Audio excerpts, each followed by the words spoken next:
guys. Guys, gals, and opposition friendlies, welcome in. Welcome in. We got the live streams open on Facebook, YouTube, and TikTok. So we should be ready to rock and roll. Let me make sure that the guest box is also open. We definitely want to make sure that the guest box is open. Okay, guest box is now open on YouTube and on TikTok and all the other platforms, Twitch, so on and so forth. If you're watching on YouTube, there's a link to join in the description of the video. If you're watching on TikTok, you already know what to do. Just hit that guest request button.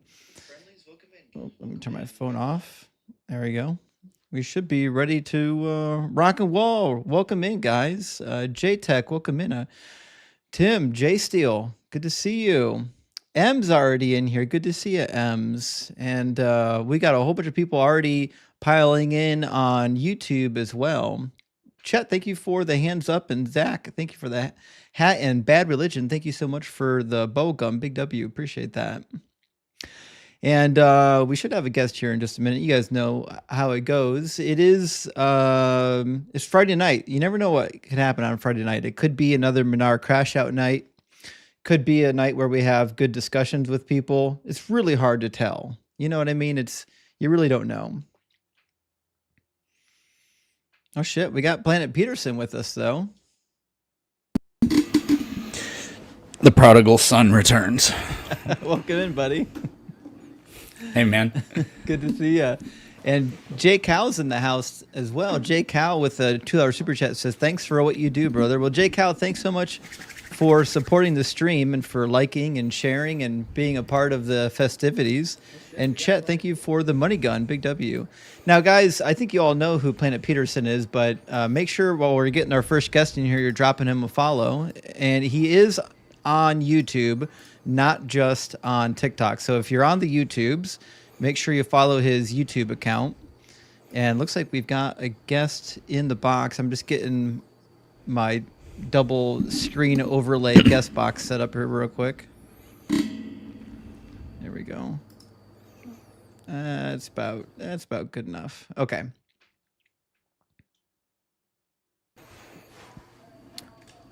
And Adam Brown already, thank you for the $10 super chat. Adam Brown says, I'm playing in Georgia Rugby Union's championship showcase tomorrow. I'll be standing firm and rock hard for Doug so that my enemies may tremble in his mighty scepter, at his mighty scepter. Hail, Doug. Listen, play rugby, rock hard for Doug. Hit him like a ton of stones. All right, we've got Regula Helsing. Is that roughly equivalent to what your name's supposed to be? Yeah, that's cool, man. How you doing, Reg? I'm not going to be here for too long. I got to get going in like 15 minutes, but I just wanted to ask, like, I'm an atheist myself, so when I see, like, your prompt of your God is imaginary, isn't that, like, something that you should probably avoid because that is taking on a burden of proof? I don't mind that. If we get a Christian up here, I have no problem showing them why their God is fake. And if we get a Muslim, I can pretty much do the same thing. I've been pretty open that like there are some God concepts that are logically possible, but until there's proof for that God existing, there's no point in suggesting that they do exist. Right, but then you're saying that they are in fact imaginary with that, or am I misunderstanding? Yeah, it's not hard to demonstrate for Christians. I mean, he's a married bachelor. It's right. the contradictions are pretty clear. Yeah, plus it's, I mean, the fact of the matter is 9/10 of the people that are going to be up here are going to be Christians, and that's not really hard God to debunk. And my claim is still true, even if they believe in like a deistic God. My claim is that the God is imaginary, which means it exists in your imagination, and you can't demonstrate it to exist anywhere else. Can you demonstrate that it doesn't exist, though? That's kind of the problem. Can you demonstrate that the tooth fairy doesn't exist? Kind of, yeah. Do it. Give me the argument. Premise number one. Well, again, I'm not some big tooth fairy anti-apologist or whatever. I'm just saying that, like, the idea that, like, you know, if you put a tooth underneath, like, a kid's lost tooth underneath a pillow, and you have, like, a video camera, there's obviously going to be no tooth fairy, and tons of parents will attest that, like, yes, I put the tooth under. It's like known to be imaginary, right? So is God. But God is known to be imaginary. Same argument. sure, but can you get a? See, this is like weird because I'm like, it feels like I'm like defending God. I'm not trying to defend God at all, atheist, but I'm just like worried about like. You don't have to worry about me. I'm going to be fine in this debate. Don't worry. Well, I'm not saying that like I'm worried about you. I'm just saying that like, is that like productive to say in like even like a normal conversation? Sure is. Okay. Well, like I said, I'm not. I don't mean to like tone police. I was just genuinely wondering, like, about your argument and stuff. But it was good talking to you guys. Like I said, I couldn't stay too long. I gotta go. All right. Well, thanks for coming by. Thank you, guys. All right, cheers. I understand not wanting to put yourself in a place where you're assuming a burden in an argument, but I don't think this is a difficult burden to assume, is it? No, and I mean, you could argue that, like, philosophically or whatever, there's inherently some sort of contradiction, no matter what kind of prompt you use. Like I say, we know things scientifically, but then people come up there and be like, well, actually, you don't know any philosophy of science because science doesn't prove anything. Mm-hmm. And it's like, okay, like we all use language colloquially. There's common speak with regard to the way we use terms. We all have loose associations with words. Like, being pedantic doesn't prove anything either. So it doesn't. And I crafted this title very carefully. I said, your God is imaginary, which means, listen, your God probably does exist in your head. Until you can prove that your God exists elsewhere, then it's still just in your head. Anyways, Pat, welcome in. Good to see you tonight, Pat. He says, welcome to the Friday Cookout, folks. Well, Pat, we're glad you're here, friend. And Texas Panhandler, always here with us. Thank you so much for supporting the live stream. Says happy Friday, Justin and Eric. Not just Deconstruction Zone, it's Deconstruction Planet. I like that. Or Planet Deconstruction. Sounds pretty metal. That's pretty. And you good. know where you find metal? Rocks. Hell yeah! Praise God. All right, we've got Nana with us. How you doing, Nana? All right, so one, I just want you guys to know I'm on my wife's account. So I just watch you on YouTube, and I really just I don't really want to argue too much because I feel like you're set in your point and I'm set in my point. But I really just more of have like a question to ask you because I do have atheist friends. I do believe everybody's entitled to believe what they believe. What God do you believe in? I'm Christian. I believe in Jesus Christ. And why do you believe in Jesus? Well, it's just it comes down to, for me, more of a I guess you could say personal trials and tribulations, and for me, by believing in the Bible and following I guess you can say my standard of morals and just kind of following along with the Bible, it kind of opened up a pathway for me where that's where I have my peace, and that's why I'm not really here to argue more of, you can say, yes, he's imaginary. I feel like everybody is entitled to their opinion on that. It's just my personal beliefs and what I've experienced through the church and through Christ. It just proves to me that he is real. And kind of like, I guess you said, I'm not agreeing with this statement, but you did say in your head, your God is real. So I guess, that's the argument I will go for, your sense of the perspective. You know what I mean? So we agree then, don't we?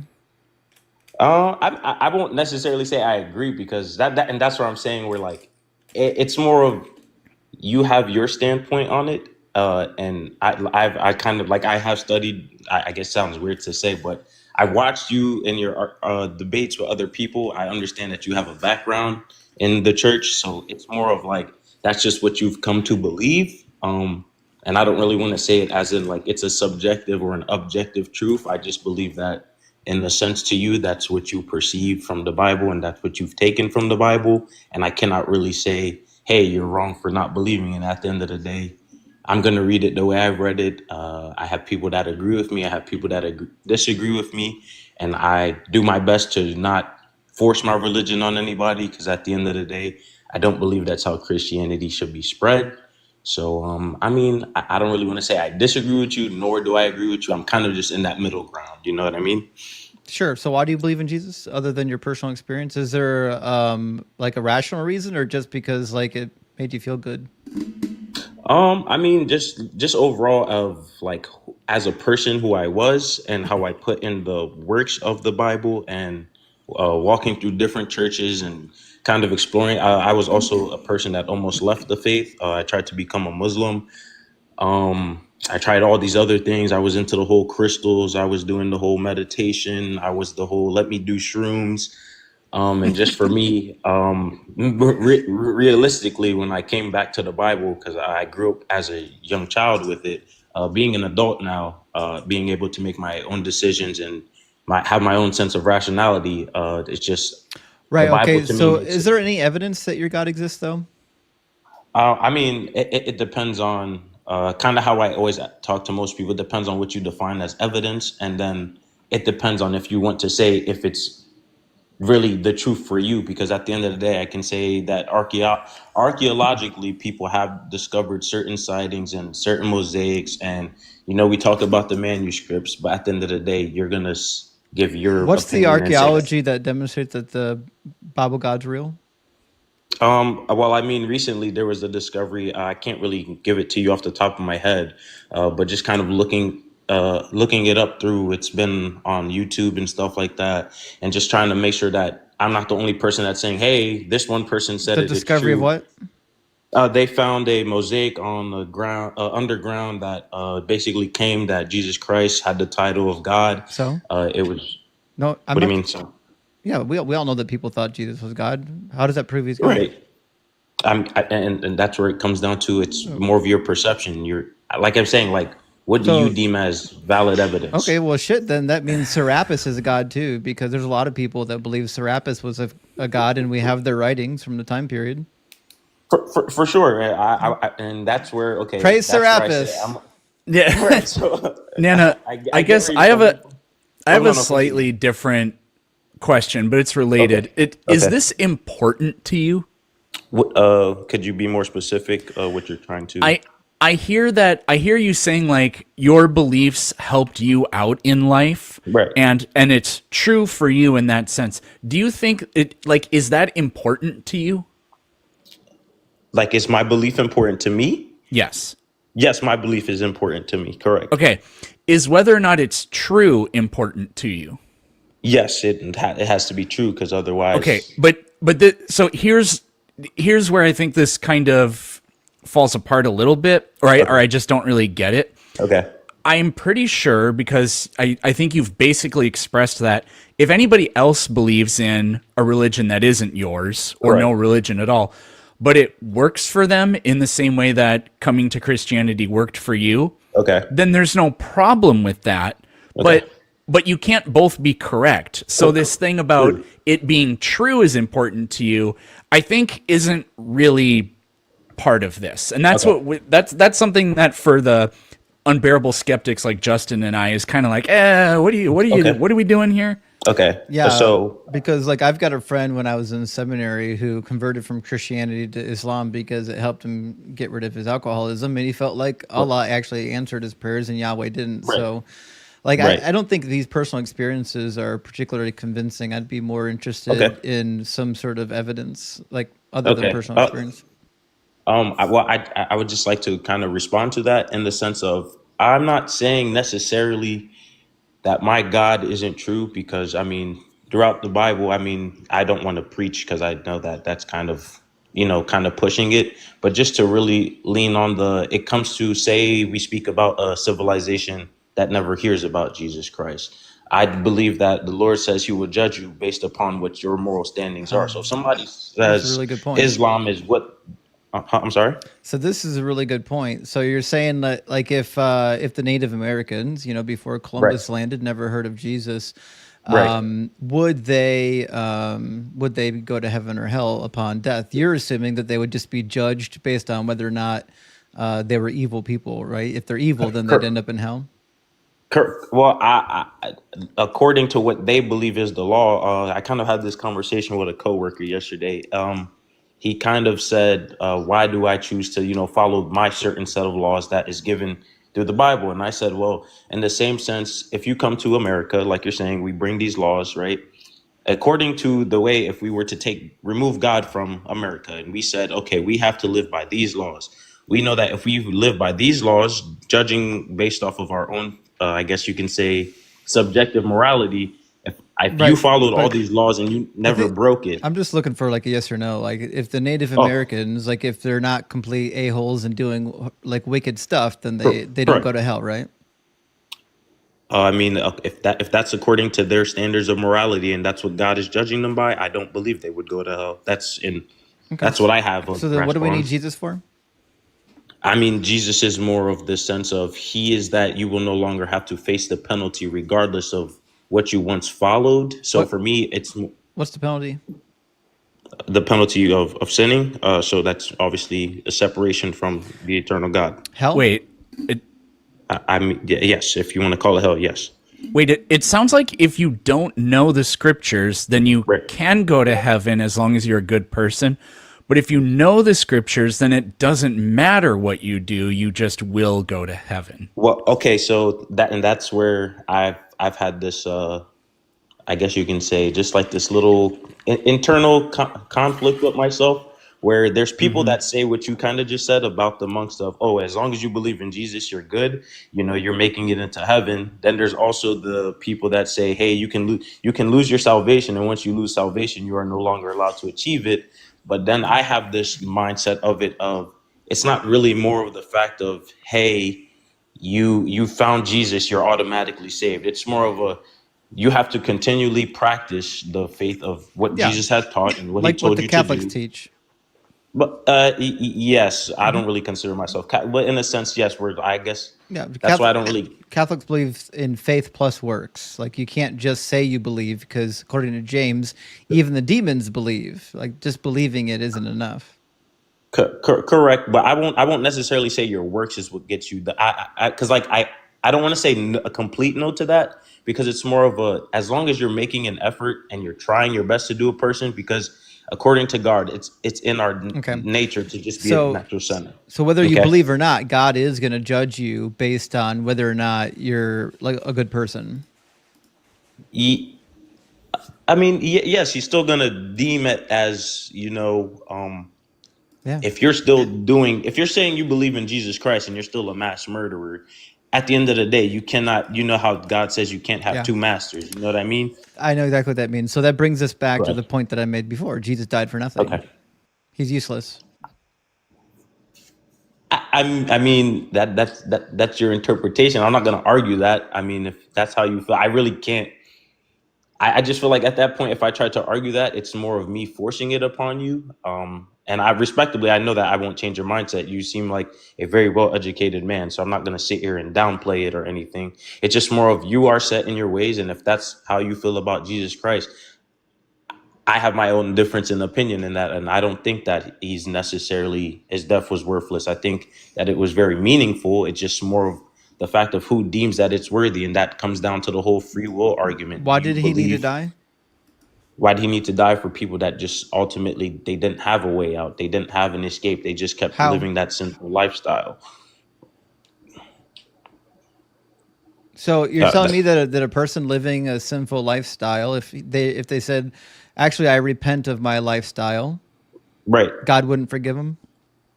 God would forgive him because Oh, true repentance means you no longer there you have go. the desire to continue sinning. So then what do you need Jesus for? Jesus is that window. He's that door. You can repent. This is just how you do it. Without Jesus, I mean, what other figures do we have that kind of stand out and really give you the So, opportunity? but you just said before Jesus, people were going to heaven. So what do we need Jesus for? What problem did Didn't say- Jesus solve? I think I probably misspoke. I didn't really mean to say people are just going to heaven without Jesus. I just said that if on Judgment Day, that when that time comes, if you never heard of Jesus, you will be judged according to the lifestyle you lived. Yeah. But I'm saying It because seems like Jesus is an unnecessary burden to getting to heaven. I mean, like I said, I kind of feel like that's You're just like I you're putting a hurdle in the track. all you really have to Yeah. do is say, hey, run to this finish line. Then you put this hurdle of Jesus in there, and like now you got to run to the finish line, and you got to jump over this hurdle. Okay, I mean, in a sense, I guess I can agree with that. We can continue with that analogy. It's more of a like, would you rather run a 100-meter dash or would you rather run the 400-meter? At the end of the day, by you no longer having Jesus Christ, you are now taking on the 400-meter. No. Versus if you have Jesus Christ, your race becomes a little easier for No, it's you the because, opposite. I mean, or I think what he's saying is Jesus makes it easier, but Jesus isn't necessary. I don't know if that's what I want to say. You're adding I get where you guys are coming from. I'm pretty sure that's exactly it. I mean, yeah, if you're that's- adding an unnecessary step into the process, a Okay. step that most people aren't willing to accept because it doesn't Right. actually make sense. So if you already could get to the finish line without Jesus, Okay. I fail to understand why you need Jesus, especially when Jesus just makes it harder to get there. I mean, in a sense, I can see where you guys are coming from. I'm not going to sit here. I probably am just miswording myself, so I hope you can help me out there. No, you're doing fine. We all misspeak when we're up here. I do it all the Okay. time. All right. And it's more of like, because I get where you guys are coming from. I want to say it's like, okay, we're all track stars, right? We're all running a race. We all prepare for this race. Depending on who your coach is, depends on how good you do your race. And at the end of the day, that's what I'm kind of saying. Jesus Christ is my coach, and he's making the race a lot easier for me. How? What do you mean how? How's he making it easier? I mean, just by setting his placement of, hey, he died for my sins. This race is going to be a lot easier for you. How? What do you mean how? How does he make it easier? Because you know now you know that if he hadn't died, okay, how would your life be any different? Not your life after death, your life. How would my life be any different if he didn't die? Yeah, or just never existed. I mean, for the sake of, I mean, where I've come from, like I said, it's that personal.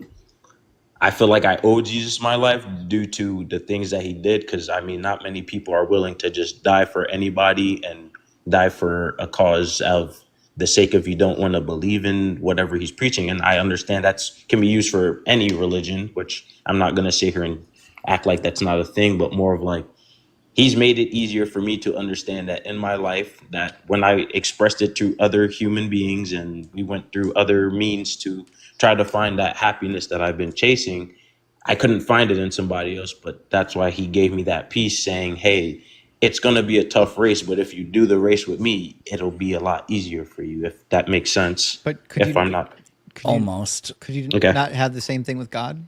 Why do you need the dead sky carcass for that? I mean, it's more of the sense of like, look at what people did when they did just have God. I mean, I don't want to, like I said, I don't really, unless you're fine with me going into the Bible, but for the sake of like when Moses was freeing the Hebrews from Egypt, when they just had God and they just had Moses as the intermediate, as we were following another man, a lot of people weren't fine with that. And they still made problems, even though they were being promised a new land and given more freedom versus, hey, you kind of either go back to being a slave and kind of fighting for your life, or you can walk with God. But when that option was presented, it still was very hard for people to kind of comprehend that, hey, you just need God. But God, Jesus is I God, guess, right? Jesus is God for sure, yes. Okay. Did people believe that Jesus was God when he was here? Some people did, some people didn't. Right. His own people rejected him, so he still didn't Right, accomplish. right. It still didn't get Right. to the finish line. Like people still didn't believe in this God. Correct. And that's why, like, my original question before we got into this was going to kind of be of, because I want to kind of put this out there, more of a question where you don't have to give a definitive answer, but more of people for question is, if my God isn't real, so according to your statement, right, he's imaginary, what do I lose from believing in God versus if I take the chance on saying God is real, what do I gain from that? You know what I mean? So if Jesus is real, if Jesus says what he did was, hey, this is the absolute truth, do I lose more for taking the chance on saying, hey, he wasn't real, or do I gain a lot more by saying, hey, he possibly did do this? You know what I mean? What if you're wrong and you end up in Muslim hell?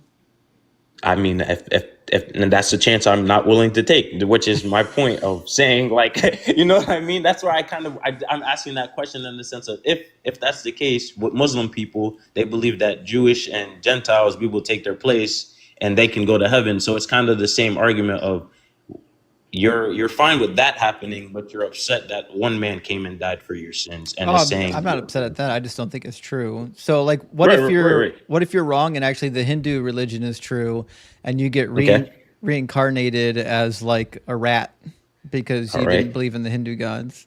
Well, then I guess once again, I don't want to take that gamble. You know what I mean? I take the gamble that everybody will be able to sit at the round table and be able to have a good life. I mean, But that's what I'm saying is the gamble that you've right, made is on Christianity, right? It's not on right, God in right, general. It's on right, Christianity. And what I'm so right. you're saying that listen, like the gamble is worth it when you compare Christianity to atheism, but you're Okay. forgetting all the other religions. You could be gambling on the wrong religion and end up in the For, same boat that I'm in.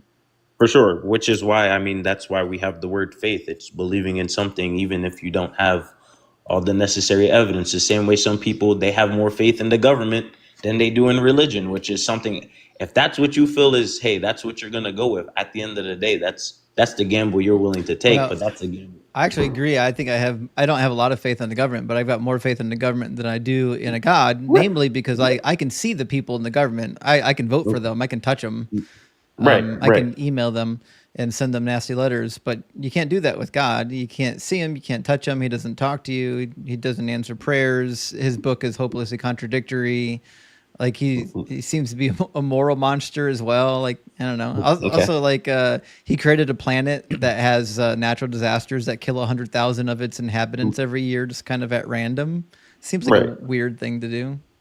Right. And I mean in that same sense, I mean, we kind of also, if we were to get all biblical about it, it's more of why was the earth created? The earth wasn't really meant for us at the end of the day, through my studies at least. You can correct me if I'm wrong if you believe that that's what happened, but I mean, he tells us that this is not where we are meant to be, but this is a place where he created it for the, I don't want to say demons. I don't know if everybody believes in that, but I mean, you know what I mean? From my perspective, so I'm not preaching as much. It's more of this was made for what he deemed as, hey, this is imperfect. This is a placement for imperfect things. And at the end of the day, we happen to fall from obviously Adam and Eve. You go on the whole story. I'm not here to. Right, but before Adam and Eve, there was Right. no death, no natural disasters, right?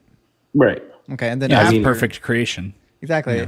after Adam and Eve, we had the natural disasters and whatnot. So, like, why did he create the natural disasters? What do they serve?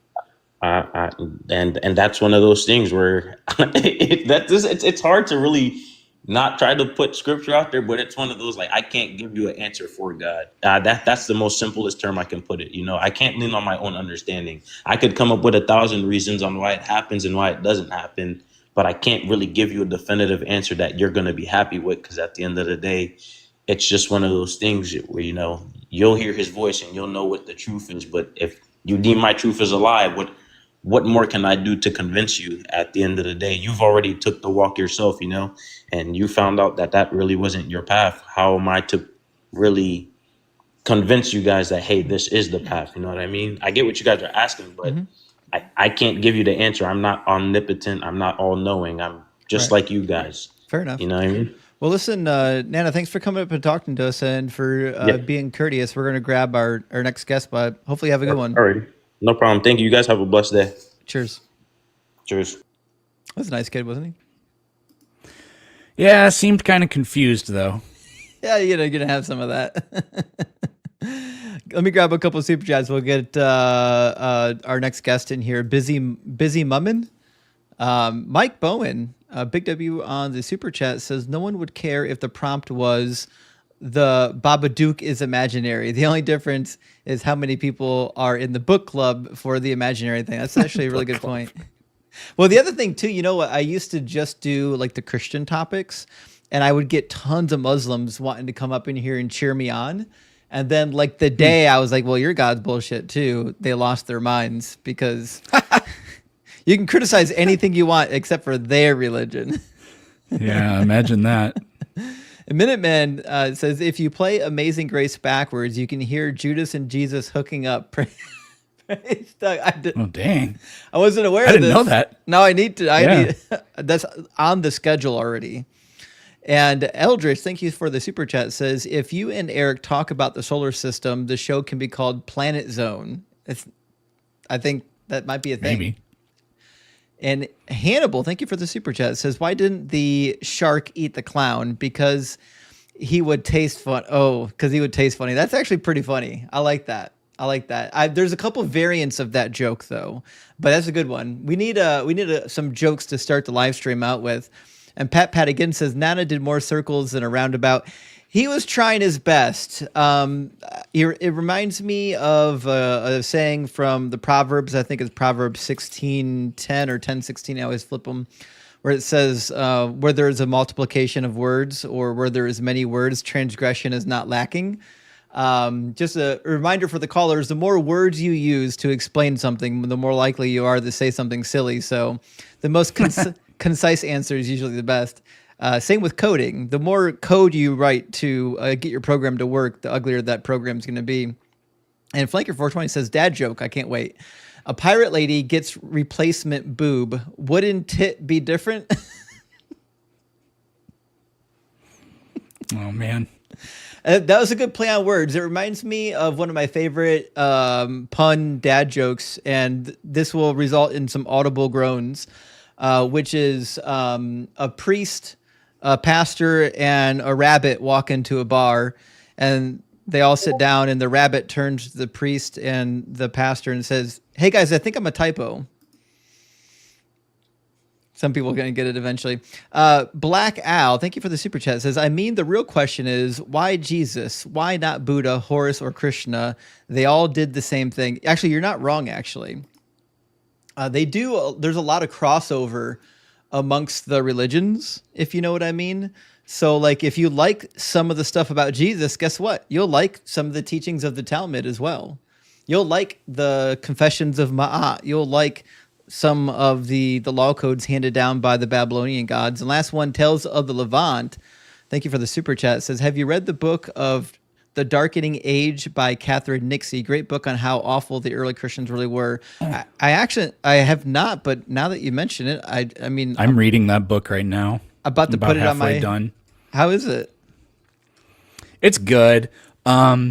It's really crazy. He talks about, it's in the other room, but I have a bunch of things flagged in there.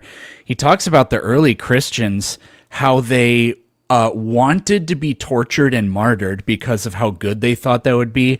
And it tells these tales of them literally like jumping off, like not even arrested, tortured, and martyred, but they would just commit suicide in these big numbers by just jumping off of cliffs and setting themselves on fire. But they would show up to Romans in chains. And it got to the point where the Romans were like, oh, for crying out loud.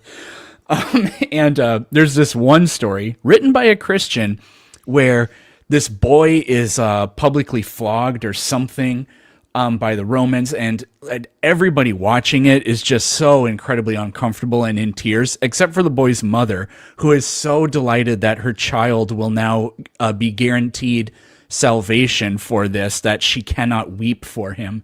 And I was like, what the fuck? Yeah, it's pretty sick. And that type of thinking is weird, yeah. Pervasive among the true believers. The true believers are, willing to do, whatever it takes to get to the end goal. But I just put it in my Amazon shopping cart. It'll be at my place eventually, and we'll get it read. Thanks for the reference. Busy, how you doing, Busy? Hey guys, I'm doing all right. It's good to hear. Busy, are you at least 18, and are you a believer?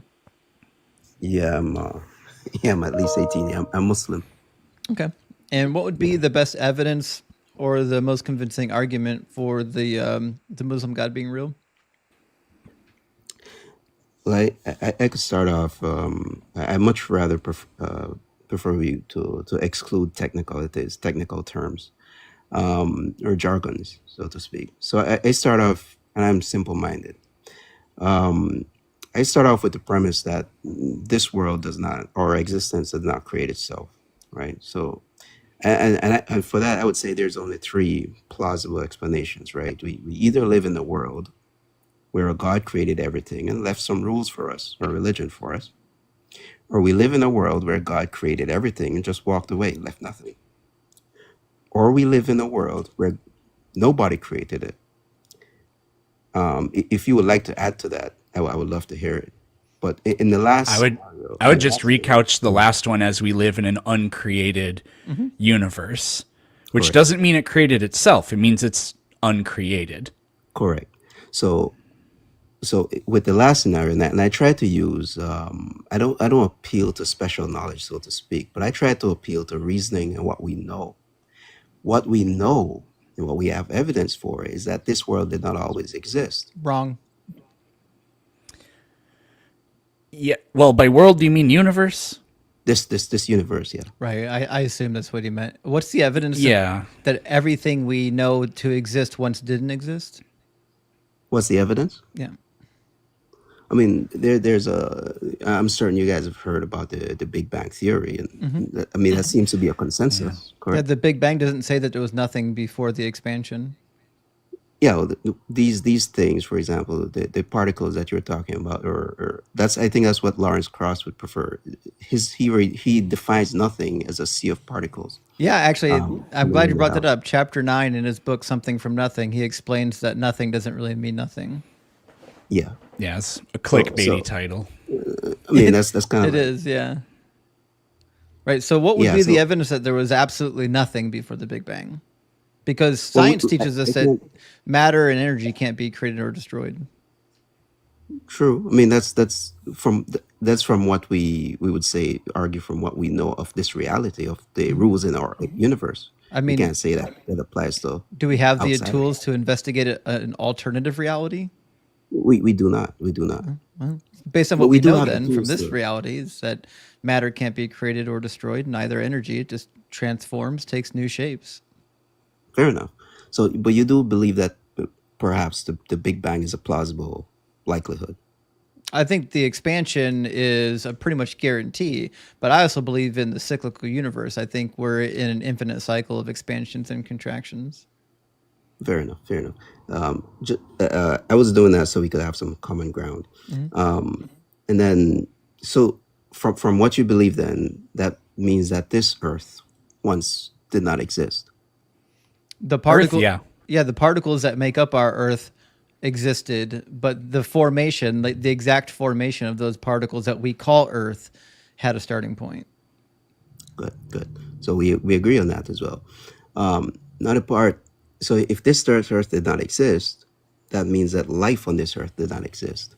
And I think this is where the disconnect will fall between our views. From what I know of, the little I know of biology and chemistry, it dictates that this life cannot form. These molecules don't No. put themselves together. Science doesn't say that at all. It says the opposite of that. They For example, they kind of do. Mhm. Go ahead though. So when I say this, I don't have the technical expertise. So I go to experts who would talk about these things. I look for evidence. I've heard of the origin of life field of research, and I've heard of the abiogenesis hypothesis. Now, for any of these hypotheses Just to be not to plausible- waste any time, it doesn't matter what you think about abiogenesis. Abiogenesis has nothing to do with her and that God created anything. yes, I Completely think very much unrelated. so. I know a lot of atheists that don't believe in abiogenesis, so it's not really an issue. How so? Why?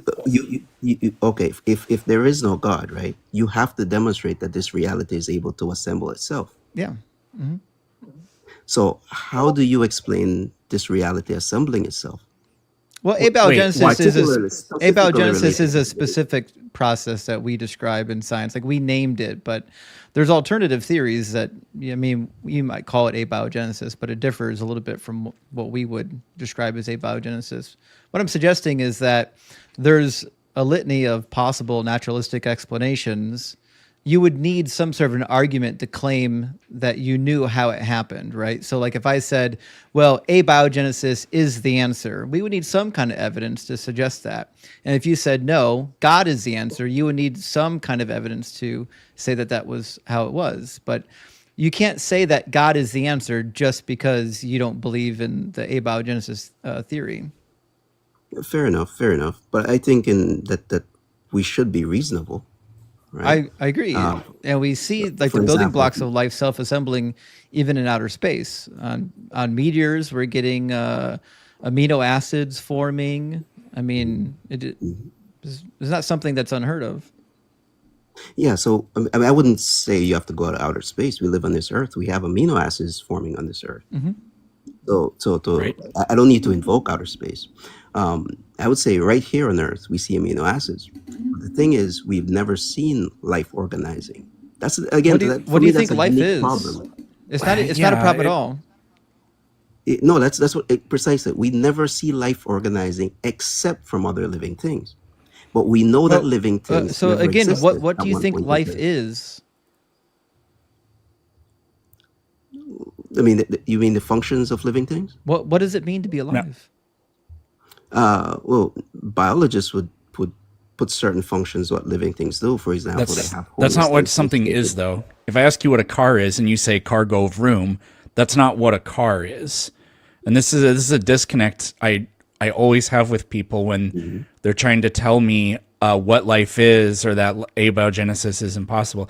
They just tell me what life does and not what life is. Yeah. So again, if you're going to try to invoke a technicality We're not. for it, so let's not get caught up in the definitions then. No, The I definition's promise you I'm important. not being pedantic about this. They're just literally making a category error here. How is it a category error?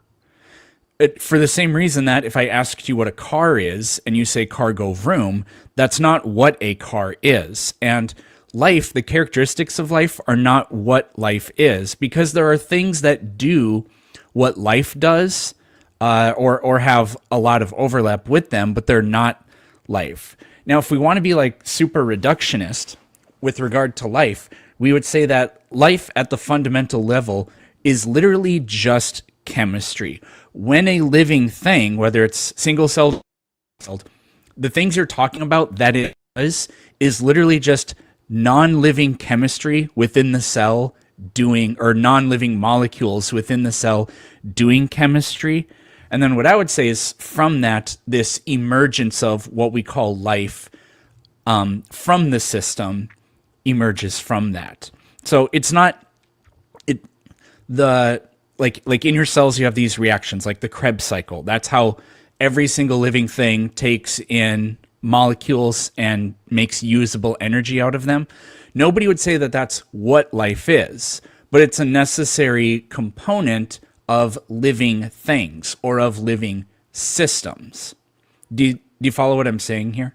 Yes. So you've reduced life to just chemistry. Is that your definition? Life is just Yes. chemistry. So I would I would say it comes from it. Maybe saying that it's exactly the same thing could be different, like in the sense that my consciousness is not literally my brain, but I think that it comes only from it. It emerges from it. Or like a more simple example is traffic cars? No, but the only explanation for what traffic is going to come from cars and what they do. Yeah. So like we could talk about the functions of living things, right? Living things, it depends on what species, what exactly it is. They may function differently, but there are certain characteristics that living things have, and the biologists would attribute to living things. Now, the chemistry in living things is different from the chemistry outside of living things.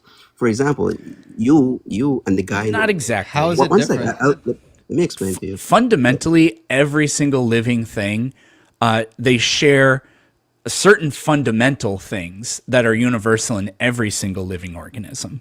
Yeah. So the chemistry in living things is very specific. Right. If you, for example, were to mix a bunch of chemicals and just put them together, yeah, in a chemistry lab, just put them together in a test tube. Yeah, it wouldn't form a living thing. in a Yep. flask. No, no, I'm just saying chemistry. Just put together some living, some some samples of some molecules, put them in a flask, Yep. just leave them there. It's different from if that flask is your stomach. The biology have the ability to sift through that stuff and make use of it and discard whatever it doesn't use it, right? So the Yes, chemistry in the living it's thing, not. But it's nothing other than chemistry at the end of the day. fair enough, correct. But you wouldn't just say a person is just a flask, right? A living thing is just like a flask, right? You wouldn't look at a bacteria and just No, say, I mean I have some different ideas on like theory of mind and personhood and all of that. Like I think a person is a mind occupying an organism. That's what I think a person is. But I think that minds and brains are at the same time basically the same thing. yeah, I wouldn't want to get into the mind. I'm talking No, me specifically. neither. I'm talking specifically about the fact that living things exist. We have all the evidence that we have that we know of living things. I'm not saying that we won't learn anything else.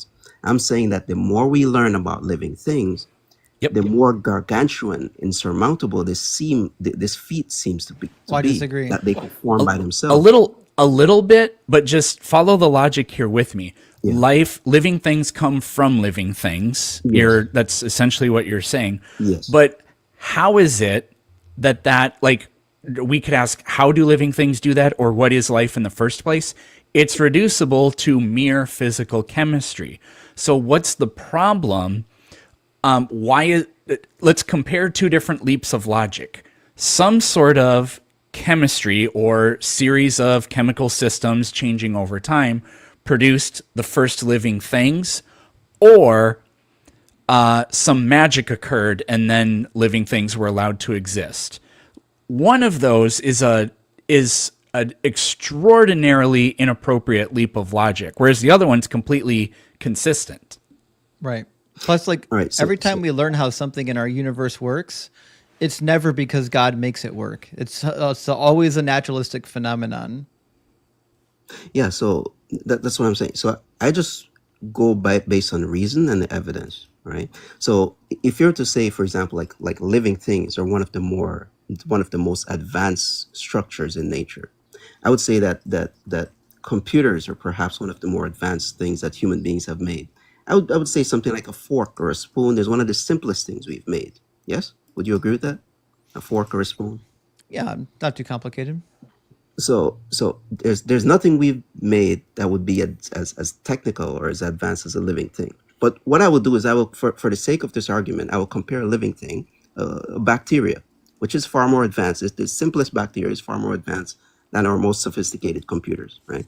So I will take that and I will compare it not to the most sophisticated computer, but to a spoon, the simplest thing that we've made. Now, for me, I use reason to come to these conclusions. How long did it So- take humans to design a computer? What about No, I will go with the spoon. I don't will know, go with the maybe spoon. about 3 decades before the technology was capable of getting there? No, I'll How go with the many spoon. I'll years go with did the it spoon. take for intelligence on Earth to develop? No, I'm not. It's not about the sophistication of living things. I'm going with the spoon, the simplest thing.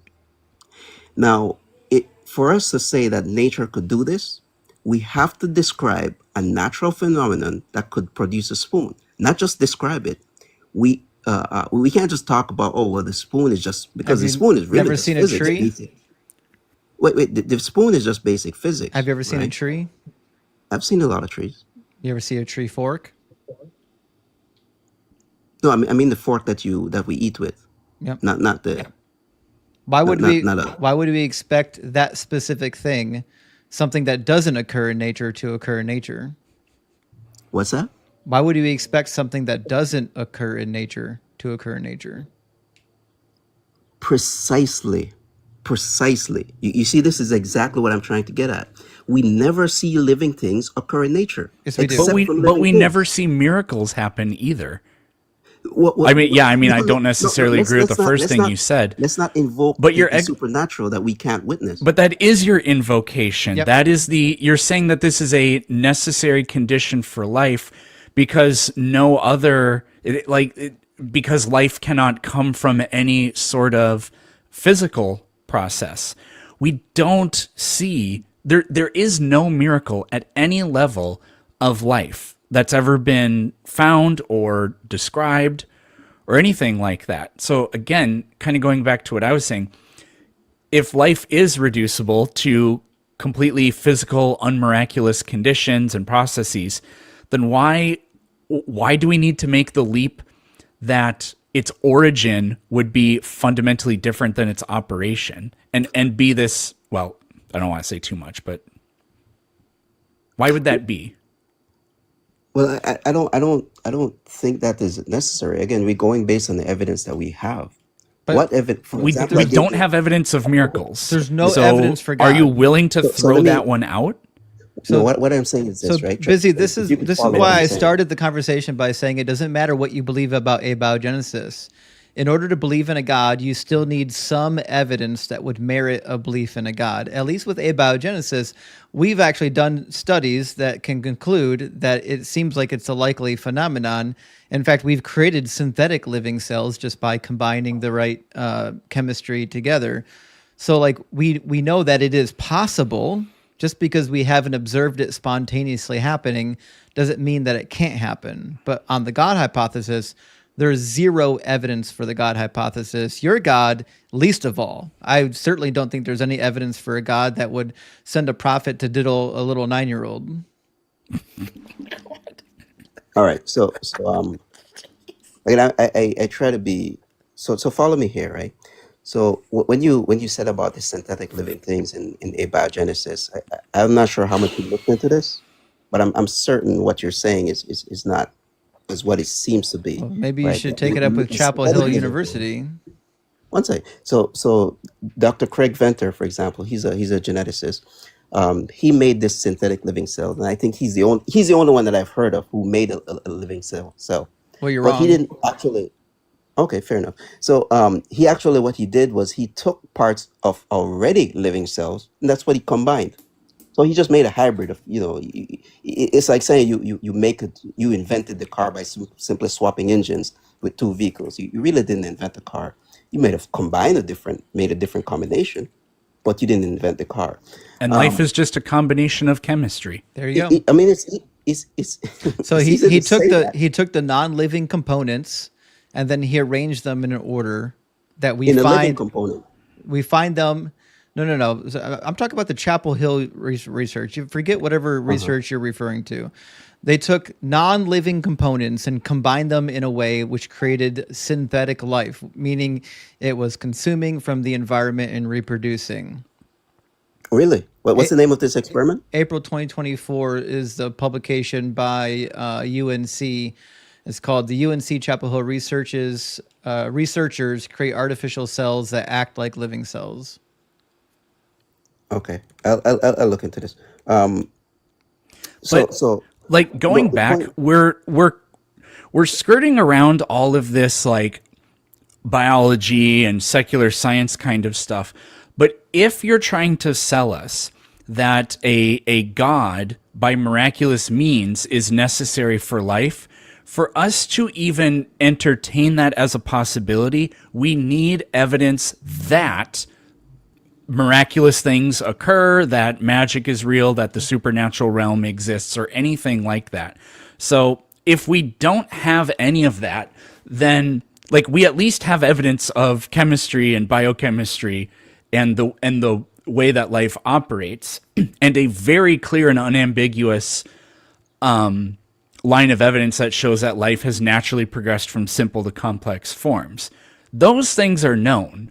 This other quantity is completely unknown unless you have evidence. And sitting here saying, well, you guys don't know how blank happened is not evidence that your explanation is true.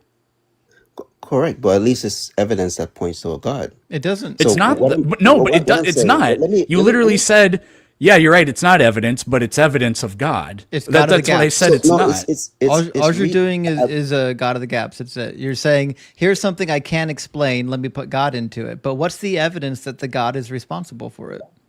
No, well, I would think there's a principle here that when the combined forces, if the combined properties of what you're witnessing cannot account for what you're witnessing, then you must invoke something else. That's But an for, argument I from wish I could finish my ignorance. point, though. But why would you invoke a god? What's the reason why we would invoke a god other than another naturalistic phenomenon?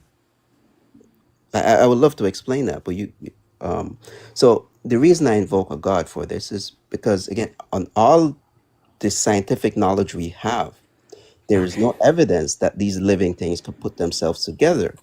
This type of Again, chemistry does busy, not work. busy, I wish this- I could Busy. finish my What is- evidence that your God did it do you have? Busy, But I our wish I could question, finish my point. busy, So- stop talking. We're not asking you what evidence is against the naturalistic hypothesis that we're positing.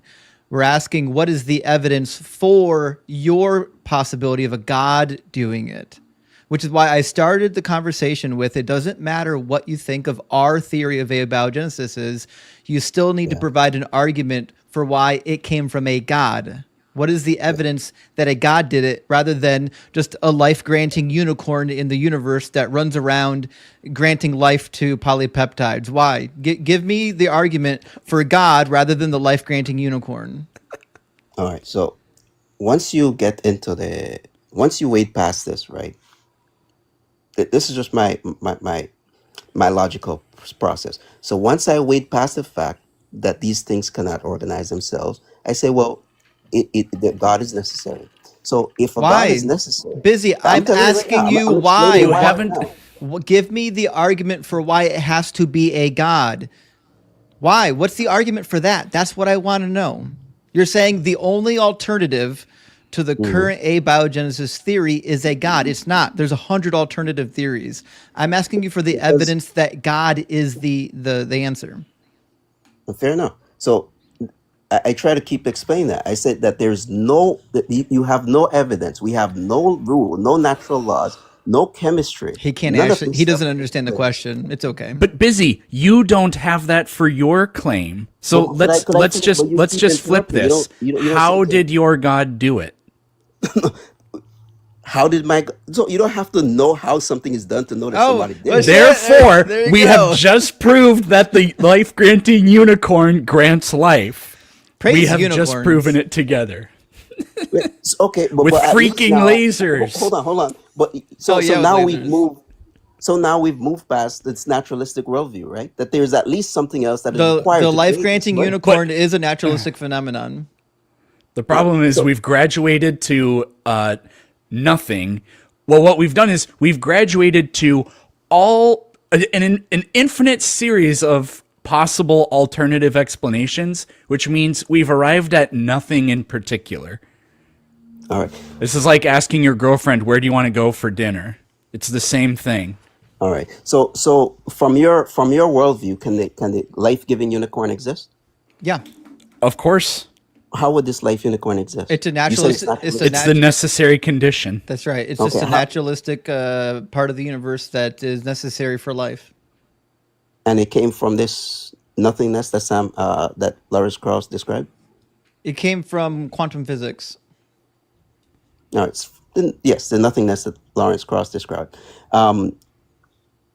For that, something brought that into being. Yes. Do we know of any natural laws that could bring No, that down? it's eternal, just like the universe. So then, this being, yes, Mm-hmm. it came from those particles. No, it's eternal, just like the universe. Yeah. So the being was just the particles is the being, or it just exists? They coexist. It's made out of particles. Yeah, All right, it's made out of the particles. it's made out of the particles, but it's always existed. It's eternal.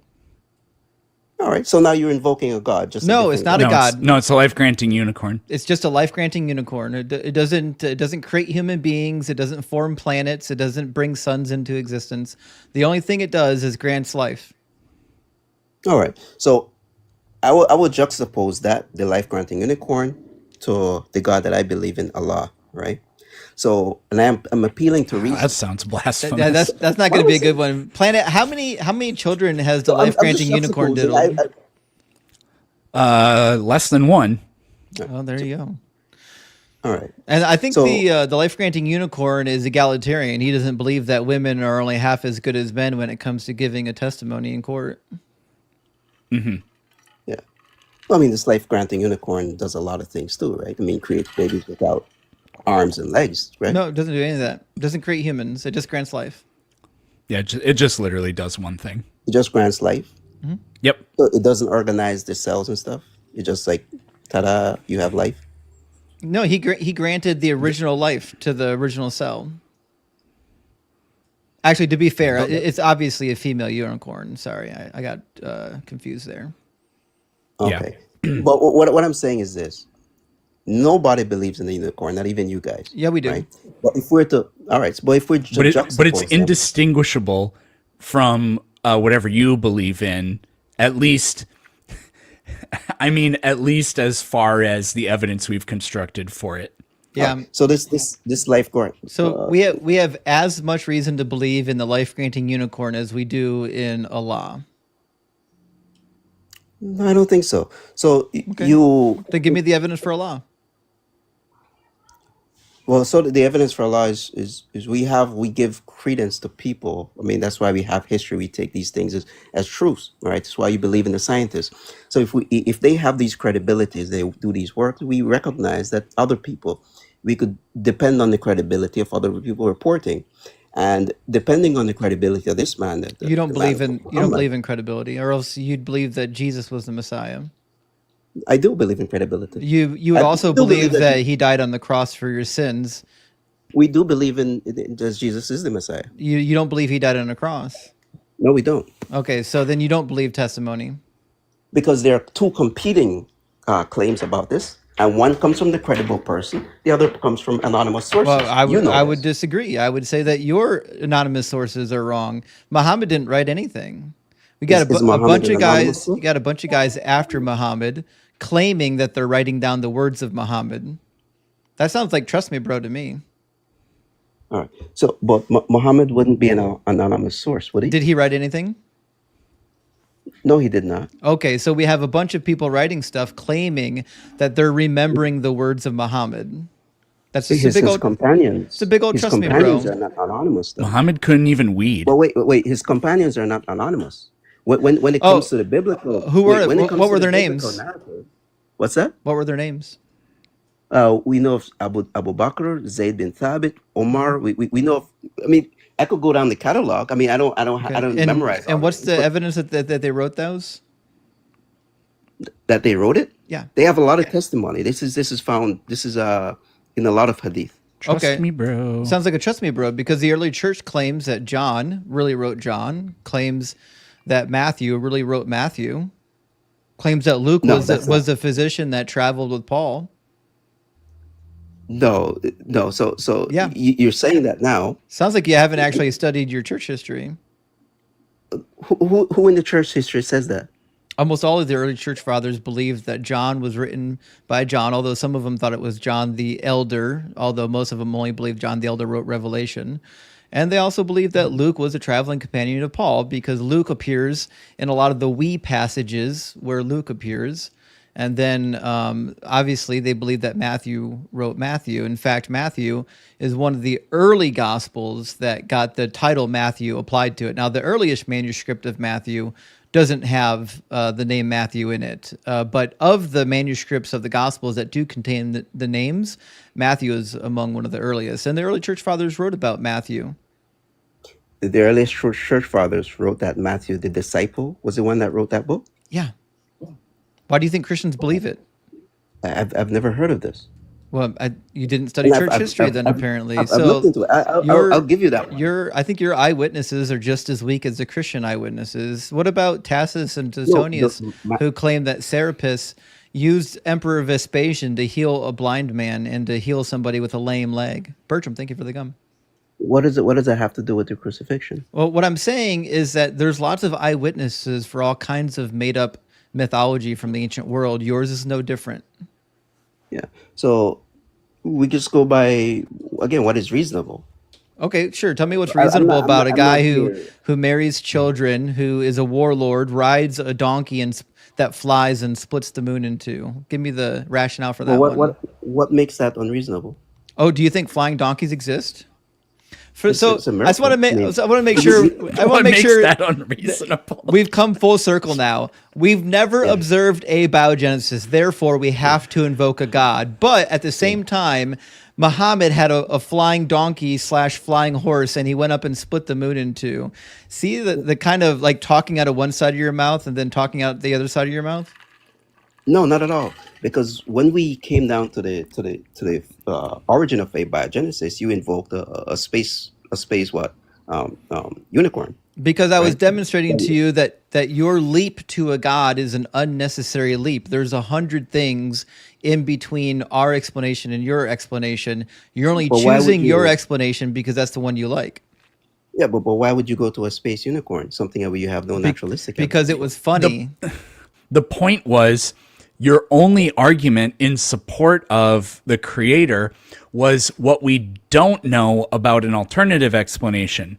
So we just invoked the whatever random thing Justin thought of on top of his head, and we said it's substantiated by the lack of an alternative explanation. Therefore, it's true. It was to demonstrate the folly of your logic. No, I mean you could always insert these types of exercises. Precisely. But that does not mean that anybody proposing them actually believes in them. So when you talked about this space, Well, that has nothing to do with whether or not it's true. it has a lot to do with when it comes to truth claims. I mean, this is why they bring people in court, Nay, right? as the unicorn would say. No, this is why they bring. Praise No, this is why they the bring. holy unicorn of life. No, We this is why snot. they bring people to testify in court, because you could make convictions or decisions based on what you think is reasonable. And I want to hear what another person believes is reasonable or what he believes to be true. So when you invoke Right. the So or I brought just up want to the make sure we've done all this so far for you to do nothing but presuppose that your God is necessary rather than give the actual evidence for your God being necessary or existing in the real world. Yep. So like, I said that. have you ever argued with a Christian presuppositionalist? No, what does that mean?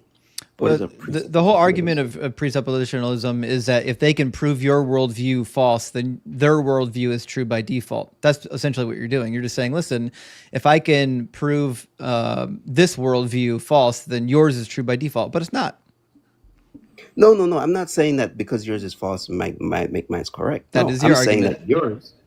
No, not at all. I'm saying that yours is not tenable It is. because And it not only is it your tenable, it's, worldview is What naturalistic. was Not- correct? untenable about yeah, not Your, only anything? your worldview is naturalistic. correct? not only is it tenable, but you failed to give an explanation why yours is a better alternative. Well, could you engage All, with me for a all you're second? doing Your is worldview more God of the gaps word salad.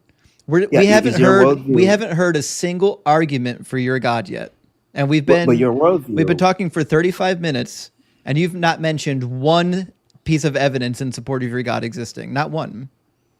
I go based on what is reasonable. You So haven't. you haven't. What? I started the you- conversation by asking you I for the will. evidence that your God is real. And your whole argument for 35 minutes has been you don't understand science or you're just incredulous that life can't come from non-life, therefore you're a God. But that's not an argument. I want to know the argument that supports your God being real. So I agree. We've been talking about 35 minutes. You guys have been doing most of the talking, though. I'm asking you, That's because is your worldview naturalistic? because you keep Yeah, pivoting but rather we- than answering the question. We'll give you another try. I Is know it's your- hard because like you guys are used to hanging out with worldview children, naturalistic? but now you're with a room full of adults. So just answer the question: do you have support for your God being real, or is your only claim in this whole thing is I don't see how abiogenesis can be true, therefore my God is real? Is that your only argument? No, my argument is that my religion is more reasonable than yours. It's not. We don't have a religion. We don't have a religion. My So religion is more reasonable than your so worldview. then the question is, what is the evidence that your religion is true? No, I'm saying it's more reasonable than It's your not. worldview. What is the evidence that your religion is true? If you don't have it, just say you don't have anything, and we can move on. But being a coward and dodging it just makes you look worse. Do you I have feel- Do you have evidence that your God, your specific God, is real? So what I'm appealing to is the credibility. It's For a me, yes the or no. evidence is Yeah, credibility. busy. It's a yes or no. Do you Yes. have evidence that your specific God is real? Yes, my Great. evidence would Then I would rely love to in the see the evidence, not the absence of evidence for whatever you think the alternative is. What's the evidence that supports your hypothesis? the credibility of the narration surrounding the prophet. Great. Okay. Now, what about that narration would lead me to believe that that God is real? What about the narrations Yeah. Why should I believe that the them? people, that the Because people are on it? because the narration also says that you can cure all sciatica pain using the fat of a Bedouin sheep tail. Do you think That's what it says. do you think that that's the cure for sciatica pain? No, but is that what it says? Yeah. This narration says that. I can find it for you. Do you doubt me? I, yeah, I've never heard of sciatica in the hadith. Also, from whence cometh sperm? Yeah, yeah, and the origin of sperm is a problem. So I've got in Sunan Ibn Mahaf 3463, book 31, Hadith 28. And it reads, I heard the messenger of Allah saying, the cure for sciatica is the fat from the tail of the Bedouin sheep or the wild sheep, which is to be melted and divided into 3 parts, 1 part to be taken each day on an empty stomach. The quotation supposedly came from Anas bin Malik. Anas bin Malik. More like dishonest Ben He said that the Malik. prophet said that. Yeah. Could you give me that again real quick? Sorry, let me. Yeah, I can put it on the screen for you. 1 second. Let me pull it up for you. Mm-hmm. There we go. Says, I heard the messenger of Allah saying, the cure for sciatica is the fat from the tail of the Bedouin sheep or wild sheep, which should be melted and divided into 3 parts, 1 part taken each day on an empty stomach.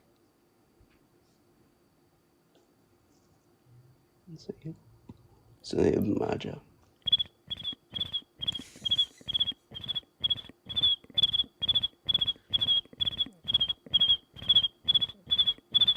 This is interesting. I mean, I'd look into this. No, I would look into this. But I mean, this is not. I wouldn't say that this is a cure or not. I mean, I work in medicine, and I don't know if all cures. Well, as it turns out, there's a medical doctor that came up to talk to us real quick. Ems, do you think that the fat of the Bedouin sheep tail can cure sciatica pain? No. And additionally to that, dates do not cure poisons. Yeah. No, I would look into that. But I mean, if we're going to do this again, I'm saying that whatever my worldview is more reasonable than yours. So if you're Because of the credibility of the testimony or the witnesses, Yeah. hearsay is the threshold by which you will validate the existence of the supernatural. That's insane. Yeah. There's most of what we there's a most of what we crackhead know that to be lives true in the is- riverbank down the house from me, and he's got all kinds of ideas about other dimensions probably, and he says it. So, but the idea that vaults an idea to likely to be true is just so ridiculous. Well, No, that's also, something you I just want to make sure we're clear on this too, Busy. You're suggesting, you started the conversation, you wasted 35 minutes by trying to make this an argument of the atheist worldview versus the theist worldview, because you didn't want to defend your actual worldview. You wanted to leave all the nonsense part of your worldview out of it because you knew it was going to cook you. Now, after 35 minutes of pressing, 40 minutes of pressing, we're finally addressing your actual worldview. And your actual worldview is not the most likely thing. The idea that a guy rode a winged donkey and split the moon in 2, and that you can cure sciatica pain by eating sheep fat, or that sperm comes from between the ribs and the backbone, that's not a likely worldview because it's full of just things that are you. false. What's up, Em? Can you bring up Bukhari 3199? Yeah.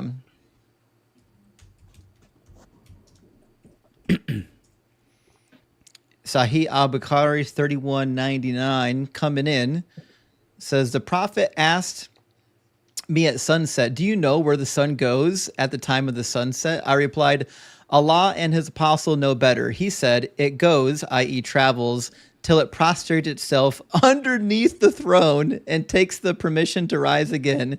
And it is permitted then. A time will come when it will be about to prostrate itself, but its prostration will not be accepted. And it will ask permission to go on its course, but it will not be permitted. But it will be ordered to return whence it came, so that it will rise in the west. Holy shit. And that is the interruption. That is the... So this is saying that the rotation... The rotation of the earth is going to change because it doesn't know that the And earth this is the truth of Islam. That the sun- sun goes and it bows down underneath the throne of God, and then it asks permission to rise again. And that is when it comes back in the east. But one day, it will not be allowed to go to the east, so it will go back to the west. And that is when the sun is going to rise in the west. right. And And it this is says, the truth man. of Islam. it says that the sun runs its fixed course. It doesn't have a fixed course. It's not running anywhere. We're just rotating. We're going around the The sun. idea that the sun is in the an idea orbit. that the sun is sitting there like, No, oh but the sun is in please, an can orbit. I rise again? Woo! Can I do that? by the way- And and by then the way, something's there to tell When you it go to- yes or And no. by the way, Peter said, when you go to the scholars, they tell you that this is a real movement. They say specifically, this is a real movement, not a, what is it called? Not a, like a allegorical one. It's a literal movement and a literal prayer that it does to God to ask permission to rise again. That's like, that's flirting with polytheism right there. It really is. All right. So what's the next piece of evidence that would make Islam the most likely case? Yeah, again, as a totality, I believe that is far more credible. As a totality, I believe it's far more credible than whatever you. I agree with you. We just demonstrated that it is. Yeah, but we didn't. Again, it's more reasonable. More reasonable means I agree with you. We just more. demonstrated More. so. One second. One second. More reasonable is a comparison. You believe that this reality organized itself. There's no evidence for that. No, So again, if there's he one keeps case- running away. Hold on, bro, He keeps hold on. Could I he finish? keeps running away. No, But no, no. We're notice not. I don't I'm not going to let you point do here. it. Yeah, I'm not going to let you do it because you keep Why not? comparing. Because you keep comparing your religion to a very narrow and very specific idea of what you think is the only alternative, and it's not. It could be that there's a life-granting unicorn. It could be that there's a deistic God that just kicked everything into motion. It could be that there's a naturalistic explanation for it. All of those things are as equally as valid as the nonsense you're putting forth. I'm not asking you to say whether or not you understand science. I'm asking you to give us the proof that would lead us to believe that your God is responsible for it, as opposed to any other God or any other hypothesis. But when you said that they're equally as credible as mine, why do you pick one if they're all equal? Why Thank do you think you. one is Exactly. ridiculous? Yeah, they're all as Yeah. Why do you they're think one is they're ridiculous? all of our made up concepts of God are equally as plausible as yours. Actually, I would say they're less plausible than yours. Like the deistic God has a lot less implications involved. With your God, you think that your God created everything intentionally and like has a plan and a purpose, which just makes him sick because he kills people randomly via natural disasters. He's going to torture people in hell. All this nonsensical stuff that doesn't really have a good explanation for it, isn't really necessary to just explain how a higher being could have invented life. Shit, it could be that Vor is right. It could be that we're literally just in a simulation. That's equally as plausible as your God. Although I'd say in the simulation hypothesis, whoever created the simulation probably isn't a kitty diddler. Yeah. And But I would if say you- that Doug is more likely than Allah. Hell yeah, Doug is, yeah. Yeah. All right. But if you're going to take that position, right, you're making all of these criticisms from the basis that you have a point, that you have some type of basis for living those arguments. We don't. We live in this reality, and you can't argue morals unless you say that somebody created this. Here comes stuff. another Because pivot. I don't believe I it. wish- I don't wish believe I that could morals finish my exist. Do statement. you believe that morals exist? All right, look.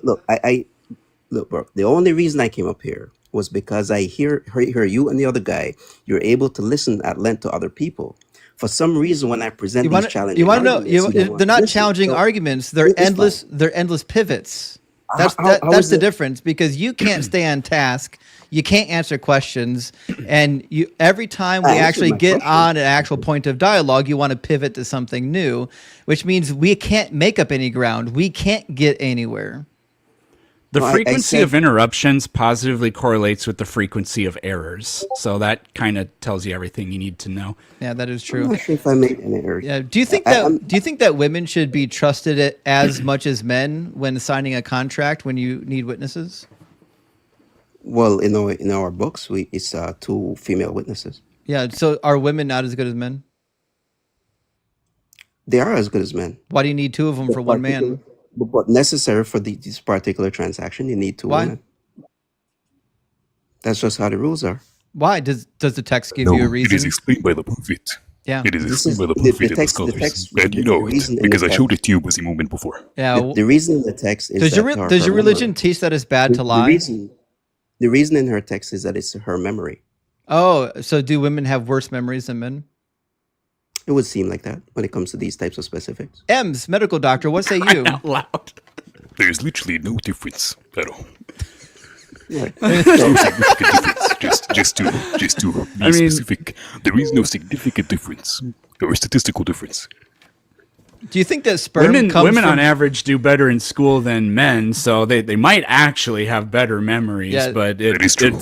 They actually- might And be most due to of something people else. pursuing medicine now are females. They So, actually crush men in memory competitions. I don't know if you guys are aware of this, but anyways, the long and short of it is it's a nonsensical rule that's misogynistic. Another reason why this guy isn't plausible. Do you think that sperm comes from between the rib cage and the spine? In a way, that argument could be made. Give me the argument. I'd love to hear it. I've heard of this one that Because, I mean, that the queen could be from a top view, not necessarily a side view or frontal view. a top view? Does it say from a top in view? that sense, it doesn't. No, it by the doesn't. way. It doesn't say And from that sense, yeah, busy moment. From that sense, the entire body is between the backbone and ribs. Why did he have to specify that what the sperm is coming from is between the backbone and the ribs? If the entire body is, Yeah, I'm not sure. I'm not sure. There's why. no wisdom there if that's the case. Oh, that's like By the saying way- it comes from the body. Oh, I and by could the way, have guessed. its Yeah. scholars say that specifically it is below the collarbone and between the breasts. So Yeah, so like the idea that this God is more plausible, that doesn't know biology or science or physics, more plausible than the life-granting unicorn, I say poo-poo on that. actually, Justin, can you bring up Muslim 315A? Yeah, sure. Yeah. So Hey, while you do that, Busy, I've got a song for you. Ready? Here comes the sun. Here comes the sun. Planet, though. Planet. You did not. You It's did all not. right.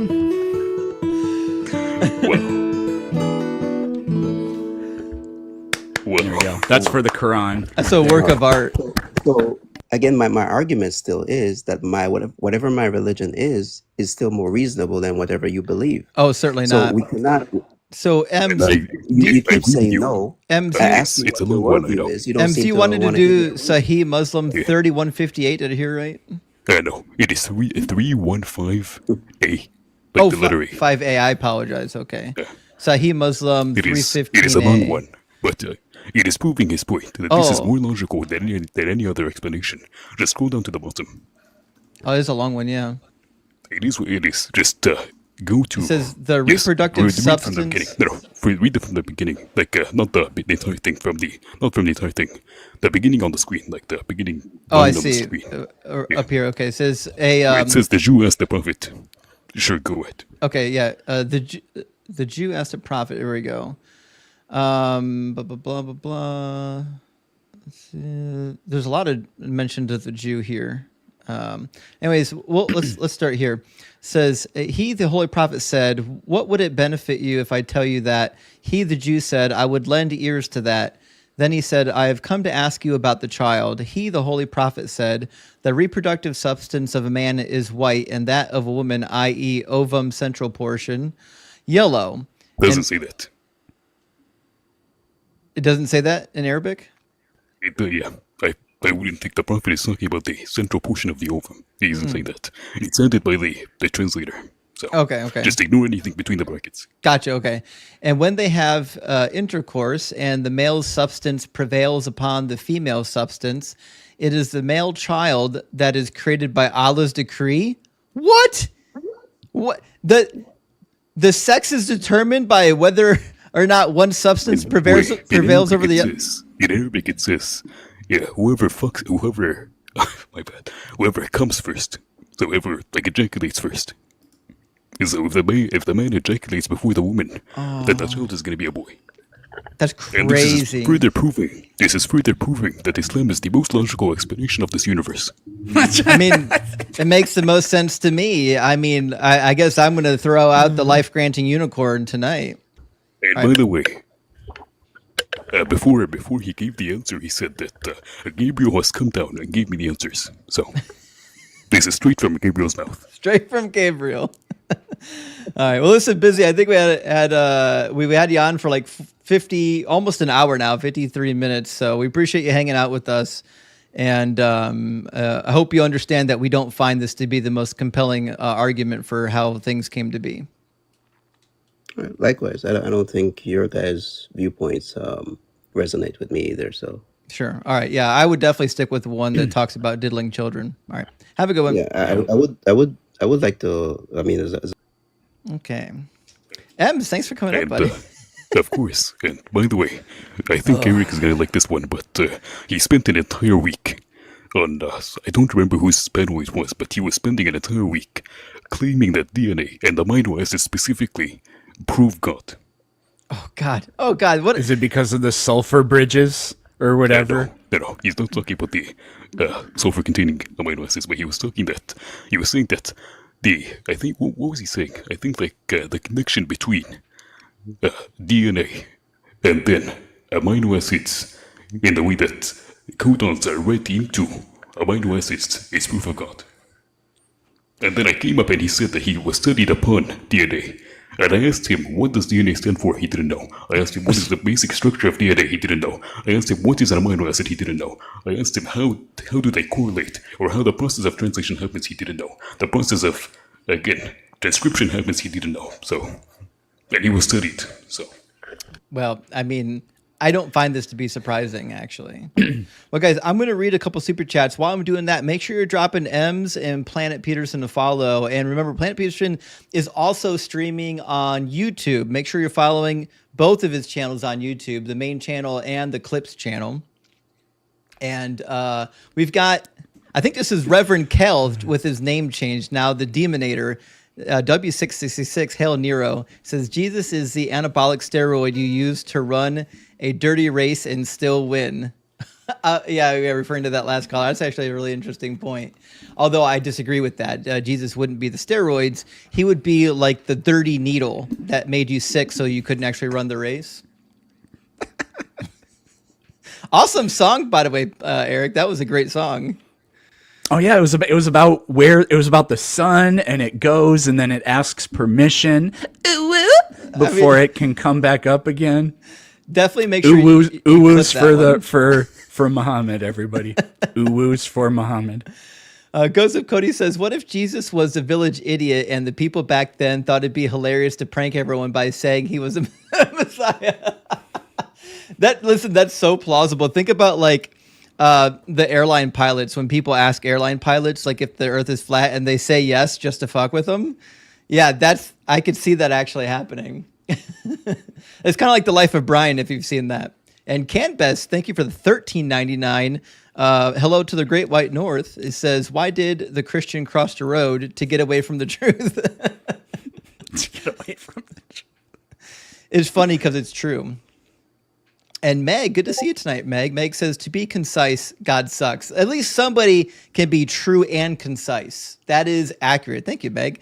And Jake, my good friend, welcome in tonight. Jake says, I asked my date to meet me at the gym. She never showed up. That's when I knew we weren't going to work out. A+.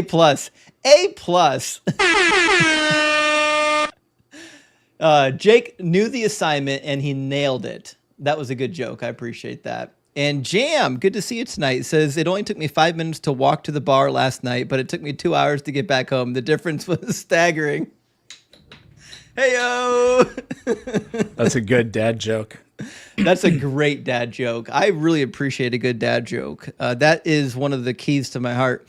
And Ken, W666, Big W, he says, would love to see you break down the scholarship of Catholic apologist Scott Hahn, who trashes the historical critical method of biblical scholarship. Well, Ken, I've actually never read anything by this particular apologist yet. My guess is it's not too much different from some of the other apology claims from the Catholics being like, you just have to accept the normative authority of the church and you can't question it. But I'll definitely give them a look. And a flanker says, I recently came to into a bunch of money, which is different for me because I usually use a sock. Oh, shit. That's... That would explain why the coins are sticking together. You got to. Yeah. I don't know if I recommend that. The apple pie was extra creamy. Mister, thank you so much for the super chat. It says, have you seen the evangelical docuseries, The Family? Only part of it. I haven't finished it yet. It says it's wild. They own houses in D.C. and let politicians they align stay free. Yeah. In fact, isn't Judge Barrett, isn't she part of The Family? Did I get the right person? I think the latest judge was Amy Coney Barrett. What the hell was her name on the Supreme Court? I think she was part of The Family. Let me know if I got that one right. Someone fact check me on that one. But Ben Dehova, thank you for the $5 New Zealand dollars. Says boss rings worker and asks why he's not at work. He says he's sick. Boss asks how sick. He replies, "Well, I'm in bed with my sister." Shit, that's pretty sick. That's very sick. Yeah, that's pretty sick. That is biblically sick. It really is. And we got a question for Planet Peterson. I Heart Dogs, thank you for the super chat. It says, for Planet Peterson, is there an agreed upon definition of life? If it is an emergent property, how and when do we say now it's life? So there's, like in everything in science, there's vigorous disagreement on all kinds of terms, but NASA has what I've always thought is a good description of life, which is a self-contained chemical system capable of Darwinian evolution. Now, I don't remember what she said, but Sean Carroll, his podcast, Mindscape, I think it's called, he's had a couple of, I don't know what they're called, like astrobiologists or whatever on there, and they say that they really don't like that definition, but I can't remember why that was exactly. So that's the one because I think that describes life without having to rely on anything that could like be like, well, yeah, but that's what this is too. So I like that. And then if it's an emergent, then when do we, so I mean, that's the problem with emergent systems is that they never become anything. So we can think of like conscious or self-aware maybe would be a little bit better.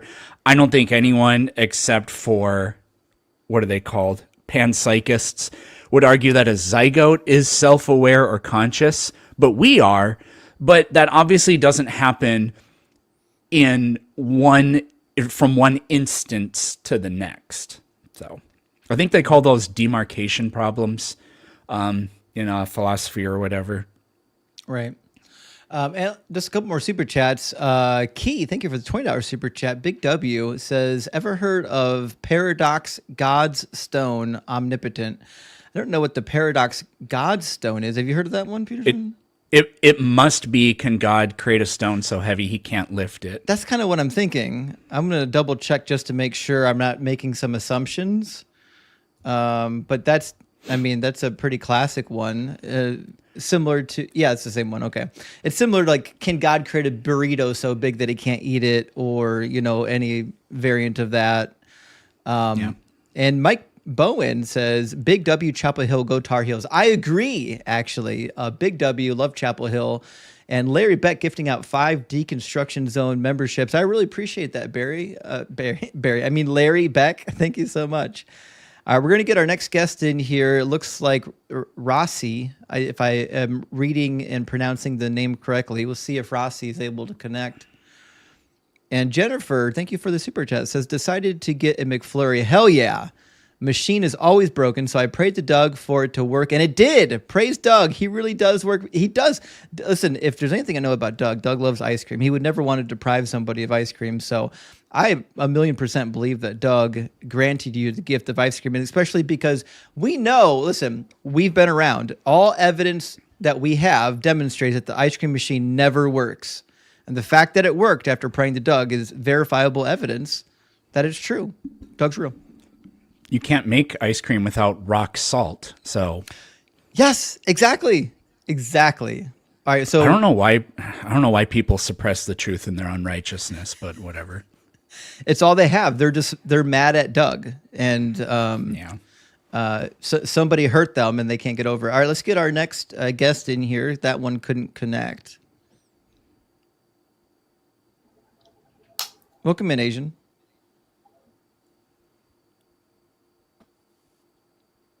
I think it Aslan? says Aslan. Yeah. It's hard to tell because my screen is, the text is so small. The I looks like an L, or the L looks like an I. So is it Aslan or Asian? I'm sorry? Aslan? Aslan. Welcome in. Aslan, are you at least 18 and are you a believer? Yes. Awesome. And which God do you believe in? God of the Old Testament, New Testament. So you're a Christian. Cool. What would be the most compelling argument or evidence for the Christian God being real? I actually had a question for you. I was curious where you got your MDiv and BA. So I got my BA from Bethel University and my MDiv from Ashland Seminary. Oh, cool. Bethel is part of the missionary denomination, not the Missionary Alliance, and Ashland Seminary is Brethren, so they're Anabaptist. Cool. Sorry, give me one quick second. I will literally be 10 seconds. Hang on. Okay. Is he going to go look you up or something? Maybe. He's going to go find my transcripts. Kembeth says, well, I guess Muhammad likes pretzels. He does. This is what I know about debating with Muslims, though, is they really want to do the philosophical and scientific arguments because they want to avoid talking about their actual religion. Anyways. The funny thing is, their scholars say that philosophy is a sin, and whoever does philosophy has left Islam. Which is why some guy sent a meme on the Discord. Ibn Taymiyyah said that whoever uses philosophy has used logic, and whoever used logic has apostatized. Shit, you have to. It's a real quote. You have to send me a link to that so I can put that in my cheat sheet. I got to start putting a cheat sheet together for this. So Aslan, welcome back. Did you have an argument for the Christian God? I was actually curious to talk about a subject you're very knowledgeable in, okay. Which is slavery in the Old Testament. I just had some questions for you. Okay. Specifically, I know one of the words that is a cornerstone of the topic is the word property in Leviticus 25, correct? Yeah, well, there's Akuza? Achuzah, and there are two words in Leviticus 25 that connotate property.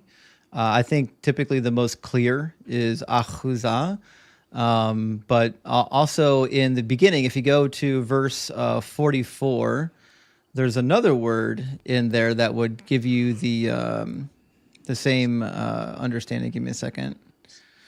Is it verse 44? Purchase. Well, to acquire and to purchase isn't really that big of a deal. Blah, blah, blah. Okay, sorry, it's in verse 45, and that is achuzah, sorry. So I was thinking of the same word you were, I apologize. In verse 46, it does refer to them as an inheritance, like a nachal. Yeah. So you've studied this enough. You would probably agree that the ancient legal codes, they carried I don't know, they would carry some different ranges of meanings and implications, rather than maybe our modern legal terminologies would. Would you agree with that?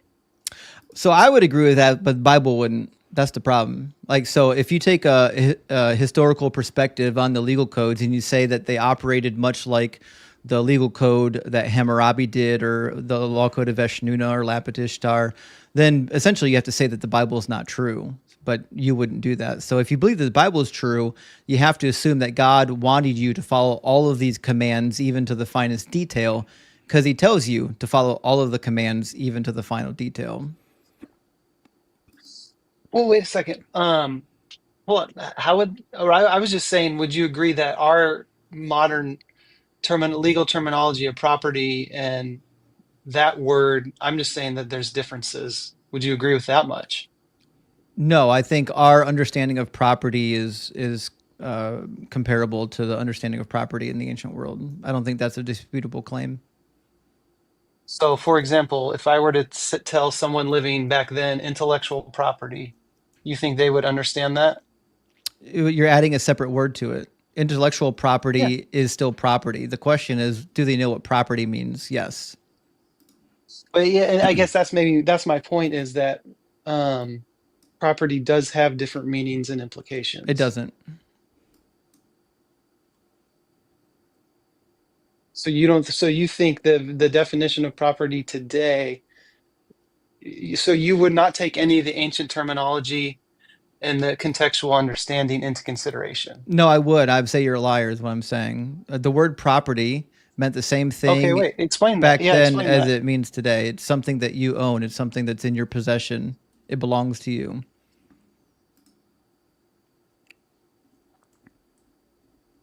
Okay, how am I lying? I'm sorry, I'm confused about that. You're saying there's not a difference. Yep. You're saying there's not a difference. I'm saying there's There's no context back I'm then saying there's that would one-to-one paint a different parity picture. between the word property in English and achuzah in Hebrew. It's the same thing. So when we look at, there's other ancient Near East sources that establish property being designated as transferable legal rights Yeah, property. within the social system with mutual obligations. Yeah, and can you transfer things that you own? You should be able to. Yeah. What do you mean? Because it's your property. Exactly. Well, what I'm trying to say is ownership is it's more complex than what it's kind of You're being doing made sound like. an awful lot of work to get around the slavery issue. Does God say that you're allowed to own people like property? Yes or no? Well, the better question would be, does he command you to? It was a yes or no. Does God say you can own people as you would property? In that verse, it does. What I'm suggesting Okay, that there those so it words, does. Fantastic. I'm suggesting those words in the context have a more variance of meanings that could be beneficial to the people involved And you'd be at the time. wrong. Because it says that they will be your property forever and that you can bequeath them to your children, just like property, just like cattle, just like a house. And the slave's offspring can be inherited as property for life. That's right, because you're born into slavery, a lot of these people. In fact, Exodus 21 verse 4 makes that very clear. And again, that's my whole point, is that I'm suggesting that that word too doesn't mean for all of eternity. It often meant for Le'olam? some amount of time. Okay, so when Yeah. God says that he is enthroned forever, Le'olam, it doesn't mean forever.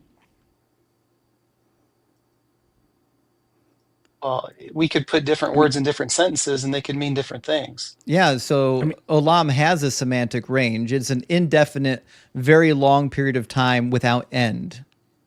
Right? So there's a way to say forever, meaning definitely forever. There's no endpoint to it. And then there's the indefinite forever. It's just until. There's no endpoint. It's just until. So when we read that they're going to be your property forever until, and that you can pass them on to your children as inheritable property, these are permanent slaves, just like the permanent slaves in Exodus 21, just like the permanent slaves that God blessed Abraham with. If you Excuse me, are sorry. somebody's slave until you die, you are their slave forever. Now there's a different context in which they're not a slave until infinity or something like that, but we're just being pedantic and betraying what the actual words are saying.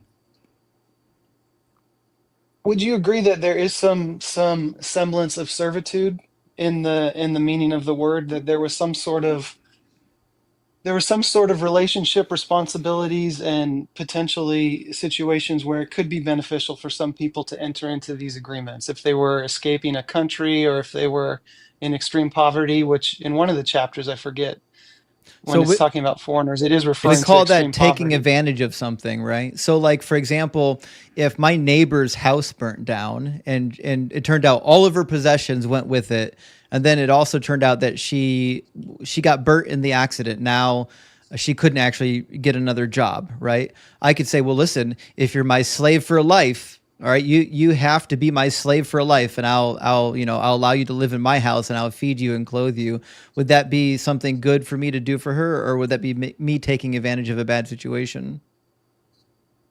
I mean, the way you said it sounds like you're definitely taking advantage of a bad situation. Yeah, right. Now, does God have the ability to make sure that these people get paid? Because with the Hebrews, he said, if your Hebrew kin fall into trouble, make them serve as hired laborers. Don't make them serve as slaves. Could he have said that of the foreigners? Potentially, yeah. Okay, but he didn't. What he said is if your own Hebrew brethren fall into trouble, don't make them serve as slaves, don't treat them harshly.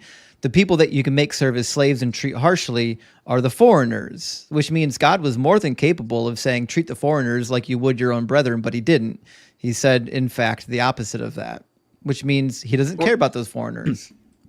You're Where trying does to he say sell to us treat the that this is a foreigners? matter of good versus bad, whereas in reality, I think it's bad versus worse.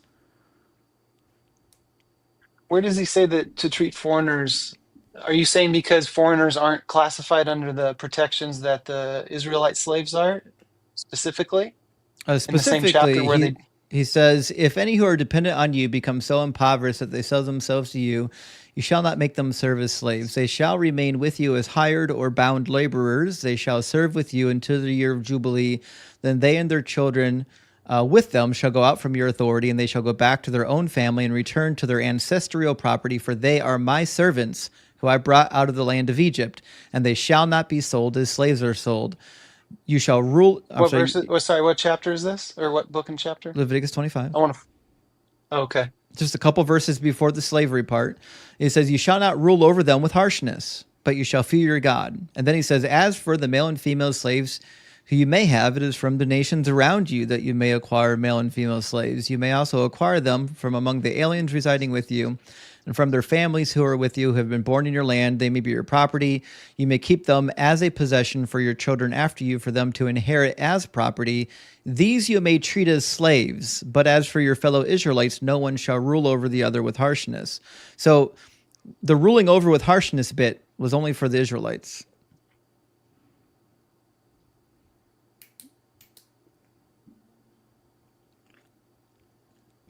Which verse is ruling over with harshness? Sorry, I'm pulling up the chapter. I was looking at something else. It's going to be verse 43 and 46. 43.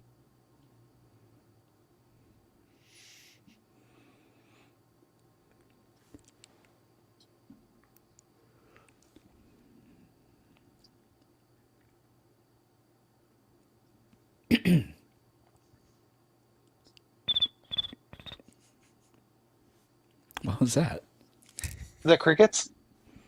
Yeah, I don't know. Is that crickets down? I don't know where it came from.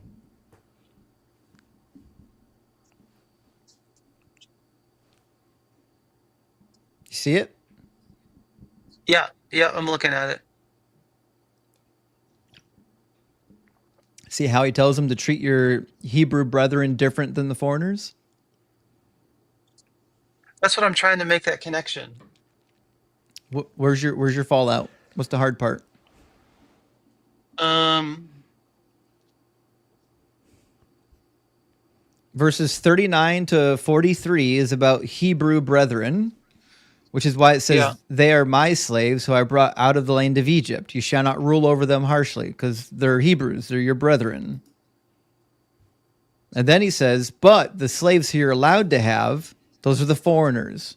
Verse 44 through 46.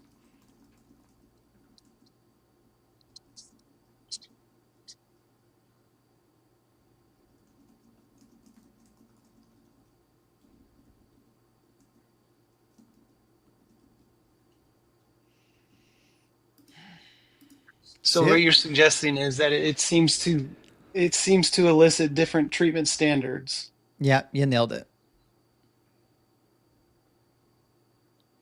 And there's different treatment standards even for the indentured servants and the free people.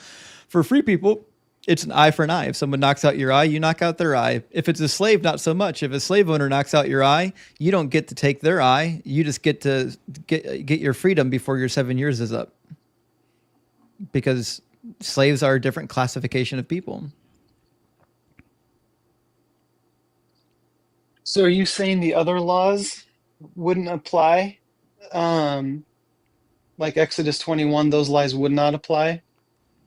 Well, I actually don't know if the laws of Exodus 21 would apply to foreign slaves. I personally don't think they would apply to foreign slaves, mostly because when God talks about what to do with foreigners, it's always horrific. Like in Deuteronomy chapter 20 and 21, he says you can go to war with your enemies and convert them to slaves, and if they're Canaanite, just murder them altogether. But he's like totally okay with you just like murdering outsiders.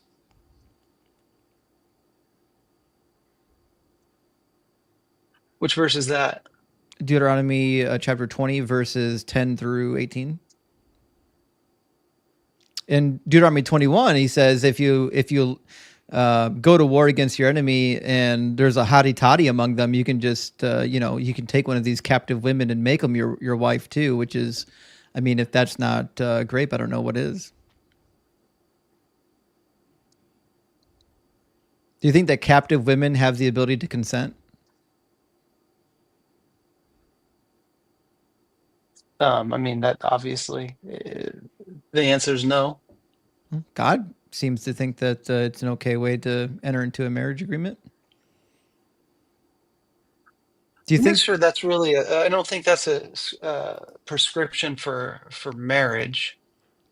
He says you can do it. I In don't care what. Deuteronomy. There's no prescription for marriage in the Hebrew Bible whatsoever. That's not really a thing. You like somebody becomes your woman and somebody becomes your man. The word marriage doesn't really seem to exist. But in Deuteronomy 21, God tells you, starting in verse 10, he says, when you go to war against your enemies and Lord God hands them over to you and you take them captive, suppose you see among the captives a beautiful woman whom you desire and want to marry. So you bring her to your home, to your house. She shall shave her head and pare her nails, discard her captive's garb, and remain in your house a full month, mourning for her father and mother. After that, you may go into her and be her husband, and she shall be your wife. So God's okay with kidnapping women. And if you like the way they look, get her done. I thought you were talking about in Numbers. Which one was that? Deuteronomy 21.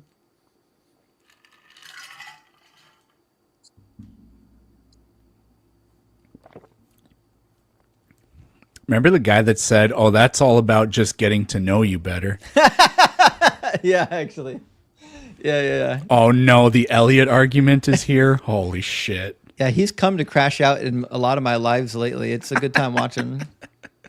I'm always tickled by the amount of Christians that come and crash out in my comments. I really don't understand it. I don't spend any time in Christian lives unless you're in a Christian live stream and you're debating them or something. Other than that, why do I care? Why am I wasting my time with that? So weird. Did you start deconstructing before, during, or after your MDiv? I would say before I started deconstructing, I would say the summer I was going into Bible college. Yeah. Was there any specific instance, or was it kind of a culmination? Well, for me, I think the thing that kicked it off was starting to dabble, and I mean dabble in the very lightest sense of the word, into textual criticism, which became pretty problematic to me. And in doing so, I discovered that even in the Bible that we have today, there's actually there's quite a bit of contradictions and errors that can't really be satisfactorily cleaned up, unless you just say that the Bible's not inerrant. You can fix it by saying that. Okay. And some people But- do. A lot of Christians don't believe the Bible's inerrant. Mm-hmm. Yeah, I mean, I it seems that there are some problems from my vantage point. Right. But So I think a lot you'd of be- Christians are okay with that, but that does open the door to a lot of other questions. Yeah. So you said it began during that, but you finished out your MDiv, and Mhm. you said you worked at a church for a while. Mhm. So it was nothing necessarily that happened externally to you. It was all an internal. Mhm. It was all an internal. Yeah. I guess you could say pendulum swing. Yeah, just What couldn't position did you work at the church? hold up to scrutiny. Associate pastor. I was a youth Okay. pastor, and then a associate pastor, young adult pastor. I did other ministries too along the way. I helped run a program for at-risk teens because in small towns, believe it or not, the government and the churches tend to work together. Gotcha. Well, yeah. I mean, there's a lot of cross relationships depending on the people and the situations. Yeah. So, but to me, I think the most troubling issue with Christianity is that Jesus isn't actually necessary once you know the Old Testament very well. He doesn't need to die for anything. It's an unnecessary step. And on top of that, he didn't fulfill any of the messianic prophecies, not even the ones that are mentioned in the New Testament. So, I mean, that's the nail in the coffin there for Christianity. If he's not the Messiah, who cares? Yeah. So for you, then you kept deconstructing and then all the way to even God's existence? Yeah, so even after I deconstruction from Christianity, I still believed in some form of a God. I didn't go right into atheism. For me, it was actually studying cosmology that led me to conclude that there's no good reason to believe in a God. I mean, our whole galaxy is going to collide with the Andromeda galaxy. It's going to be a train wreck, and like if there's going to be I don't know, like a heaven, where the fuck is this place? Where? Like we just assume that it's some place far away in a mystical kingdom no one's ever heard of, but that doesn't actually fix the problem. Where is this place? If we can't detect it or know that it's there, why would I believe in it? Well, I mean, if God exists, there seems to be then the potential for another dimension in theory, right? But it seems like we'd be able to detect the other dimension. Maybe. I mean, there's definitely a lot of space and room we haven't been able to explore quite yet out there. Yeah. But what I'm saying is like, there's no evidence that would point to this alternative dimension. We just believe it because like we want to hang on to the God concept. Once you get rid of the God concept, there's no point in believing in this weird extra dimension. It doesn't make any sense. Yeah. Yeah. Just the fact that we even have these discussions and seem to have some sense of something outside of ourselves, which I'm not saying that's worth any warrant. I'm just saying it's strange that we all share that desire. Again, we share a lot of desires, but for me, it just seems like fine tuning in the universe and where information somehow gets organized from what we observe with science. It seems just strange that it could. What's finely tuned? I don't see a finely tuned universe. Well, what about gravity? What about it? If if there was any variance, then we wouldn't be here talking. Wrong. We don't know that. How's that wrong? You're suggesting that there's two problems with your argument. One is you don't actually know what the variance is, right? You're saying if it was any different, we wouldn't be here. But As it turns out, that's not entirely true. The gravity on the moon is 1/6 weaker because of its mass. Theoretically, we could have a gravity universally that's 1/3 weaker, and it would result in something, right? We don't know what it would result in, but it would result in something. But the second part of the argument is that you're assuming that the intention, the purpose of the universe has to be life, but that assumes a creator. That assumes that there's something that is granting a purpose to the universe. But why? I don't think the universe has a purpose. I wouldn't say assumes the creator. I would say it would be evidence to lead towards an intelligent agent of some Why? sort. What the fact that we exist has nothing to do with whether or not the universe is finely tuned. If the probability of life evolving from the universe is anything but zero, then it means it has to happen. You can't stop it. If the universe is infinite, which If- it looks to be. Right. Yeah. If the universe is eternal and infinite.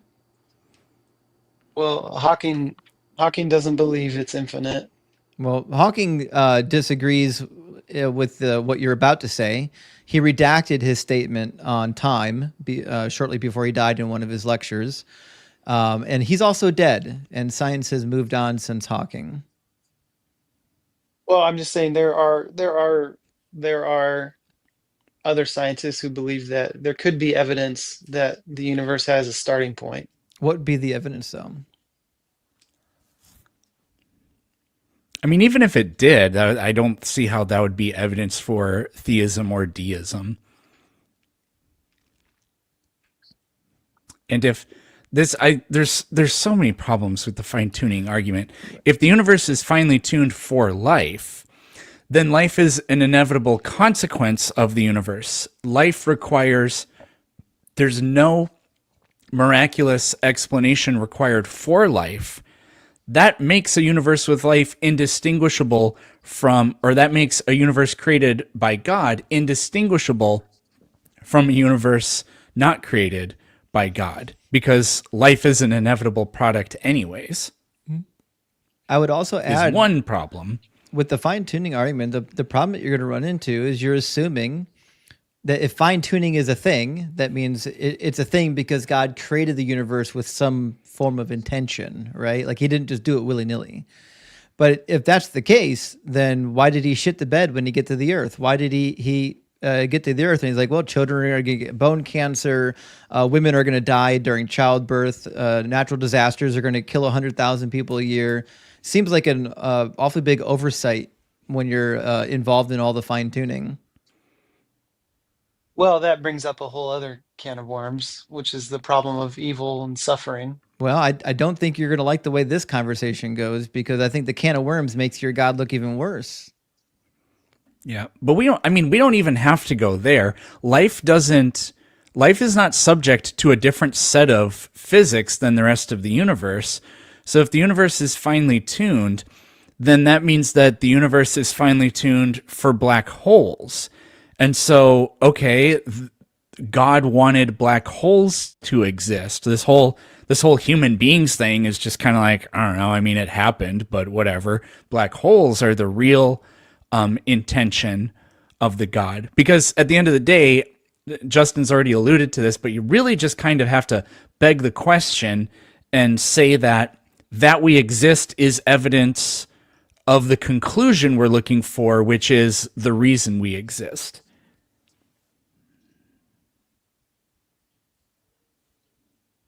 Sorry, say that last part again. Explain that final part.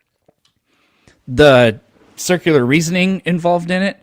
You're saying the universe, because you're saying the universe is finely tuned with the intention of life existing, and we know this because life exists, and we observe the universe, and then we read into the point of that, the telos of us existing, which unfortunately is the conclusion we're searching for. So it's circular.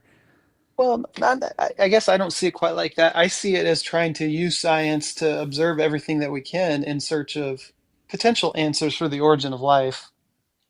And there just seems to be so many things whether it is, the physics stuff that we can observe that, seem that there's some sort of potential tuning, whether it's nuclear force, electrons to protons ratio, all the way down to, single cell organisms and how did the first single cell replicate itself. There seems to be a need for organized information in order for these things to happen, and that random But that's random true for the chance isn't a existence test. of that's true for the existence of stars and cow farts too, because the laws of physics apply to them the same that way that they apply to us. So does it apply to cow farts? Yeah, they're not subject to a different laws of physics. The constants apply to everything. But my whole point is, how did they get into that position potentially? Well, we don't know that, but Well, we know about the what's cow farts. unknown isn't evidence for. We do know the cow farts. Yeah, we know how those come to be. It's lots of fermentation, but anyways, yeah, what we don't know isn't evidence, isn't positive evidence of a claim. No, I'm not saying. I'm saying let's look at the evidence and let's continue to look for answers. Right, I agree. Yeah, that's fine. I just see fine tuning as a conclusion. It came about from a conclusion in search of a explanation, Right. which is not scientific in any way. Right. Like if you're looking at the universe and you're saying, what does this evidence lead you to? To me, it doesn't lead me to a God. I see a universe full of chaos, which is pretty well explained in our model. It's not explained well in your model. You have to invent reasons why God would create the chaotic universe to be chaotic.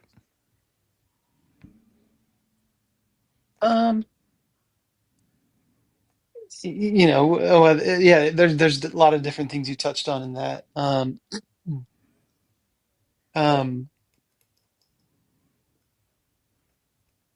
think, here's what I was going to say. Sorry, I lost my track. It's not like I'm trying to start with the answer. I'm not trying to be unscientific. I think since we do observe fine tuning in things that humans have created, and since we do observe it with science, it could be a potential explanation. That we're not trying to just punt to. Well, let's try a Yeah, but specific. you're retrofitting. Right. You're Not like necessarily, not Karl necessarily. Popper. He sort of coined this term pseudoscience, and what he said pseudoscience is when you do this, when you do retrofitting. He really didn't like psychology because he said what he thought of was so much of what he saw in psychology was people fitting in explanations which may be logically consistent and make sense, but they always do it with the facts already in mind, with absolutely no experimental apparatus or with no methodology. It's just always the retrofitting. So this is why, like, when I hear people say that this is scientific evidence of God or anything, because we could just plug in aliens and it works the exact same way. And I think the aliens explanation is actually more parsimonious because it requires fewer assumptions. But nobody, I think, really actually agrees that anything we see actually is evidence of aliens or simulation theory, because those are unknowns. And so it's just retrofitting. Well, let me ask you this. In regards to that too, would you guys agree that, like, for example, Justin said, "Hey, give me evidence for this," or you might say, "Give me evidence for that." Would you agree that all three of us, we share all the same evidence? Well, yeah, I think guess, evidence theoretically doesn't speak for itself, correct? we all share the same evidence. The question is who is privy to what amount of evidence, right? So like the amount of evidence for biology that I'm privy to is different than Planet Peterson. He's going to be way ahead of me. The amount of evidence, say, if we're looking at like, I don't know, electricity, I think I might have an advantage there. So like I think it depends on what field you're in. But you would agree that all of us share the same evidence because they're some people might say, like you guys might say, well, give me evidence for fine tuning. Well, it's not like I have any magical evidence. What I'm saying is we look at the exact same things and we come to different Right. conclusions. Okay. Does that make sense? So let me ask you a question about that, because I think this will help sort things out. Okay. So Does that make sense though? kind of, because again, I don't think everyone has the same evidence. I think everyone is working with a different set of evidence. So anyways, my question is, the earth that we live on, do you believe that was finely tuned? Based on what I can observe, it seems like potentially yes. Was it finely tuned for life? It seems like it. Okay. Can Yeah. you explain why 100,000 people a year are killed in natural disasters? Well, that doesn't negate the fact that life is still possible. I didn't say if it was possible. I said finely tuned. See, because in my worldview, Well, finely tuned for life or happiness. for life, Those are two different things. for life, Well, your second part of your argument was about unhappiness it and wasn't about suffering. unhappiness at all. It's about life. You don't have life when you're dead. So, are you saying life should be eternal? What I'm suggesting is that if babies are dying in earthquakes, that's not finely tuned for life, unless you think it is. Well, but you're If putting two life things didn't together. You're putting reproduce, two things. if life didn't reproduce, which it doesn't have to, but if it didn't do that, then life would almost certainly have been rendered extinct on our planet a long time ago. So that's life can exist in perpetuity on Earth, but it's barely able to cling to an existence on the planet. Right. That's And- kind of the point Justin's making. Right. And we are living on this planet not because it's finely tuned for life. We're living despite the hurdles in front of us to live. It's quite the opposite. Like we're living against the odds. Like every day we have to get up and survive. Whereas if it was finely I tuned, always say that if the Earth or humans were finely tuned, I wouldn't have a job. that's right. Yeah, doctors wouldn't need to exist, right? So like, the idea that children can be born with bone cancer and that women would die in childbirth. In fact, for part of history, the death rate of children in childbirth was as high as like 30 or 40% in some countries. To me, this doesn't sound like fine tuning. It sounds like chaos. Well, okay. What I'm trying to say is there's two different things. There's either life being the ability for living living organisms. So there's the physical side of it, and then there's the experiential side of it. That's what I'm trying to. When you were asking me the questions, I was just referring to the physical side of life, actually just the ability to be alive. So did God finely tune life for misery? Because that's what happens when you're born with bone cancer. Well, cancer, that's a whole other, I mean, that's a whole other side issue. I don't believe God causes cancer. I believe it's the result of pollution and all Well, sorts of man-made problems. that would be wrong. Cancer existed for many thousands of years, and even dinosaurs have been discovered with bone cancer. Do you have some fossils for that? Yeah. We've got 2 dinosaur fossils with bone cancer. Have you not heard of this before? I've heard of it. I haven't looked much into it. Okay. It still doesn't negate the fact that a lot of the cancers we observe You today is you man-made. are aware it's not man-made. That's a lie. It Well- is not a cancer is not man-made. No, we understand the process at which cells become cancer. Again, you have specific genes in the body, like for example the proto-onco gene and the tumor suppressor genes, etc., that modulate the division of cells. When they mutate in the same way that any other gene mutates, then you have problems which could lead to uncontrolled cell division, which is a cancer. This has nothing to do with man-made or not.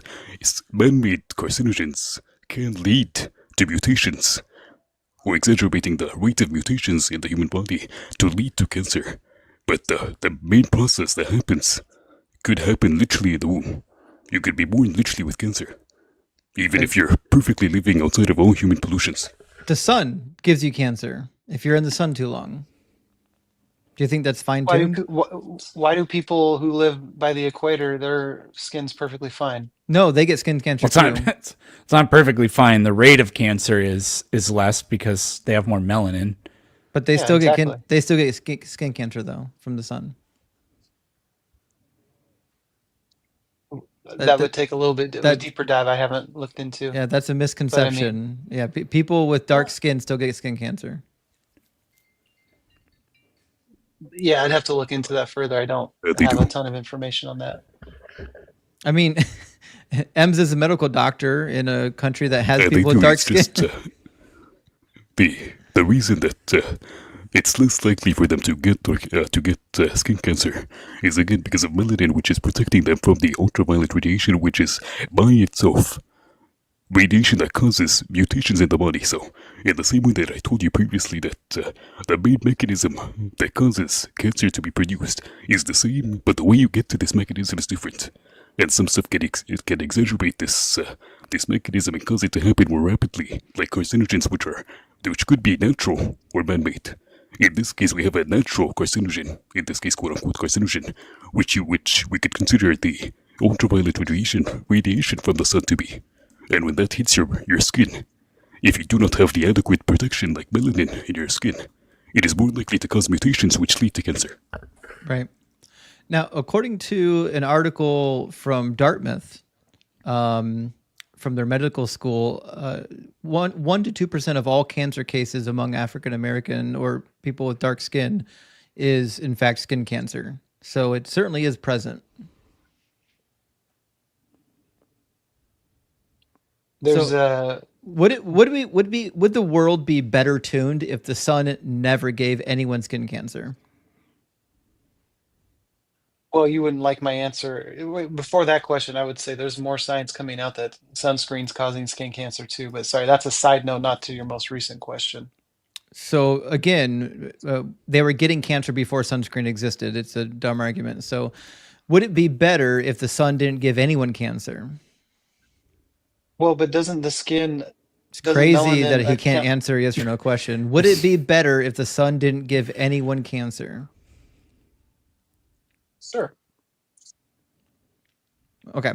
So would it be more conducive to life if people didn't get sun cancer? In theory, yeah. Okay. Which means the sun seems to not be finely tuned for life.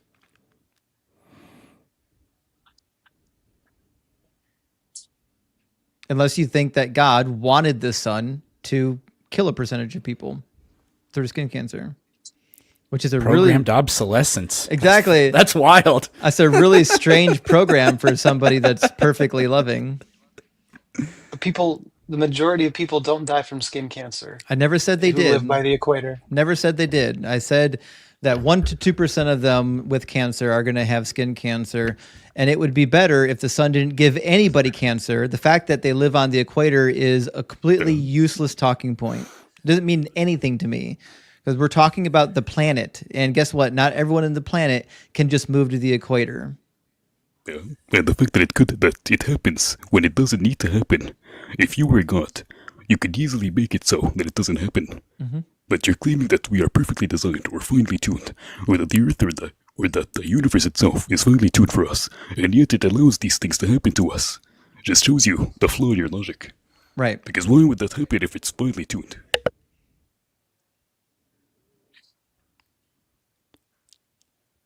I'm not a skin cancer expert.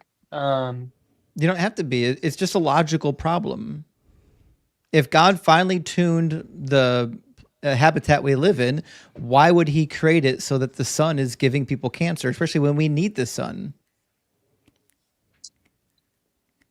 What I'm trying to say, the majority of people don't get skin cancer Don't just care. from sun exposure. Nobody cares. Nobody cares what the percentage is. It should be 0% if it was finely tuned.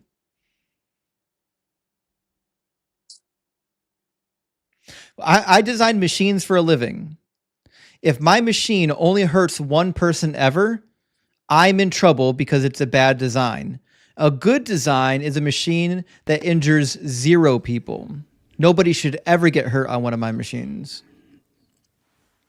Yeah, that's fair. That's fine tuning. So if God is fine tuning and he's all knowing, all loving, all powerful, then he shouldn't have created a habitat for us that inflicts harm needlessly upon us.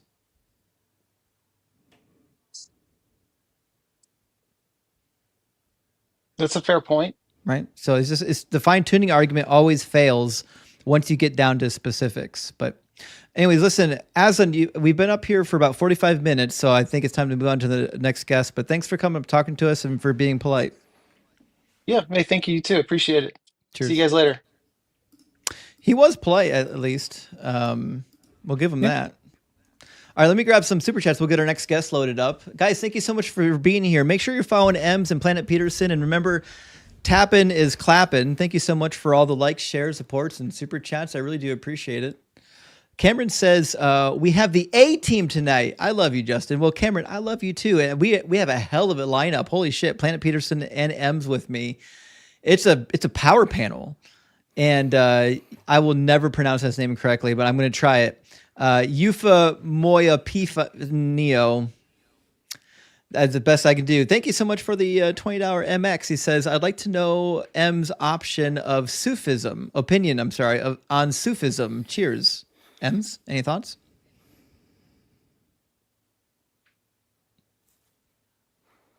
I don't even know what Sufism is. No, I've never heard of this. I was muted, but I was saying that Sufism is like the belief that God is all around us. It's like mystic Islam. They believe in mysticism. And it's a bunch of Sunni Islam, but they have weird practices like dancing and singing and like dancing in the mud. It's weird. Yeah. Okay, that makes sense. Yeah, I'd say it's like the woo-woo version of Islam. Yeah. Or the uwu version. Taste them with dancing. Okay, that makes sense. So Payne, CS Payne, thank you for the VR goggles. I appreciate that. And Kayan says, why can't bicycles stand up on their own? They're too tired. Oldie but a goodie. An oldie but a goodie. I appreciate that. And Bruce Lindsay says, joke, if the Bible was true, they would call it a crucifact instead of a crucifixion. Hell yeah. Hell yeah. That's hilarious. That's a good one. We're saving that one. But I got to catalog these things. Okay. O Discordia, thank you for the $10 super chat. It says, why did the monk refuse Novocaine? He wanted to transcend dental medication. I like that. Transcendental medication. Yeah. He got it. Okay. I like that play on word. And K in 2000, again with the 666, Hail Nero says, one more quick. What sale do Catholic priests always look forward to? Boys' pants half off. That's a fact. That's a crucifact, not a crucifixion. And Reverend Ricky Skaggs with us tonight. Good to see you, friend. Thank you for the $5 super chat. Says, is the song Rock Lobster about Doug's ministry to the seafood? It is actually, yeah. Rock Lobster is a secret hymn to Doug. A lot of people don't realize that. So when they're singing the B-52 Rock Lobster, it's a praise. Kelvaster, thank you for the hand hearts. And Sapient Cephalopod said, oh, W616. Everyone who knows what 616, if you know, you know. Big W says, have you heard of a reverse exorcism? The demon tries to get the priest out of the child. Praise Doug. A lot of good priest jokes tonight. We knew we would get some when the jokes start coming in. It's hard to not get priest jokes. It's just fertile target ground. And Satan, good to see you tonight. Hail the Dark Lord. He says, hi, Justin. Love your show. Makes my day better. Good luck. Well, thank you so much, Satan, for popping in and giving us a little bit of a word of encouragement. We got your back. And Ant W666, he says, used to spread rock salt to ensure my guests in Minnesota would not fall and get hurt. Little did I know I was performing a ritual to Doug. Praise the Stony. Yes, praise the Stony. And also the rock salt, the kosher salt, which is more coarse than the regular salt, I guess is a form of rock salt as well. So Doug is always inside of you when you're consuming kosher salt. And Arian Darf, thank you for the super chat, says Sharon Stone parted her leg so the children of Doug could pass. Listen, she was made of wood at one point before she converted the stone, which means she did have branches, and legs technically, I guess you could say, are branches. So I'm going to go with that one. I'm with you, actually. And Boo-hoo says, be more brave and go after Islam. I just did, Boo-hoo. So I'm sorry that your cowardly heart can't handle that. I was cooking your religion at the moment, but if you ever get the power of the Holy Spirit coming up, and you can come teach all heathens about your God. And Dr. Pizza W666 says, these slaves are my intellectual property. Checkmate. Yeah, intellectual property is okay to own as slaves, obviously. So we've got Mufasa with us. I think I've talked to Mufasa before. How you doing, Mufasa? Mufasa? Hello, guys. How are you? I'm okay. Yep. Let me just ask a question. Mufasa, are you Sheikh Rogers? Holy shit, Vor coming in with the jokes in the comments. Vor says, Sharon Stone gives me wood. You see this? Even Vor's in. Sorry. Go ahead. I didn't mean to interrupt. Mufasa, it's okay. Mufasa, are you Sheikh Rogers? Is that like your other profile? Mufasa, are you mentally present with us? Yeah, hello. Are you Sheikh Rogers? Yeah, I'm here.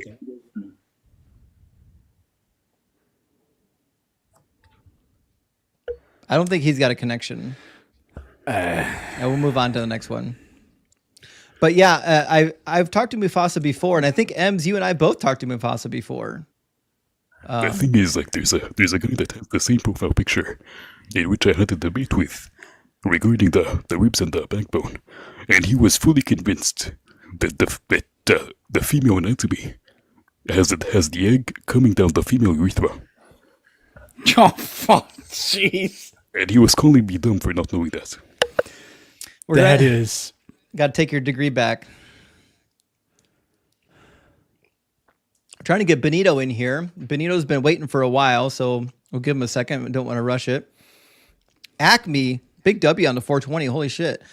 Getting stoned for Doug says, somewhere over the rainbow, way up high, heaven. Oh, that's right. Actually, you know what? Checkmate, atheists. All dogs go to heaven. We solved it.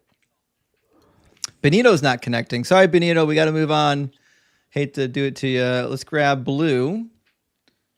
And Baz with us tonight. Baz, thank you so much for the super chat. It says 1 Samuel 8:22.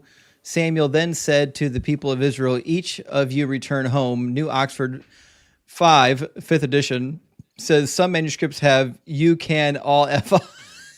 You can all fuck off. I think that's the proper translation. I'm going to go with that. All right, we got Blue with us. How you doing, Blue? Hello, Justin. Well, Peterson. Hello, Pookie Bear. I had to come up and spread the gospel, Justin, about Spanky. Spanky just redeemed Doug, just out of my graciousness. Spanky said to Doug, I kiss thee, Doug, a kiss not of lust, but of divine absolution. Now rise, my stinky little Doug, as Sir Doug of the forgotten gravel, and go forth. So Doug is redeemed in the kingdom of Spanky. Hell yeah. Listen, I don't think Doug at all is in conflict with any of the other deconstruction deities. Well, trust, praise Spanky. In his absoluteness, he saw how beautiful Doug was. I love those. I do praise Spanky, actually. Yeah, you're saved, my brother. You're saved. You're saved. I appreciate that. You two are safe. I'm in the kingdom. You are saved. You are redeemed, unlike the gift card. Don't redeem it. All right, well, Unlike the gift card. Don't redeem the gift card. well, somebody called me on the phone and said I needed to pay my fine in redeemable gift cards. Was that a hoax? No, don't redeem it. No. But give me the gift card. Give me the gift. Well, Blue, listen, it was good to hear from you. I'm going to get Sheldon in the guest box, okay? All right, peace out, Justin. Peace out, and peace out, Peterson. Sorry, my bad. Cheers. Peace be upon Spanky. Absolutely, peace be upon Spanky. All right, is it Shelton? Did I see that right? Yes. Welcome in, Shelton. Are you at least 18, and are you a believer? I would say I'm 28. Somewhat believer, some not. Okay, so you're kind of in the middle. That's fine. Okay. Do you believe in a specific deity or a generic deity? I would say I believe that it has to be some type of creator. So just a generic deity, like not a Christian or Muslim deity? I wouldn't say a Christian deity because I mean I read the beginning of the book of the Bible, not to prolong my speech or what I'm saying, but what I heard was that let's make man in our image. Yep. So who was he referring to? So it had to be multiple people at that point. Cool. So then we agree that Christianity is not true. So why do you? What's the God that you believe in? What can you give me some of its characteristics? I would say it would have to be a creator with a purpose for the human.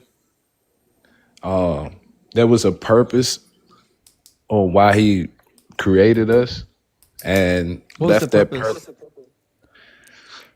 The best idea I can think of is just to be, I hate to say it like this, but controlled, enslaved. You know what I mean? Or used. Shit. So it's an evil creator hypothesis. I wouldn't say evil because that's a perception of how somebody perceive it. You know, I don't think none of us asked to be here. Well, I mean, I didn't ask to be here, but yeah, here we are. Okay, so you believe in a God that created all things, but is not actually good. He does evil shit too. I would say if he created us for a purpose, his purpose, I don't define that as evil. I define that as whatever his purpose was for us at the time was passed down to someone else, like some type of bloodline that was passed down. That's just my hypothesis. So evil doesn't exist in your worldview. I mean, yes, it does. But the perception of evil, like, you know, far as like, let's say, Well, what would be evil in your worldview? unaliving people for no reason. What if God wants you to do that? Then that's something that's evil. No, if God wants you to unalive people for no reason. I would say that's considered evil. Okay, That's considered. so it's still evil even if it's God's purpose. Yeah, no matter who purpose it is. I mean, it's a lot of people, they are indoctrinated, which they tried to indoctrinate me. I started asking questions about the Bible, and they threw me out the church, and I didn't like that part of it. That's pretty common. Damn. You get some of that. Okay. Based for that one, let me ask you a question. Okay, so your God hypothesis is trying to reconcile the evil and the chaos that we see in the world, right? So I get that. But what would be the difference, right? So if your God, let's say, for example, there's a God-eating black hole in the universe, and tomorrow it eats your God. What changes in the universe tomorrow for us? If the black hole ate our God, I guess the purpose that he created us for would change, because what would be our purpose after that point? Because I feel as though, just to tell you, Deconstruction, that this is my hypothesis, that we were put here for a purpose, But that purpose has been fulfilled a long time ago, and now would say humans was left for somebody else to control, like a pass down. You know what I mean? shit, so What we're was the property. purpose? And that's what I'm trying to say. Why would you think this is a more parsimonious explanation for the chaos in the universe rather than just saying that there's probably no God? Man, because I'm still halfway on the fence, man. It takes time, actually. It took me a long time to go from I don't believe in Christianity to I don't believe in any God at all. Probably about 6 years, maybe 5 years. It took you that long, bro? I held on to it for a while. Right. But, you know, we can't undeny the fact of, you know, the balance. We can see the balance, you know, light and dark, death and life, stuff like that. Right. But I think that's really parsimonious with my view and Planet Peterson and M's view of the universe, which is that we're all a product of chance and chaos. right? So like if we were in a universe that was a product of chance, you'd see exactly what you see here, a universe that is kind of indifferent to the survival of the inhabitants. Correct. You know what I mean? Okay. I see that point of view. I don't believe there's no such thing as. Do you believe there's a such thing as free will or like freedom of choice? So actually, well, first of all, I don't think there's any such thing as free will, but even when it comes to freedom of choice, I don't know. I've been having an ongoing discussion with a good friend of mine on TikTok as to whether or not we do have freedom of choice, or if everything is just determined and we're just a fancy computer. I don't know the answer to that. It's one of those topics that I'm still reading up on because I'm trying to figure out what I think. I think is that we do have freedom of choice, but your outcome kind of like similar to Final Destination, that no matter what your freedom of choice might be, your outcome will still be the same, like the overall outcome of your lifespan. Yeah. So let me ask you a question, because I think everybody here is waiting for me to ask the question, which is, what would be the evidence that would lead you to the conclusion that all this mess down here is a product of God rather than a product of chaos? Like, why would I want to flip from my view to your view? Chaos. I would say even with the chaos, bro, it's still good in between the chaos. It's kind of like beauty and the struggle. If you can understand that, but I feel as though it's more so.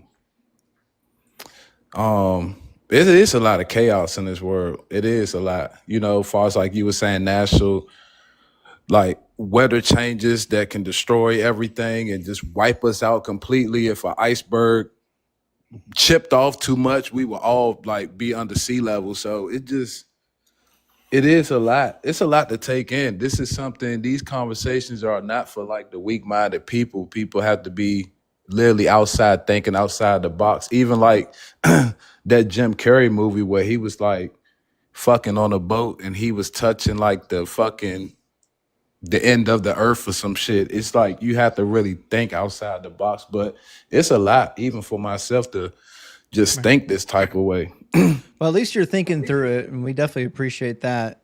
Shelton, if you're not following me, make sure to drop me a follow so I can follow you after this. I'd be interested to keep up with you. And join our Deconstruction Discord. There's a lot of people in our Discord asking a lot of these same questions. I think you'll be in a group of like-minded people. We're damn near 3,000 members now. No shit. Yeah. Join up, guys. Join the Discord. Damn, that's a lot, bro. We've got a couple people running our Discord. Crystal and Benny are managing the Discord, and they're doing an awesome job. I just get in there and talk to people when I get free time. But it's full of people that are just engaging with each other, asking questions, and hanging out. You know what's so crazy, bro? We all, not saying you or the guy at the bottom, everybody wants to always find the purpose of life. You know what I mean? Like, what's the purpose? Why are we here? Why are we here? If you could tell somebody, and I hate to say it like this, your life has no meaning to it. Mm-hmm. You're just a speck of dust on this earth. You have no meaning. When you die, you will be forgetting. Mm-hmm. The only people that's going to be remembered are these people that are leaving bloodlines in place to rule over. That's why I say I think that way back when, some type of fucking agreement was made that you guys, I'm handing this shit down to y'all. We flying to fucking Mars or some shit, and you can control these motherfuckers.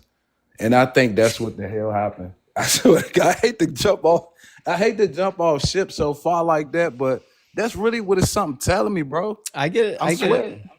All right. Well, listen, Shelton, I had a great time talking to you. We're gonna pull up the next guest, but come back soon. All right. All right. Cheers. All right. W for Shelton. He's trying to figure it out. I think that's what we're all trying to do. He's asking some good questions, I think. Because at the end of the day, when you see the nonsense that is on this planet, like, you got to come up with an answer for it. You can't just put your head in the sand and pretend it doesn't exist, right? Animal Farm. I want to get Zane in here next. Although I think I talked to Zane recently. Animal Farm says, "Gotta love a good old Douglas Adams puddle analogy while rejecting what doesn't fit." I know that the puddle analogy. I used it so much that I'm trying to refrain from using it for now because I feel like it's getting old. But it's such a good analogy For fine tuning. Yeah. I think you can make the same case but say it differently, and I prefer this a lot better, which is an observer can't help but think that the universe is finely tuned for it to make observations. I think that's a little better. That's a good one. And Mech Jack in the house. Good to see you, Mech. Says, I liken Sufis to Quakers of Islam. That's actually, I like that actually. That's a good one. I might have to use that one. And MZ says, on a side note, if Mary still had her hymen, Jesus must have broke it on his way out, which means that she wasn't a virgin when she consummated the marriage with Joseph, which means that there was some adultery committed, which is obviously why Jesus had to die, because he's God and he committed adultery and incest. So he had to pay for his own crimes. I mean, it all checks out. Like when they hold up the paper banner and the football team tears through it when they go out onto the field. That's how Jesus came into this world. Shit. Well, Look listen. out, world. I'm breaking hymens and giving hymns and singing praises and cleansing sins. If the Messiah is going to be born, he has to come out like with a bang and just really like a slip and slide right out and be like, "Here I am, motherfuckers. Let's go." Just cruising out head first. Oh man. All right, we're kind of running out of TikTok guests. I got to take some guests that have been waiting on YouTube, which means Peterson and Ems can hear them, but the guests can't hear Peterson or Ems, unfortunately. So That's great. Actually, I got to go make dinner. So, all right, eat some for me, buddy. I will eat twice. Guys, because make that's sure, how it works. Even though you probably already, make sure you're following Planet Peterson on TikTok and on YouTube. He releases a lot of debate content that you might have missed and a lot of educational content on those channels. So make sure you're getting a hold of him over there.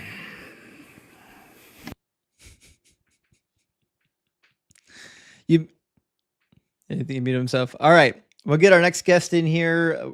It looks like Steve. I'm going to interrupt you. Thank you for having me up. Ems, thanks so much for coming and hanging out with me, buddy. Let's get some big W's for M in the house. So we've got Steve Zen with us now. How you doing, Steve? Steve? Steve? Did you fall asleep on us? Steve? I don't think Steve is actually with us, or his audio is not turned on. One of the two. Does he have speakers plugged in? Let me see. I'm going to... all's well. Can you hear me? Yeah, there you go. I can hear you. Yep. Mm-hmm. Can you hear me? Hold on one second. Can you hear me? Mm-hmm. Yep. Can you hear me? Yeah, I can hear you. It sounds like you can't hear me. I'm here. Hold on. Mm-hmm. Or you can hear me and maybe it's really delayed. Yeah, hold on one second. Jeez. Yeah, I can hear you. Okay. Let's do a delay test. I'm going to count to 3. I want you to say 4 after you hear me say 3. 1, 2, 3. Can you hear me now? It's very delayed. Okay. We got like a 10-second delay. All right, listen, we've got like a 10 or a 15-second delay, which means your connection can't be good. Hold on one second. I've got you muted and I was listening to or maybe YouTube feed. Maybe you're muted, yeah. And now I can't figure out how to turn.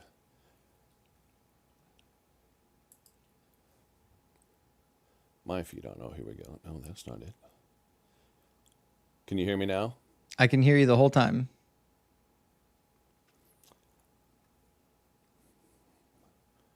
Well, it looks like I can't figure out this stupid machine. Well, drop down and come back. He can't hear me. I don't know why I'm telling him. All right. Well, he'll come back. Let's grab the next one. All right. We're going to grab Doug from the queue. Welcome in, Doug. Can you hear me? Yeah, I can hear you. good. Although you're gonna want to put in some headphones or something, or turn your speakers down because your speakers are backfeeding into your microphone, so it's doubling everything I say.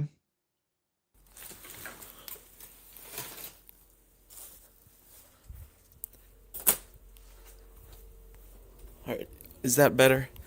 Let's find out. It's a little bit better. I mean, I can still hear myself echoing in the background, but if you turn the volume down a little bit, it'll probably go away.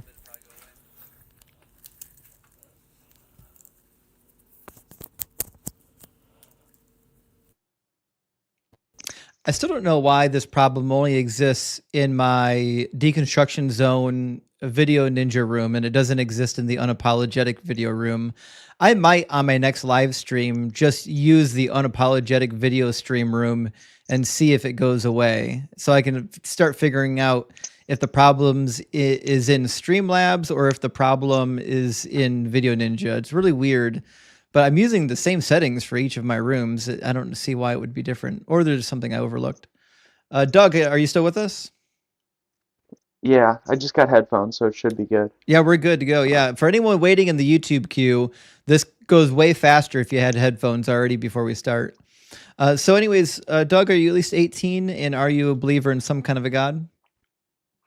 Yes. Cool. And which God do you believe in? You could say Jesus. Sure. And what would be the most convincing argument or evidence for Jesus being real? I've realized there's not really anything anyone can say to just convince you. Well, I don't evidence would think you're convince open me. for. I have a couple questions real quick. Who Do hurt you you? believe in good and evil? What atheists hurt you that make you a Christian? No, nobody. Oh, okay. I've just been, when you like actually search for what's real, the origins of the universe, why any of it exists, I've searched for years and years and came back to the conclusion that there has to be a God that's, I believe, is good. Cool. And what would be the evidence for that God existing? I mean, I don't have proof or exact evidence. I So, think you're asking the I wrong mean, questions. give me an argument or something. Why would I be compelled to believe in some kind of a God, especially the Christian Well, God? you don't believe in good and evil, right? You've said that.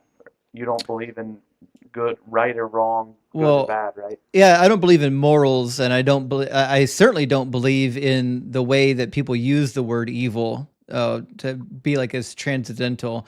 I think there are things that we allow in society and things that we disallow in society based on the repercussions that they have, and I don't. We call that morality, but I don't believe that there's an objective transcendental morality or transcendental like goodness that we can point to. It's all subjective.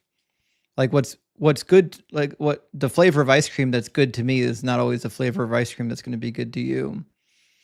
But that being said, I don't know if any of that would have anything to do with God existing, right? So the question would be, why would I believe in a God? Frank, thanks for subscribing. I mean, that's the thing. I don't care for convincing people. Well, I think you're in the There's wrong no place. point to sit here. Yeah, like you just want people to convince you and prove to you something Do you know, that do you know have how to debates work? find out yourself.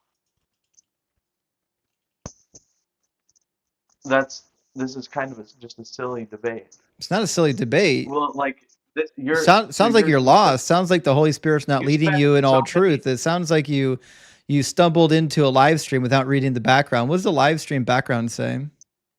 So you are dedicating hours and hours. I'll try this again. Doug, did you bother to read the background of the live stream? Does the live stream say something? Well, you can't have a debate when you just mute the other person. That's not I how muted you debates work. because you didn't You answer realize my that. question, and it's important to the dialogue. Did you actually read the background? Yes. Okay, and what does it say? I can read. I'm not going to say it out loud. Okay, it says your God is imaginary, prove me wrong, which means the people getting up here should know that this is a debate. Well, right? Do you, you don't believe it's good before when you it's got bad? on here, did you know that this was a debate? Yes. You don't Okay, and believe in right and did wrong. you come to debate the topic? Yes. Okay, great. Then in order to substantiate that you're here for a debate, then let's engage in a little bit of debate. What would be the argument for your God being real?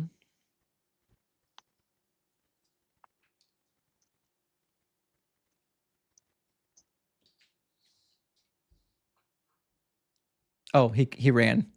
He didn't come to debate. He came to do meta commentary. He wanted to complain about my personality defects. He didn't come to debate. He's a coward. Astronova, big W for the $10 super chat, says, my annual pilgrimage to the Holy Land, Estonia, is next month. I shall offer Vor as the burnt offering. Hail, Doug. Well, big W for heading over to Estonia, obviously the home habitat of Doug. I don't know why you would think that, his presence is full. The fullness of his presence would dwell anywhere but Estonia. And Ominous, thank you for the $5 super chat, says, what kind of pants does a ghost wear? A paranormal pants. That's a good one. I have not heard that joke yet. That's a good one. I appreciate that. Thank you so much. And we had a lot of good jokes tonight. Scylla Tax a bit. Thank you for the $5 Canadian super chat. That $5 is going to be more than the $5 US soon. He says, Monty Python dad joke. What's brown and sounds like a bell? Dung. Bring out your dead. yeah, that's a good joke. I love me some Monty Python, actually. And Santabark says, if they throw you out of church for asking questions about the Bible, you're on the right track. Amen. If you go to church and you're like, hey, I got some questions about this Bible passage, and you're like, get out of here. Don't let the door hit you where the Lord split you. Then yeah, you're asking the right questions. All right, let's get everyday normal guy in the guest box. Everyday normal guy, are you with us? Yeah, can you hear me? Yeah, I can hear you. I just wanted a little question to ask you once again. I don't know if you heard or not, this also like historical thing that in the city of Ur, like there's a theory that Ea Nasir and Abraham could have like lived in one city. I don't know if maybe you heard of it, anything about it. The city of Ur? Yeah, there's two of them. They both exist. What about it? Yeah, what I've seen is like there could be many cities named Ur. It's not exactly like, but one of the theories, like if the Abraham and Ea Nasir, have you heard about it? Like the famous guy like with the clay tablets who was selling a shady copper. No. It's a maybe example of one of the first scam artists in the human history from what you heard. Like, and they could have been like, I don't know, sharing an apartment or sharing a city, and could be like living in one city at maybe like close time. I have no idea what you're talking about. Yes, was there a guy named Abraham and a woman named Sarah that could be living in the ancient times? Probably. I doubt it, though, being that they have mythological names. Also, I mean, Amir, Abraham from... Oh, sorry. Abraham from the Bible, right? Yeah, and and Ea Nasir.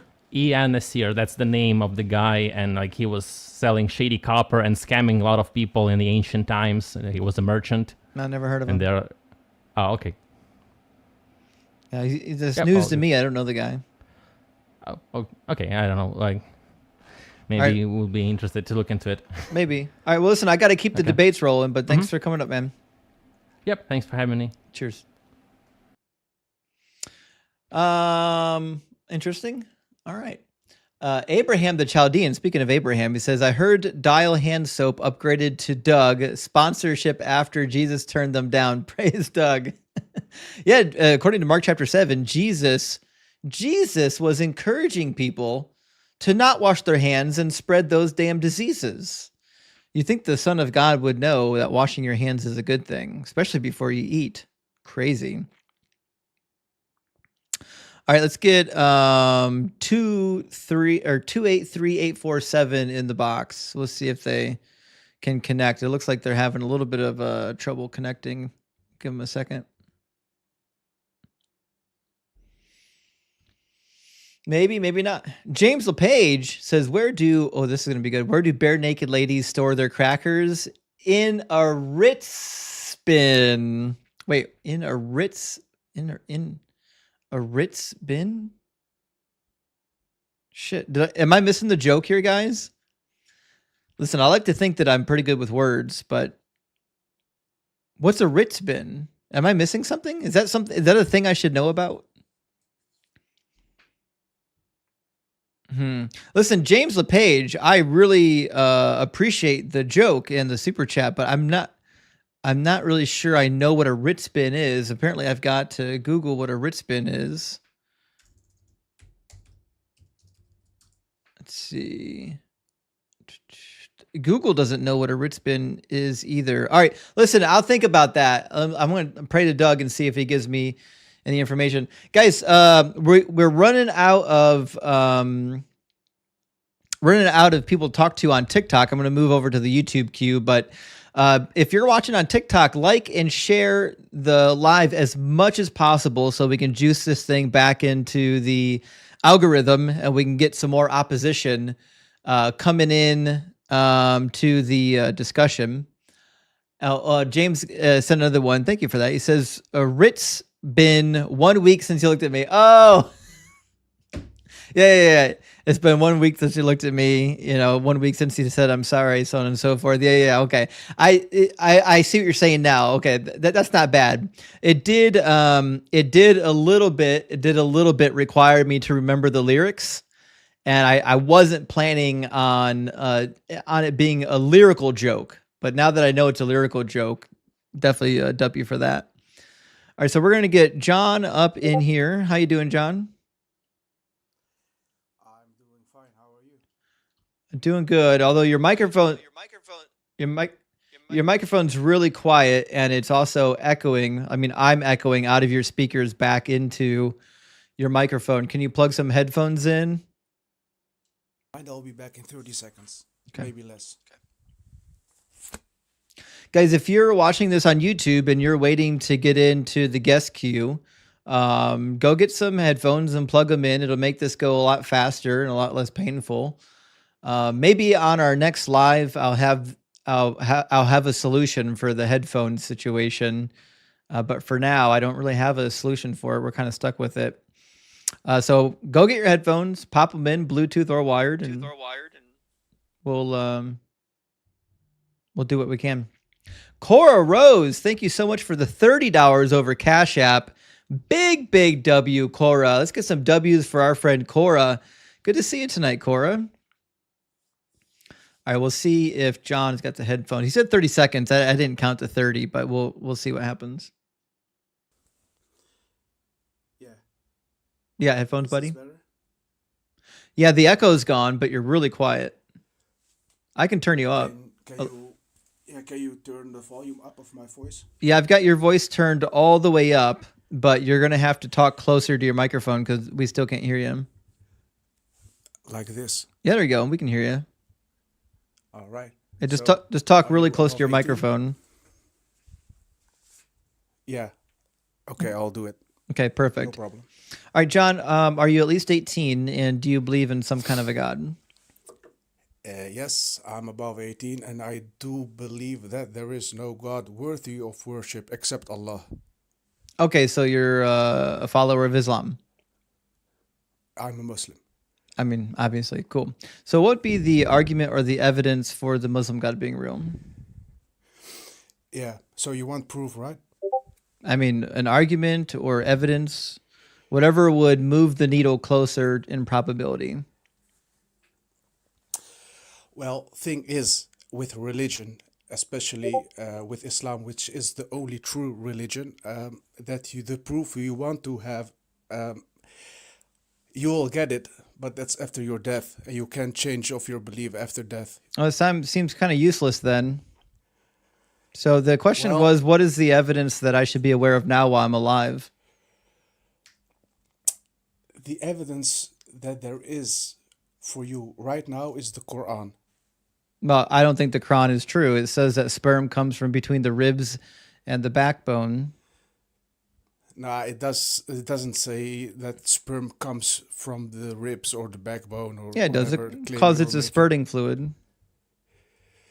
Yeah, it comes out of. We all know where it comes from, right? Does it come Don't from have to the point ribs it and the out here. backbone? Sperm? Yeah. No, man, it comes from. You know where it comes from, right? Yeah. Well, the Quran doesn't. The Quran You're a says man, right? the Quran says it comes from between the ribs and the spine. Nah, it doesn't say that. I think you've misunderstood the Quran on that point. You misunderstood Allah then. Oh, sure. Well, I'll just read it to you. Let's see. It's going to be in Surah 86:6. Yeah. All right. So we're going to do Surah 86:6. And it says, I'm going to put it on the screen, although you might not be able to see it. It says, they were created from a spurting fluid stemming from between the backbone and the rib cage. He was created from a fluid ejected, emerging from between the backbone and the ribs. What's emerging from between the backbone and the ribs? It's a complete other verse. It's the verse that follows it. Maybe it's not even speaking about sperm. Oh, you want to read the whole Maybe it's thing? So speaking about have the you actually child. read this? Sounds like you haven't read this Yeah, before. I memorized it. I've memorized If you it. memorize it, you should know that this existed. I didn't say it didn't exist, but I said you've misunderstood it. Oh, I definitely haven't. It Right. says, let people consider what they were created from. People are created from a spurting fluid stemming from between the backbone and the rib cage. No, it doesn't say anything about considering. It's It does Arabic. say You know, that. the Quran, the language of the Quran is in Arabic. Well, I'm reading it in English because I don't speak Arabic. That's my first language. Yeah. Okay, That's so the then so Quran.com translated it wrong. Quran.com. No, I'm not claiming that it translated it wrong. But And I'm and saying you're in good luck. misunderstanding the verse. Oh, Ems, you might have to put some headphones in. Can you hear me? I can hear you, but I can hear myself echoing. Oh. Let me try to fix this. Can you still hear your echo? Let me see. It's a little bit better. Uh, Yeah, so I've got an Verse number. an sorry Arabic for speaker with interrupting. I us. don't- So Yeah, that's great. what That's what great. what word So, what word in خلق- Arabic خلق من ماء دافق. What does it mean? M? he was created from a fluid flowing. Thank you. Let's continue to verse 7. Uh, يخرج من بين الصلب والترائب. What does that mean? coming out from between the backbone and the ribs. Sorry, I didn't understand it again. Coming out from between the backbone and the ribs. Yeah. So, but it doesn't speak about sperm. It doesn't is say because the if you open up, sperm's it is. If you open up the hadith, in which the Prophet says, "ماء الرجل أبيض غليظ," he says, he uses the same verbiage, and he says that the liquid of the man is white and thick. So what is the liquid of the man that is white and thick? That is using the exact same word that is using. Sorry. Yeah, the liquid that we are speaking of right now. Yeah. In verse 6, we all know what liquid we're meaning, right? Sperm. It is talking about sperm. Yeah. Okay, yeah, very good. Does sperm come from between the backbone and the rib cage? Well, that's a question we all know the answer of, right? It is Well, not the Quran doesn't case, know the answer. but- That seems to be the problem. So I want you to answer it. Does sperm come from between? No, sorry. So we'll just actually, you are sorry. So I asked you a really easy question. I'm not going to let you coward out of it. Does sperm come from between the rib cage and the backbone? It's a yes or no question. Doesn't require anything other than a yes or no. That verse number 7. Funny, I didn't hear yes or no. You can say any bullshit you want after you say yes or no. Does sperm come from between the ribs and the spine? Yes or no? For as far as I That didn't sound like a yes. I need a yes or no, one of the two. Does sperm come from between the spine and the rib cage? Yes or no?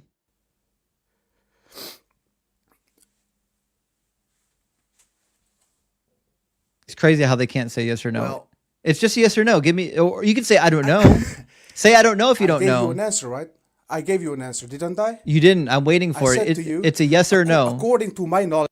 John, according to your knowledge, isn't a yes or a no, which is why I keep muting you. I need out of your mouth is a yes or a no. Those are the only two words you need to say. Well, you already got your answer, didn't you?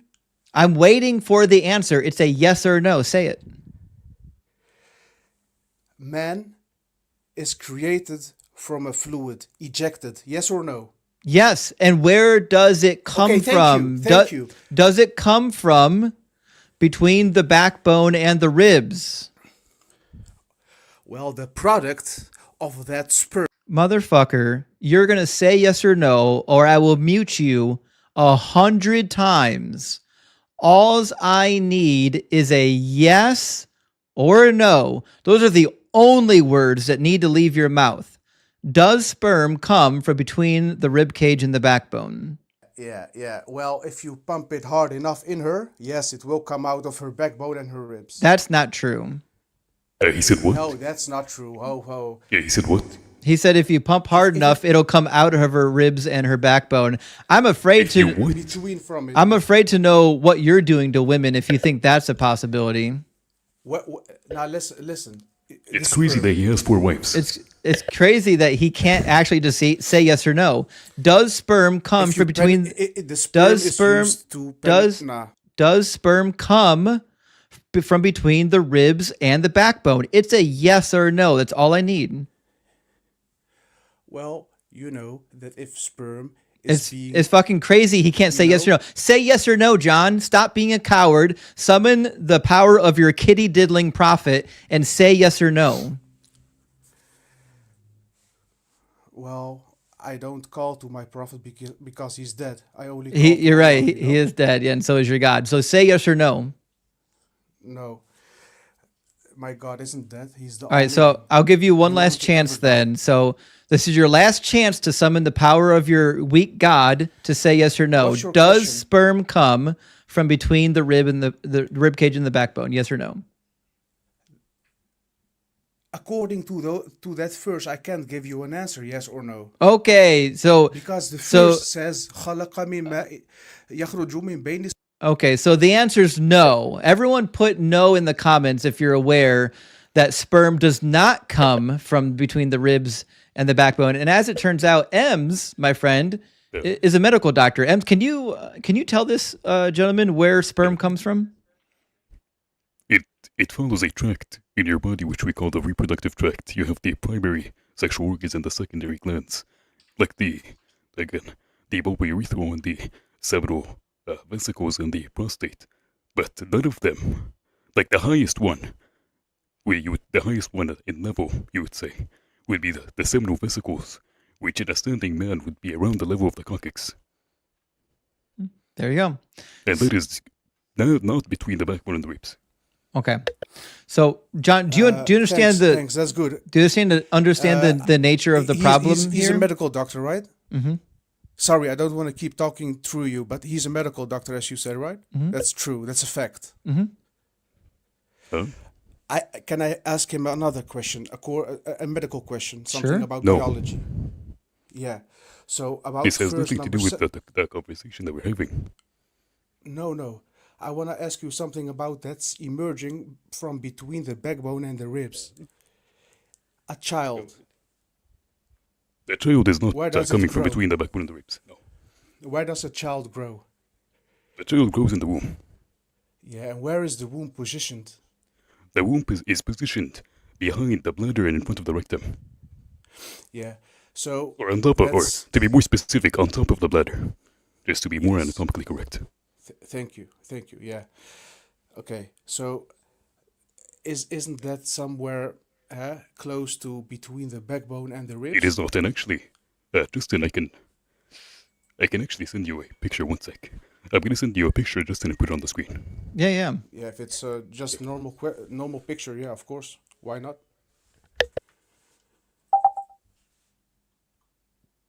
Give me a second. So I think the argument, which is a dog shit argument that he's trying to make, is that because babies are born from a position that is higher up, then therefore the verse holds. But it doesn't, because it doesn't say anything about babies being born. It talks about where the fluid comes from. Yes.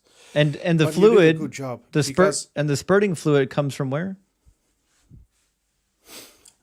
Yeah, it comes from the testicles. Okay, not from between Justin, the backbone can you and the ribs. check? Can you check Discord? You did Yeah, let me give me a second. so I'm on where's the Discord right picture? now. Was it a private message? Oh, there it is. All right, give me a second. I've got it. I'll pull it up right here.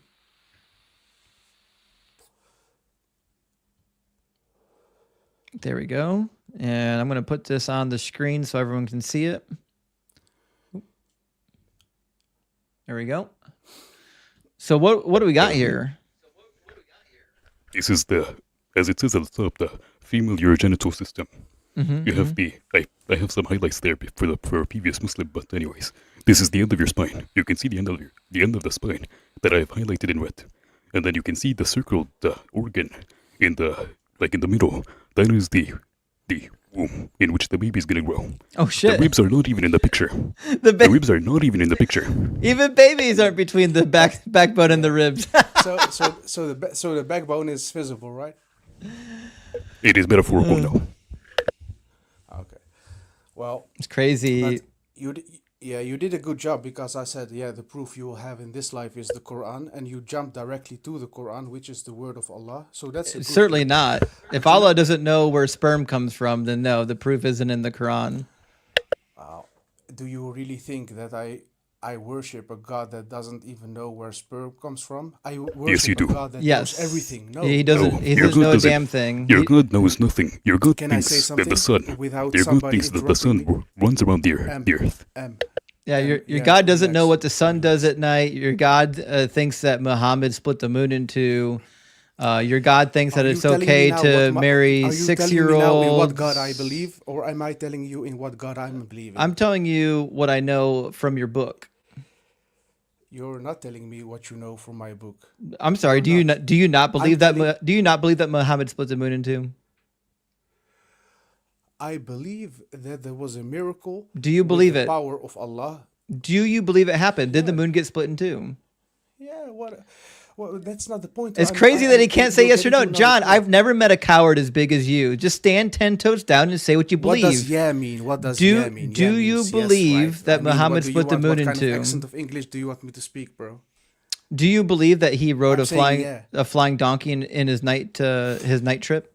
Al-Burak. The name of that creature is Al-Burak. I don't care what you call it. Did he ride a flying animal it's throughout the than night? saying flying donkey. Flying donkey is so difficult to say. Just say Al-Burak. Not if you're an English speaker. Yeah, I am. Okay, so what? It's easy. Burak.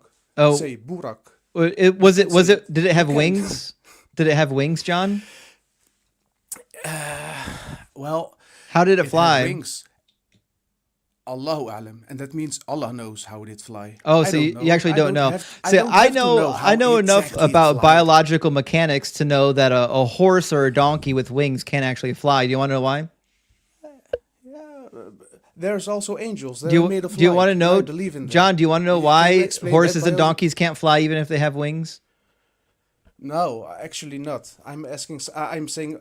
I know you don't want. You definitely don't want to enter into dialogue about why it's physiologically impossible for horses to fly. I'm sure you wouldn't.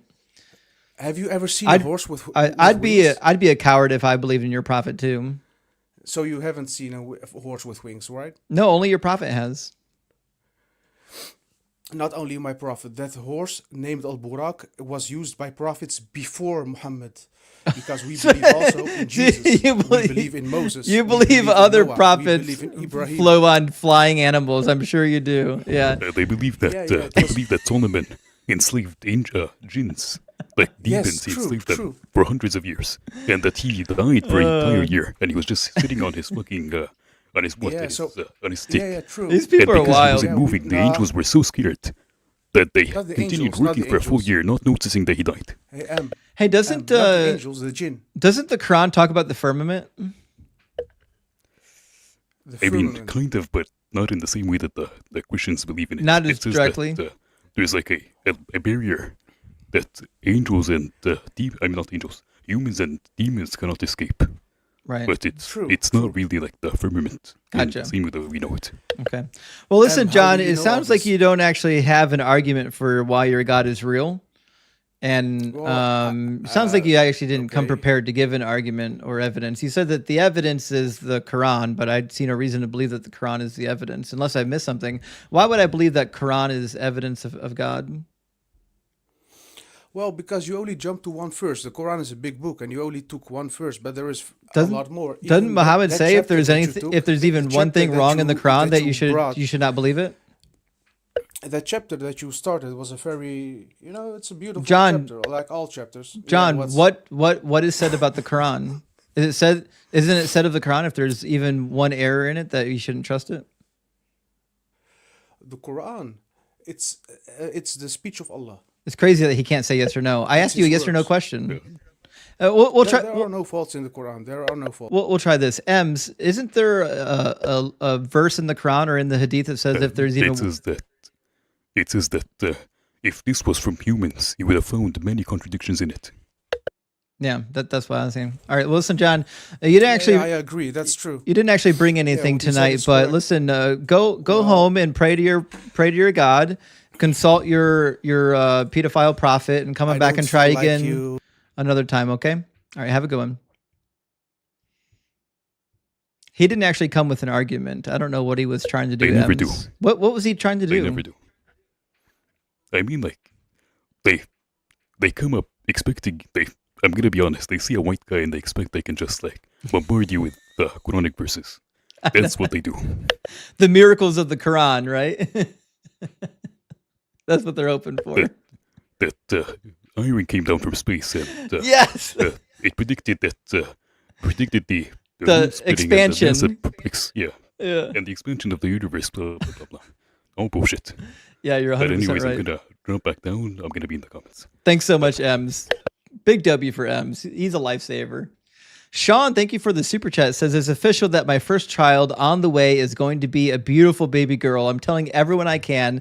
I hope to be the same rock in her life that Doug has been in mine. October 7th, 2025. Well, holy shit. Congratulations, Sean. That is really big news. I must say, of all the things that I experienced in my life, I don't know if anything was more joyous than learning that I was going to have a child and then actually getting to hold my child, after he was born. Like, it's just, it's the most magical thing anyone can experience. And I know that not everybody wants kids. I get that. I totally get it. I understand it, but I absolutely love kids. And I'm so happy for you, Sean. I hope that you have as much joy with your children as I do with mine, because to me, it's like the best thing. It's just the best. I can see why like grandparents retire and then go take care of their grandkids when they could be like out golfing, because it's just the best. So big W for Sean. Congratulations. And Chris, thank you for the $1 super thanks. And Lyndon, holy shit, Lyndon gifting out 5 Deconstruction Zone memberships. I really appreciate that, Lyndon. And Chris again says, what's brown and sticky? A stick. Praise Doug. Oh yeah. And Sharon Stone, also made of wood. And Riley, thank you for the $5 super chat. Says someone needs to warn these Muslim apologists that saying Allah 3 times summons M's like Beetlejuice. It really does. Listen, eventually I'm going to be really disappointed when I get a Muslim in here and M's isn't waiting at the ready to cook them, because like I get a little bit of excited like whenever the opportunity comes around, because M's is so good at it. And Rory says the Doug abides. He always abides. Sharon Stone keeps the Doug rock hard, and Rocky makes the Trinity. Don't panic. Everything is made of stardust, and keep a towel close. Hell yeah. Absolutely. Always keep a towel close. And never forget about the holy consort of Doug, Sharon Stone. And Eris, thank you for being a member in the Crack and Crew Elite for 4 months. I made some big updates to the spreadsheet, by the way, this week, guys. I added 2 of the tabs that show the 2 different contradictory timelines for the tomb narrative, the empty tomb narrative. So those are on there now. So one that contains a single visit of all the women, and one that parses it out between 2 different visits between Mary Magdalene and the other women. Neither one of the timelines can actually be reconciled. So if you're in the Crack and Crew Elite, you got access to the cheat sheet. And it says, he probably thought Dumbo was based on a true story since the elephant could fly. Oh, I mean, if you flap the wings fast enough, right? And Planet Peterson, Big W sent in a super chat, says pee is stored in the balls. Spankulation 69420. Big W. Hail Spanky. Hail Spanky. And Carlos gifting 5 Deconstruction Zone memberships. Big W, Carlos. I do really appreciate the generosity, and others do too. If anyone got a Deconstruction Zone Crack and Crew Elite membership, you now have access to the Deconstruction cheat sheet. All right, let me grab whiskey, and get whiskey into our discussion. How you doing, Whiskey? How you doing, brother, man? Doing good, thank you for asking. Whiskey, are you at least 18, and are you a believer? Yeah, I'm 28. I'm 28 years old. I've been trying to request upon your YouTube, but I think you need to send an invite link. The link is in the I just came description of the video, right? It says link in the description here. Okay, yeah, I just requested up here. All right, anyways, you're in here now. How you doing, Whiskey? Are you a believer in Doing a fine, doing particular fine. God? Yeah, I'm a Christian. I'm an Orthodox Christian. Great. And what would But, be the most convincing evidence or argument for the Christian God? So I just want to take it back to the most fundamental aspects of our beliefs. I know what you believe. Don't shake your head so quickly. Huh? Whiskey, Don't shake your head so quickly. I know what you believe. Listen to Everyone my here argument. already knows what you believe. I want to hear the argument, not your belief. Yeah, so don't be quick to dismiss it, but I want you to ask yourself, do you believe that you have a purpose in your existence? My or purpose. do you believe that you're just a blimp? My purpose is determined by me. Yeah, so do you believe that you're just a blimp? The universe just existed. It Yep. has no purpose. Yep, you and I are going to not exist in a couple of decades, maybe, I don't know how old you are, you told me, but I forgot. And then 28. our children will eventually live on and then pass away, and then our grandchildren and so on and so forth. Eventually, no one's going to remember us and that we even existed. And Yeah, then no. in about a billion years, our Can you try galaxy is to going to go collide back? with the Andromeda Galaxy, and then none of us are going to be remembered because we're going to get wiped out. No, can you put that same argument to your previous ancestors? How can you go back, and unless you appeal to an infinite regression where you continuously say that How something far was back? created? How far back can you name your ancestors? So Do you know? Do you know the not to get names? into theology, Do you know but I the don't- names of your great grandparents? I do not. Right, yeah, because they're forgotten to time. Everyone who knew them are gone. Yeah, but they you'll do be exist. you'll be forgotten for time as well. Eventually, no one's going to remember who you are. Your name will never be on anyone's lips, and you won't be in anyone's memories. Just like me, we're completely. Regardless if we believe, We're completely we remember meaningless. them or not. Have they existed or not? Regardless if we believe in them or not, if Yeah. we remember them or not. Yeah, quite. Have they existed? They did exist. Yeah, I agree they existed. The question is whether or not it matters. So this is not actually an argument for your God. You want to start over? And no, I just want to first form an understanding on a creation principle. So if you go back to where your creation first started, you have to believe that infinite regression does not serve your position. Yeah, it does. Nor does your. So your entire premise is that you're denying conversation at all. That No. something created something and something created something. Why would I believe that we were created?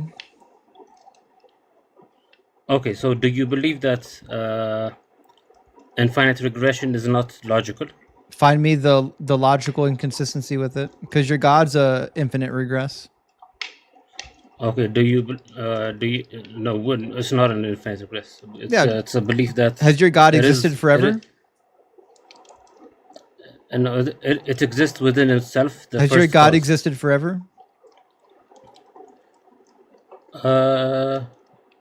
Well, he did because he is the first cause.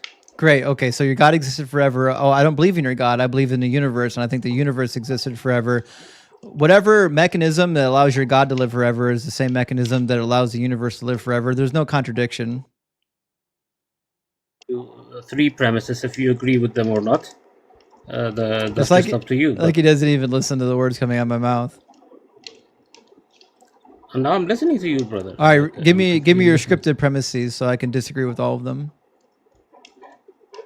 They're not scripted. I'm just telling you, if you believe in if you believe that something has to have a cause, I mean, we should agree upon that. If you're saying that something does not have a cause, we shouldn't even have the conversation. No, you disagree with that, not me.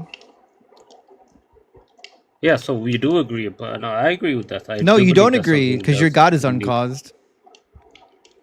And I believe that the cause within himself is the cause. Okay, so you do believe in uncaused causes? Yes. Oh shit! Well then, that means it must be logically coherent to have uncaused causes, which means you'd be okay with a naturalistic. You'd be perfectly okay with a naturalistic uncaused cause then. Naturalistic uncaused cause. Can you explain that, please? Yeah. It's just a naturalistic uncaused cause. Like in your worldview, you can literally say there was once nothing, and then an uncaused cause gave rise to something. It's completely naturalistic, and it wasn't God. And it's true because it's metaphysically necessary in your worldview. A lot less assumptions than bringing a bullshit God into it. Yeah, so do you do agree with that? So do you believe in the naturalistic? No, I don't. I don't agree with that. I think the universe is eternal. I'm saying even in your worldview, you can have uncaused causes that are not God. So your own worldview is bringing in too many assumptions. Okay. Have you tried these talking points with an actual atheist or only with your church buddies? Because these are really bad. No. I haven't talked with anyone. I'm just trying to conversate with you here. Sure. So where's the problem with the eternal universe?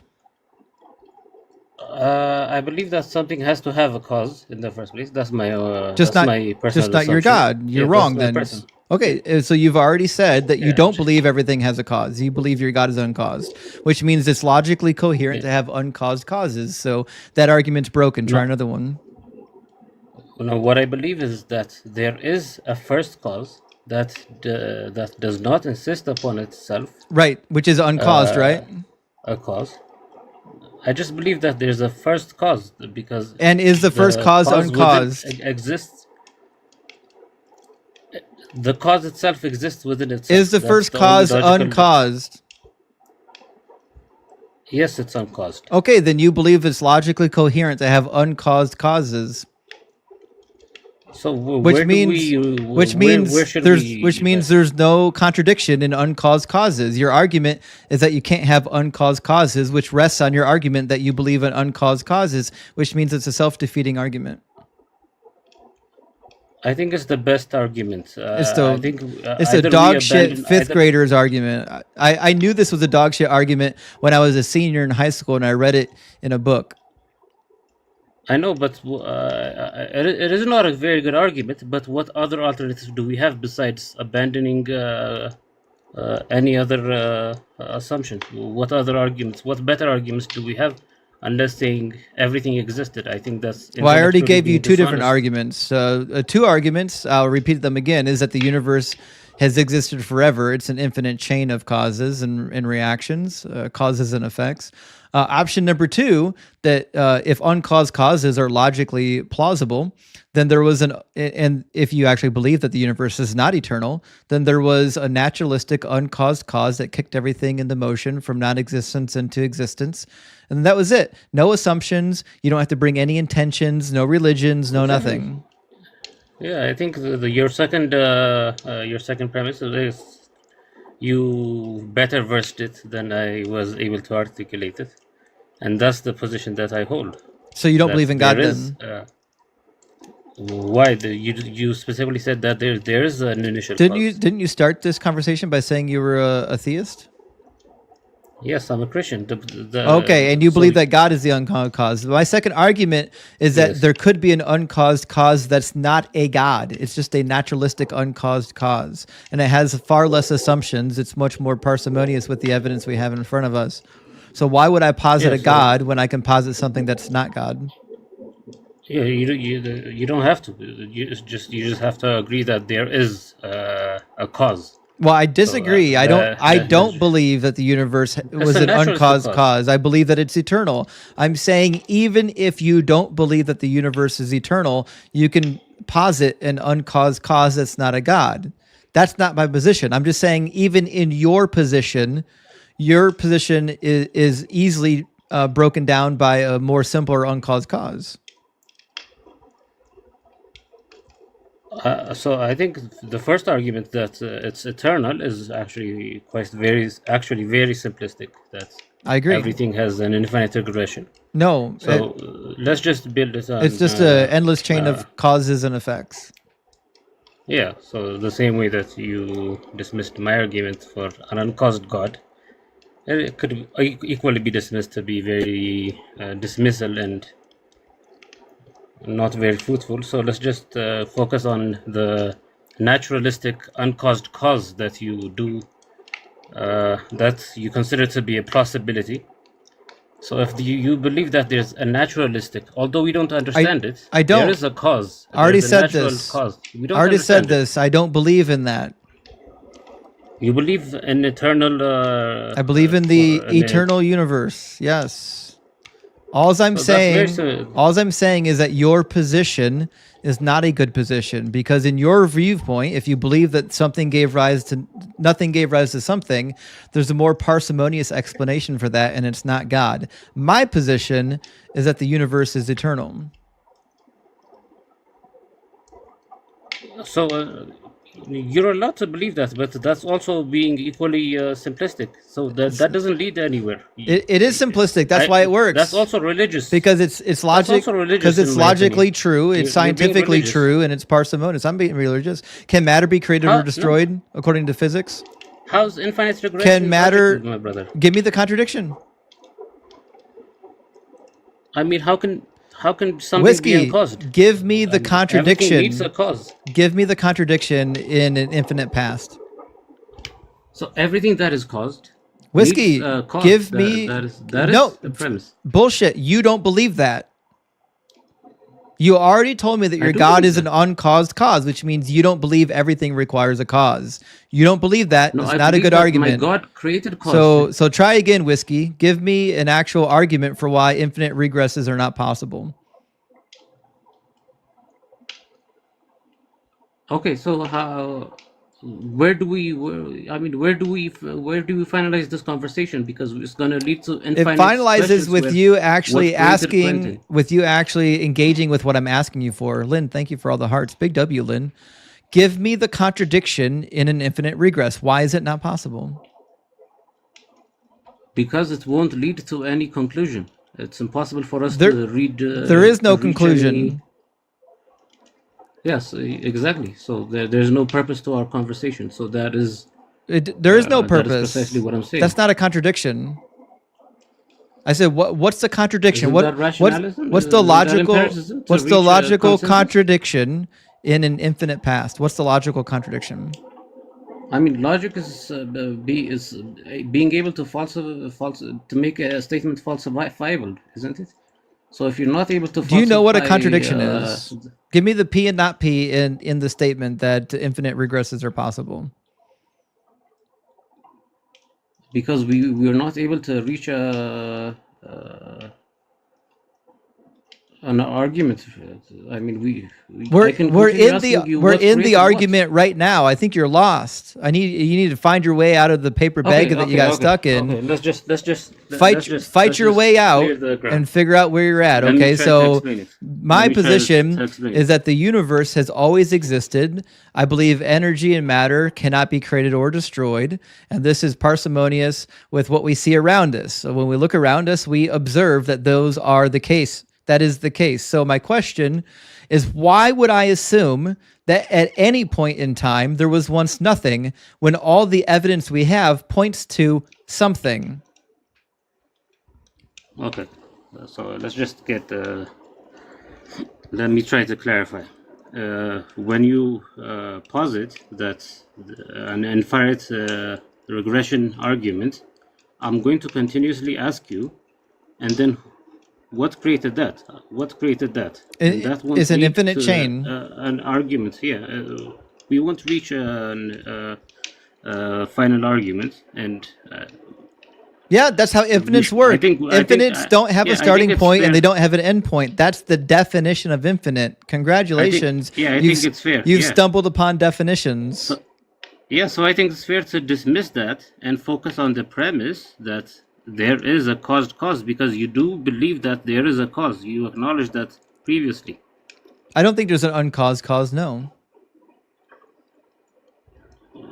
You said that there's a natural cause that caused No, everything, I did not. although we are not able to explain it. No, I did not say that. I said in your worldview, if you believe that the universe came from nothing, it's much more efficient, it's much more parsimonious to believe that it was just a naturalistic uncaused cause rather than a God. In your worldview, not in mine. I don't believe there was once nothing.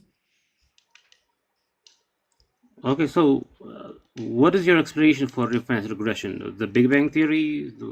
What do you seek answers, or do you just dismiss it? I'm waiting for the contradiction in why infinite regress is not possible. Because we don't have answers can you, for can you count to regression. -5? Yeah. Can you count to -10? You can. If you count negative, will you run out of numbers to count to? Can you repeat that? Sorry. If you count negative, will you ever run out of numbers? No, you'll not. Oh, so you can go backwards forever, huh? Yeah. Okay, just checking. So there's no contradiction in infinite past, just like there's no contradiction in infinite negatives, and there's no contradiction in an infinite future. There's no contradiction there. Until you can provide me the contradiction, then, or provide me some scientific evidence that would suggest that there was once nothing, I have no reason to believe there was ever nothing. Can something come for nothing?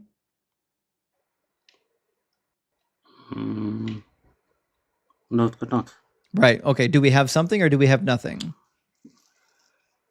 Yeah, we have something, and that's okay, precisely what I'm saying. then there was never a time without nothing. Then, if you can't get something from nothing, and there is in fact something, then it's just logically true. There's always been something. I'm just asking why. No, why is there something? That's what I'm asking. Why is there something? That's what I'm asking. Nobody knows the answer to why is there question? something rather than nothing. Nobody does. Nobody has an answer for that. You don't have an answer for it, neither do I.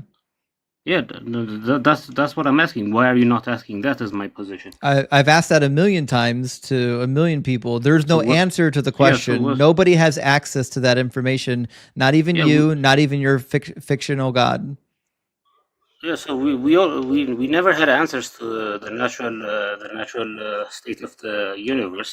We just ask questions and we posit premises, and the best arguments will eventually be proven. Great. That's what I asked for at the beginning of the dismissing. conversation, which is, what is the argument for your God being real? Yeah, you're dismissing it by saying because the only thing we've heard so far is that you don't like infinite regresses. And not only that, but not asking the questions why there's something rather than nothing. That's a meaningless question to ask. Not even your religion tells you why that is. I mean, we don't have to get into theology. Your religion doesn't have an answer to it either. Nobody does. There's no answer to the question. Nobody's ever going to know. Well, the obvious answer, the obvious answer to why there is something rather than nothing is because there's never been nothing. That's the answer. There's never been a moment in time ever where there's been nothing. Do you think nothingness is possible at all? No, it's not. Where nothing exists, it's not possible? Don't even think it's possible. Okay, I think...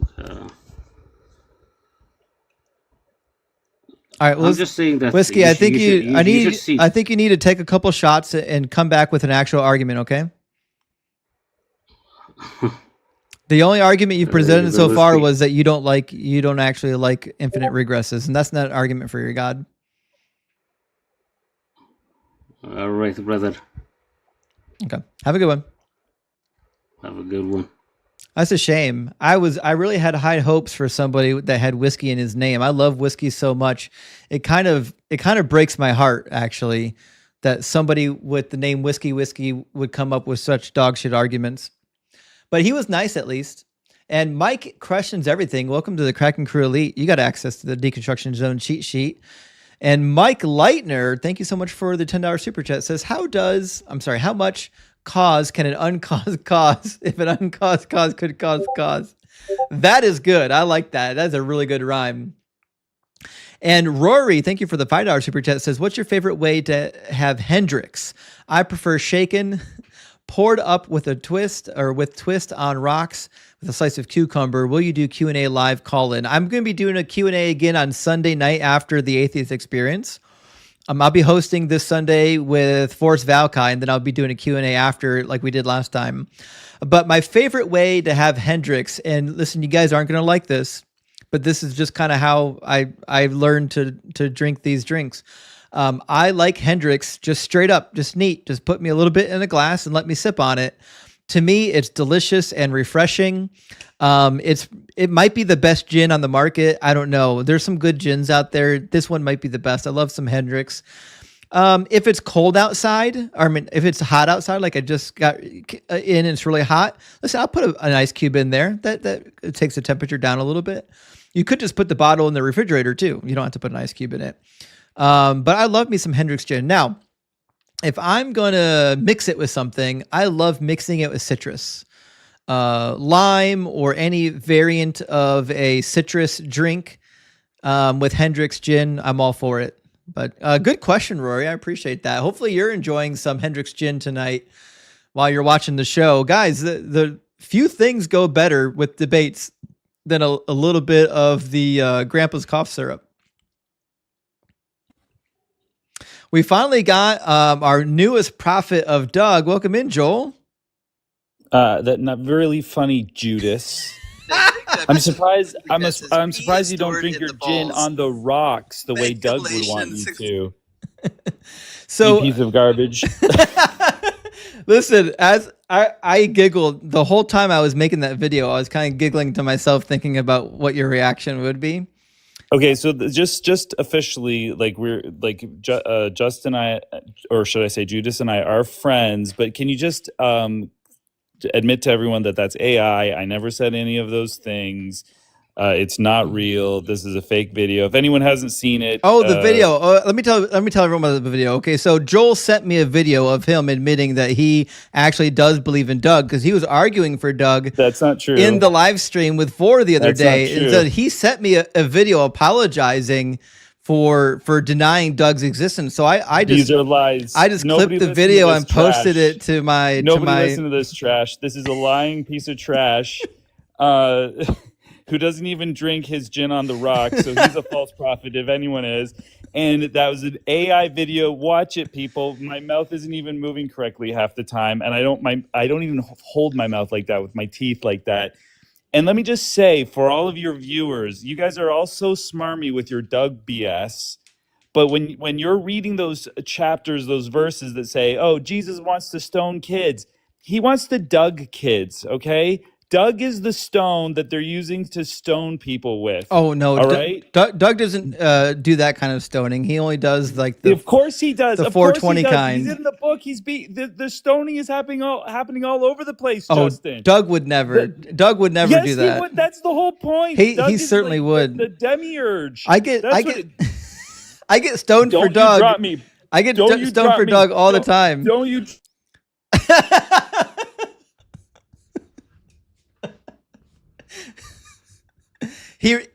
Doug got him. Doug dropped on him. Did you guys see that? Do you see Doug drop on Joel?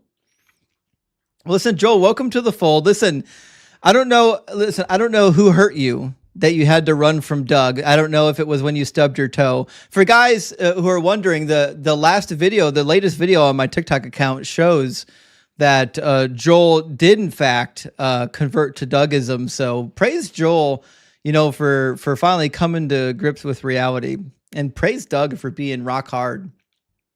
All right, let me grab our guest. Rochelle is with us. All right, Rochelle, how you doing? I'm good, thanks. Can you hear me? Yeah, I can hear you. Rochelle, are you at least 18, and are you a believer in some kind of a God? Yes, for both. Okay. And which God do you believe in? I believe in the Yud Hey Vav Hey God. So Yahweh? Yes. Cool. And what be the best evidence or argument for the Muslim God being real? I believe God is God of everybody. I don't think the Muslim God is different than the Christian God is different than the Buddhist God, or I think I had a slip because of the last couple guests that were in here. I apologize. What I meant to say is, no, that's okay. What would be the best argument or the evidence for the God that you believe in, Yahweh being real? I think you, me, any living thing is just the process. The life is, I think, ordained. I think God creates us. Right, but what would be the evidence of that? That you're alive, that I'm alive. I mean, I agree that you and I are alive. I just don't know how I would connect us being alive to God being the cause of it. Okay. So if you just think about like an eyeball, what it's able to do, or a cell and all the stuff that's in a cell and all these minute working parts. I don't believe it just happens. I think that there is a creator that makes it happen. Sure, but why would I believe that? What would be the evidence that would lead me to believe that? The evidence is there. It's you. I disagree. I don't understand. I think the humans and the animals are evidence of evolution and a chaotic universe, which is why the sun gives us skin cancer. It's why children are born with bone cancer. It's why there are tornadoes and earthquakes and natural disasters that kill 100,000 people a year. It's because we're a product of a chaotic environment, not a product of a God. It is chaotic, but there's also, I think, the good that people do to help each other with these things, through these things, that there are treatments for cancer, there's rescuers that help in tragedies. It's funny, it didn't help anyone I knew with cancer that died from it. No, that happens also because we are all going to die at some point. Would the world be better without cancer? Yes, the world would be better. Okay. Why would God create a world in which children are dying from cancer? That's a very good question. I don't know the answer. I don't pretend to know the answer. There are certain things that I just have to assume that there is a reason. I just will never know what it is. I'm not that big to know. I'm not that powerful to know why. Well, I don't know if power has anything to do with it, but I think it's important that, like, when you have a worldview and your worldview includes some kind of fine tuning or some kind of creation with intent, then the worldview should be able to explain the observable situation that we're in, right? And my worldview explains that very well because, we weren't created with intention, right? But if God is all good and he's all powerful and he's I don't believe, see, maybe I'm different. I believe that God learns. I think that's right in the Bible. When God created the flood and then gave us the rainbow and said, this is my promise that I won't do that again. I read that as, oops, I shouldn't have done that. And this is my apology. And God learns like we learn. God, It's when we're God's created not in all God's knowing. image. What? Did you just say that God's not all knowing? Yes. God, no. I believe God makes mistakes. So I think when we're created in God's image, then, when we make mistakes, like God makes mistakes. So God makes mistakes and he's not all knowing. Am I hearing this correctly? I'm trying to think about it myself. I think God is all knowing. So then he can't make mistakes. If God's all knowing, Right. then there are no mistakes, right? Yeah, but we know stuff and we make mistakes. Right, but we're not all knowing. No. Okay, so somebody that's all knowing, all powerful wouldn't make mistakes. They would do exactly what they intended to do, right?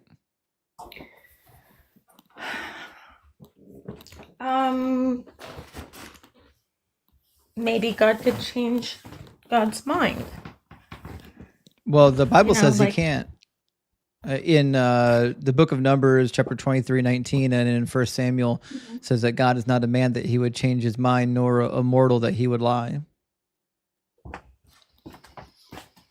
All right, I believe that. Right? All-knowing beings can't change their minds because they already know it all. Yeah, that's a good point. But that does kind of bring up some problems because when we do actually read the Hebrew scriptures, God does change his mind quite a bit, right? So if God is changing his mind throughout the Old Testament, and you already know of some of them, like with the flood, or like in Exodus 32 when he says he's going to destroy all the Israelites for their disobedience, and then he changes his mind and doesn't do it. These would just be contradictions with what it says about God elsewhere, that he can't change his mind, right? Yeah, there is a lot of contradictions in the Bible, and I do believe that the Bible has the different sources and Yeah. So you're familiar with the people- documentary hypothesis?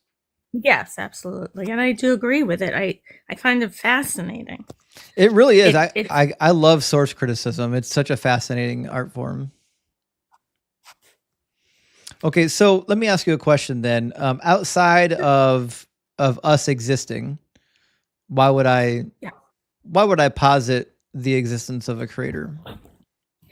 When you were speaking to the person that you before me, you were talking about how everything, what was it, that there's never an end, that you can count backwards to infinity.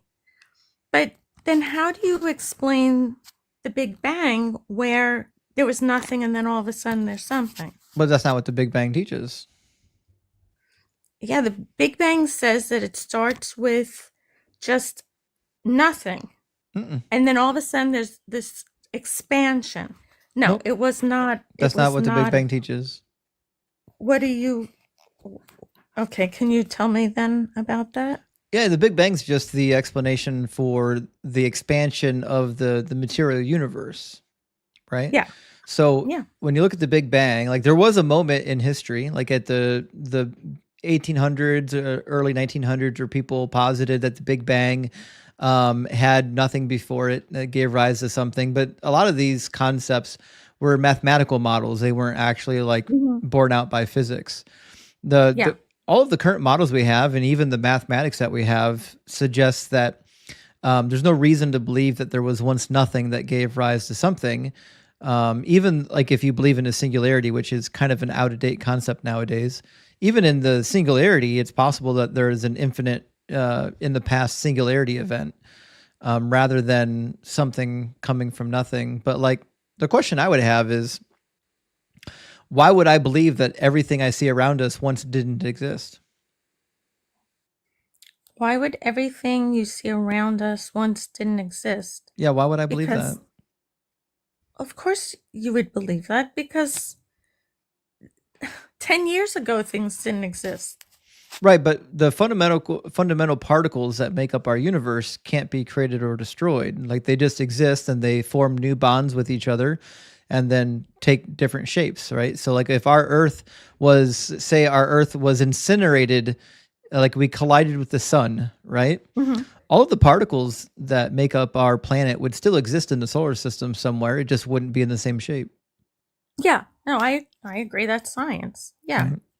So like But I can't see a reason to believe that all the material, all the stuff that we know exists, I can't see a compelling reason to believe that once it didn't exist.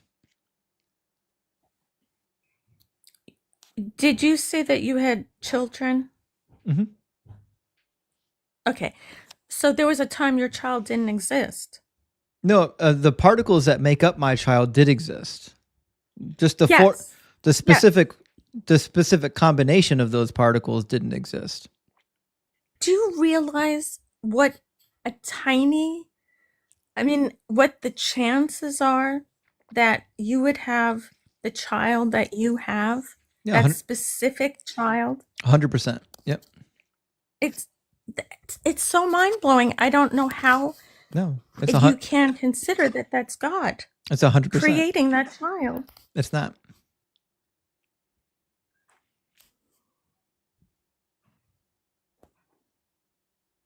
This is how reproduction works. We combine genetic material, and it creates something that looks similar, but a little bit different than the parent donors. Yes, of course. Same with trees. There are trees that Yes. get fertilized, and then new trees grow up. They don't look exactly like the tree that gave birth to them, but they're still going to make a tree. Yeah, and how do trees know to do that? They do it because there is a life force in them. And I believe that's God. Oh, I don't think there's a life force In a tree? Mm. Of course it's alive. It's alive, but there's no life force. There's no force inhabiting it. Like all life just seems to be a chemical reaction. That's so sad. Well, it might be sad, but it seems to be the reality that we live in. I mean, I don't like it any more than you would. I'd love for us to live forever, but I don't see any reason to believe that. No, I agree with you that when we die, we die.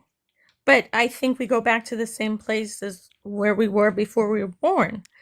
We just go back to our creator. We all do. I don't think anybody, is punished in any way. I think we just go back. Do you have memories from before you were born? No. And neither do I. It seems more likely that the reason why we don't have memories from before we were born is because we didn't exist, and our consciousness is a derivative of the brain. The brain is producing consciousness, and so when we pass away, we're not going to exist either. Yes, I agree with that also. There's a lot I do agree with you on. I just think that it's so obvious that there's a God. I don't think so. I know. I mean, what? I'm trying to convince you. What would we need a God to explain? I think that God guides us, and we choose whether we stay on the path or choose a different path. Yeah. Let me ask you a question, Rochelle. Do you have any children? I do. Right. If your children were starving, is there anything you wouldn't do to make sure they got fed? Of course. Right. Exactly. Yeah. 3 million children die a year from starvation. Many of those people are Christian or God-believing people praying in desperation that anything will happen. They'll be able to get food. They'll be able to get work. They'll be able to grow crops. And they would do literally anything. All they need is just a little bit of intervention from God, yet their child dies of starvation. To me, that is much better explained by the non-existence of a God than the existence of a God. It's like the book, Why Do Bad Things Happen to Good People? Bad things happen. Life, that's how life is. There's good and there's bad. It's what we as humans make of it.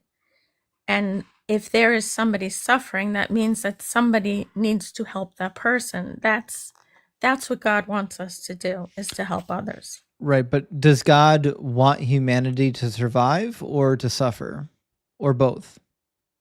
No, I think that God wants us to help each other. I think that I believe in works completely. I believe in James, that we were created to help others, and that's why we were created.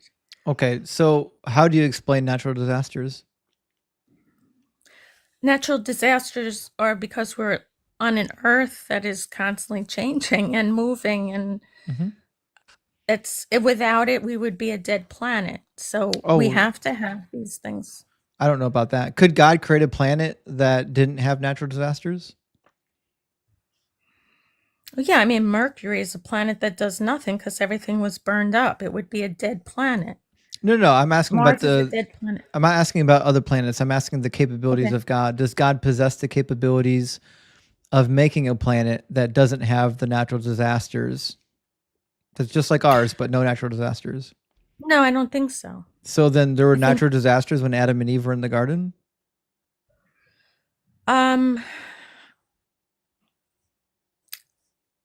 Well, not according to the story. It was perfect. Right, exactly. Everything was perfect and good, right? So no natural disasters, right? So he must have the capability of doing it, right? Well, I don't believe in the creation story literally. Okay, so you like the metaphorical version. That's fine. So then even if you believe that in the metaphorical version of the Adam and Eve story, we still run up to the problem, which is if God couldn't make a planet without the natural disasters that could support life, then you're suggesting he's not all powerful now. So now we've got a God that's not all knowing and he's not all powerful. I think God is all knowing, but I think that there are limits in the way that God is. Sorry, you can't be all knowing and have limits to what you know. Why? Because the definition of all knowing requires that you know all things. Well, there's physics, right? We need to have physics so we don't fly off the planet and the Earth stays in its orbit. We need to have that. So it's give and take. Like, you can't have it perfect. You have to have, okay, so we're on a planet that's alive. That's because of plate tectonics and all of that stuff. But without it, none of us would be alive. So there's a give and take if we're going to abide by the laws of physics. Well, you're talking about the physics we know about. I'm asking you about the possibilities that God has access to. Does God have the capability of creating a planet that supports life without the natural disasters? No, I don't think so. Then he's not all powerful. No, but I don't think it's black and white like you're saying. Does God design how physics work? Okay, I see what you're saying. So God created the physics, so then God created everything in your worldview, right? So if God created everything, he even designed how physics works, then it must be in his power to create a planet that can support life without natural disasters. I think the theory is fine. I don't think that it's possible. So then he's not all powerful. But it's just a logical conclusion. Matter, well, but does it matter? It does matter because the book says that all things are possible with God.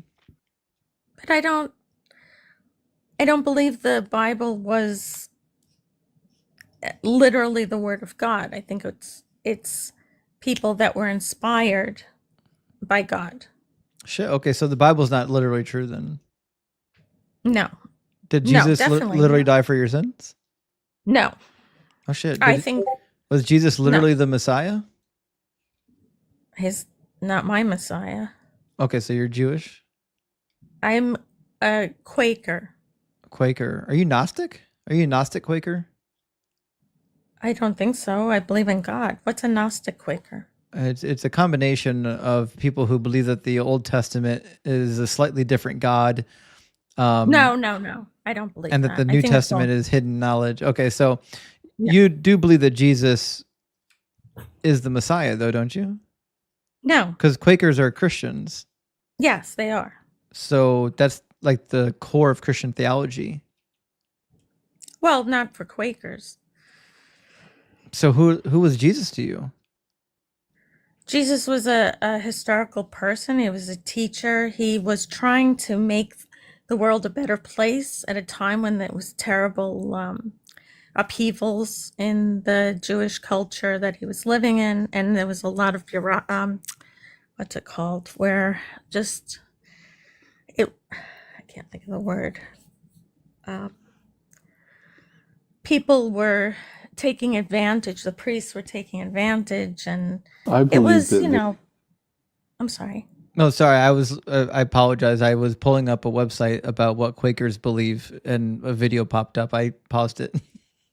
Oh, should I shut up and just let you look then? No, I'm looking at some of the Quaker documentation, and it looks like there's actually a wide range of beliefs among the Quakers. Like, not all of them believe what normal Christians believe, which I wasn't aware of that. I thought all of them believed that Jesus was the Messiah, but apparently I'm wrong.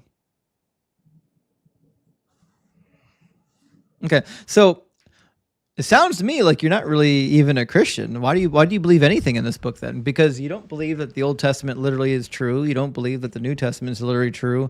Why take any of it? Because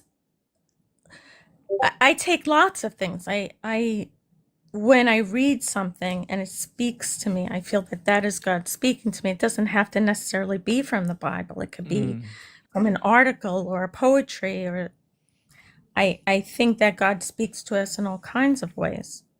Okay, so it's just for you, it's like how you feel then. How I feel. I guess I think that when people pray, they were all praying to the same God. And Right, but I do, if I asked you, like, what's the evidence that this God exists, you would just appeal to, well, the way I feel when I pray, right? well, I mean, I've had experiences with God. So, and like I have personal experiences with God. What kind?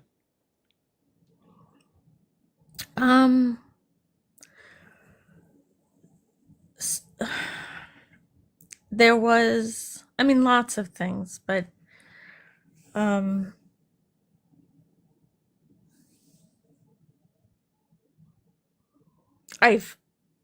I was about to fall and I felt God's hand push me back up so didn't fall one time. I was on a great path in my career, and I decided that I wanted to change everything. And then I was stuck because I went off the path that God had given me. So, And I mean, I've heard these types of stories before, where like God is intervening in people's lives. But the problem yes, I find is, like, it's weird that God would intervene in someone's life to keep them from tripping and falling, but then He won't intervene in somebody's life to prevent their child dying of bone cancer. It's like, it's a weird. Like, why would He no, care but so much about whether or not you tripped and fell, but completely ignore all the babies suffering right now? yeah, I think that people's names are in a book of life and death, and that when somebody dies, they were meant to die. Okay, so God gave the babies the bone cancer then. No, cancer grew, like you say, it just grew like, particles grow. So the cancer grew. Was it part of God's plan? Yeah. Could God have taken care of the cancer? If it was God's will, yes. Right. So God is the one that causing the children dying of bone cancer. No, the cancer is causing the cancer. No, God created cancer. Isn't cancer a mutation? It is, and God created the genetic code in a way that it would be mutated into cancer. Well, when you have such complex life that God has created, again, there's going to be give and take. Things are going to happen when there's such cellular complexity. Can God make it? Hold on. Can God make biology as such that no cancer would exist? Bless you. Thank you. You're welcome. Yes, God I did think make biology, miracles- right? Yeah, I think miracles can happen, but Okay. it has to be within God's will. Okay, so God could make it so that nobody gets cancer, right? Nobody, I mean, yeah, I guess so. Right. So then why doesn't God make it that way? Yeah, exactly. Because I don't know. an all-loving, all-knowing, all-powerful creator wouldn't create unnecessary suffering. It's just a logical inconsistency in the properties of God. Now, you could get rid of one of those three properties of God, right? You could say, well, he doesn't actually have all power, or he doesn't actually have all knowingness, or he doesn't actually is not all loving. Like you can get rid of one of those properties of God to fix it. Hmm. But my guess is you like those properties of God. I like them. I think that they're true, but I think God learns. But they can't know- logically coexist together, right? So you got like a little bit of a Mexican standoff between the God properties. So you're saying that there's no God because there's terrible things that happen in the world. No, I'm saying the properties of God are inconsistent because they're self-contradictory, right? If you're causing unnecessary suffering, then you can't be all good unless you don't know about it, or unless you're just unable to stop it.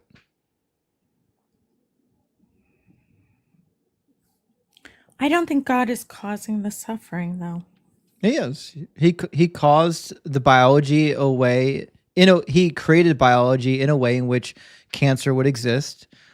He created the earth in a way in which natural disasters would exist. He's the one who designed everything. And if he designed everything, and he could have chose to design it another way in which these horrific things don't happen, then that means that they're unnecessary suffering.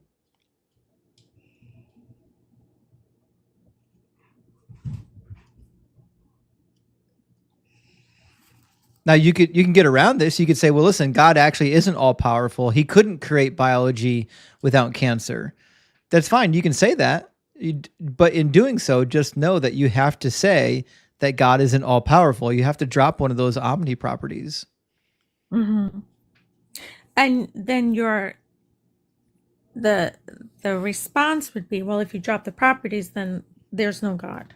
Well, that would be maybe a next step as well. If God's not all powerful, if God's not all loving, or if God is not all knowing, then the next question would be, well, I mean, are those necessary properties for a God? I don't know.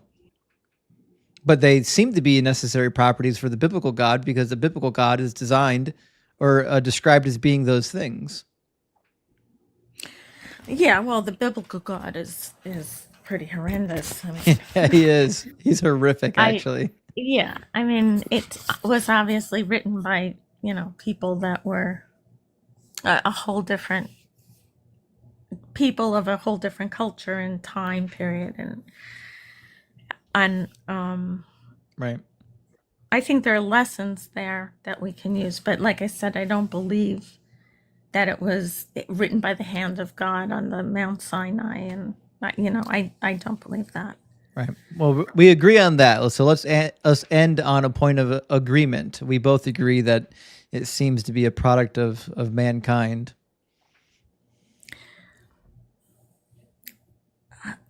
Well, the Bible is, yes. Right. Exactly. Yeah.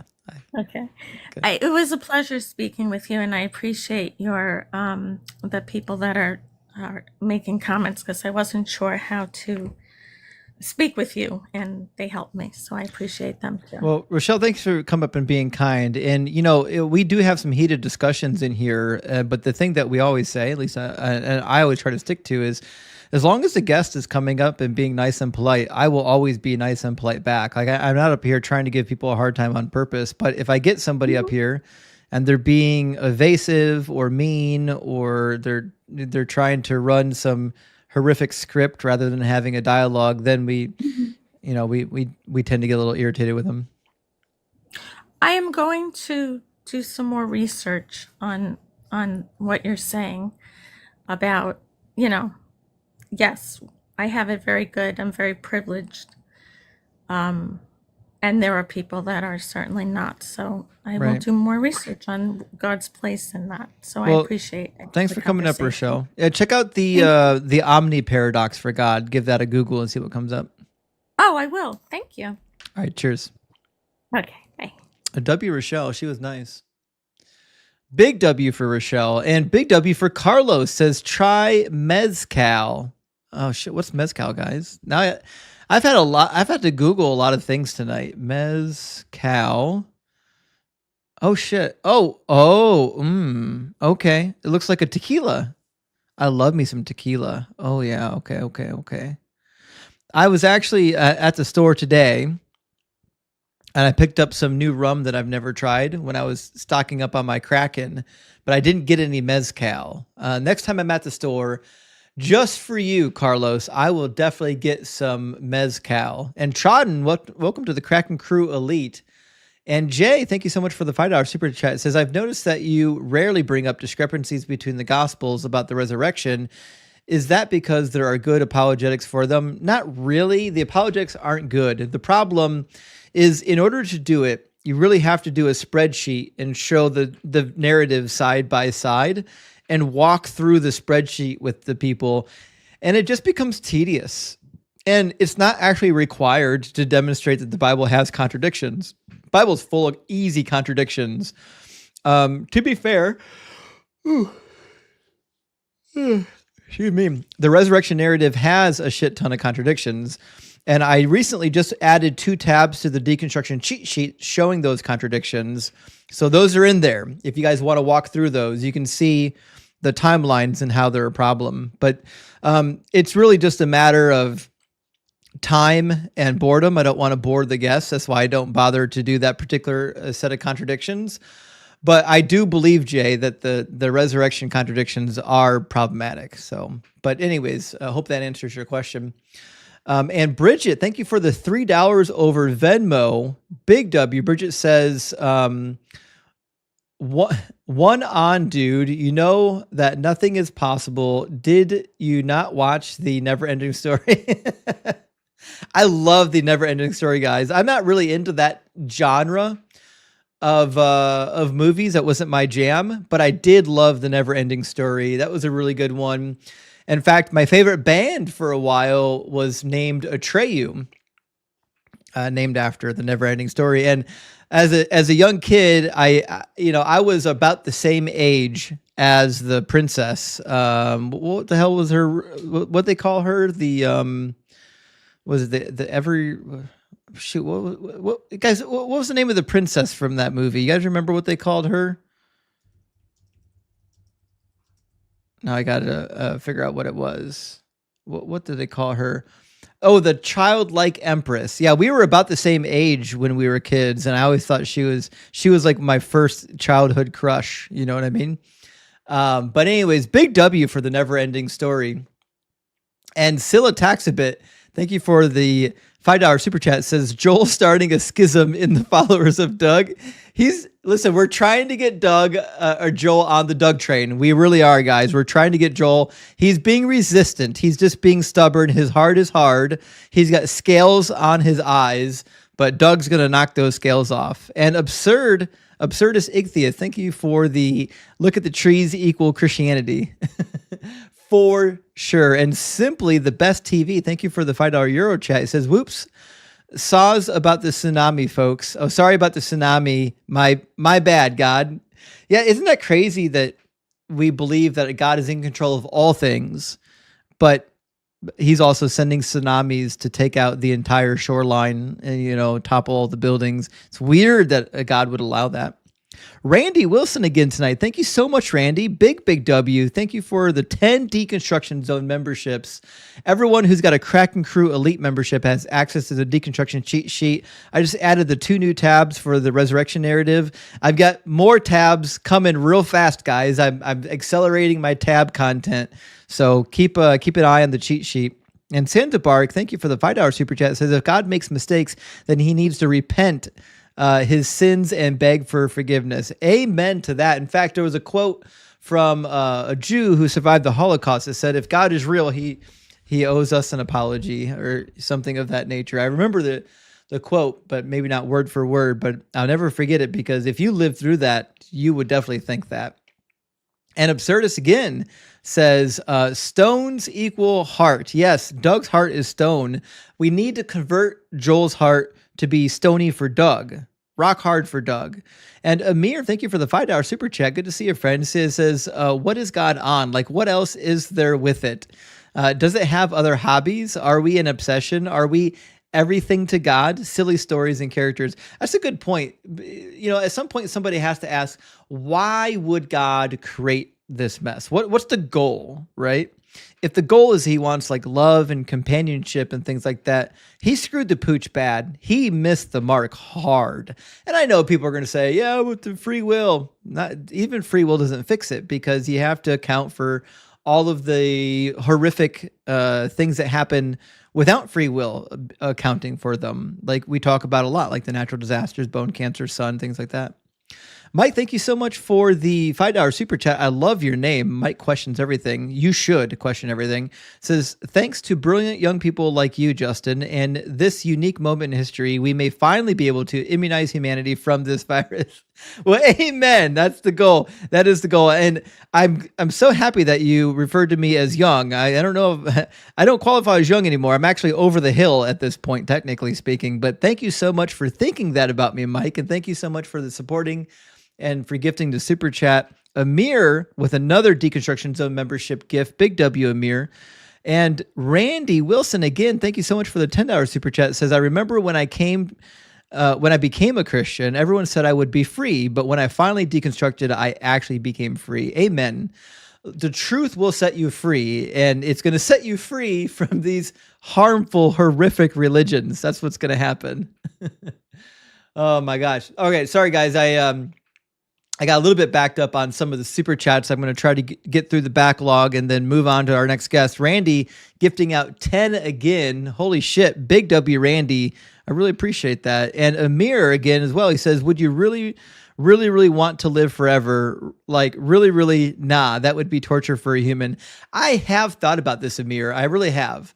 The idea of living for a very long period of time does sound appealing, but it really depends on the environment. Eventually you'll get bored. I don't know if you can do anything forever. It's like even hell, eventually you'll get bored of being in the hellfire. Like so like the idea of anything forever, eventually it might lose its appeal.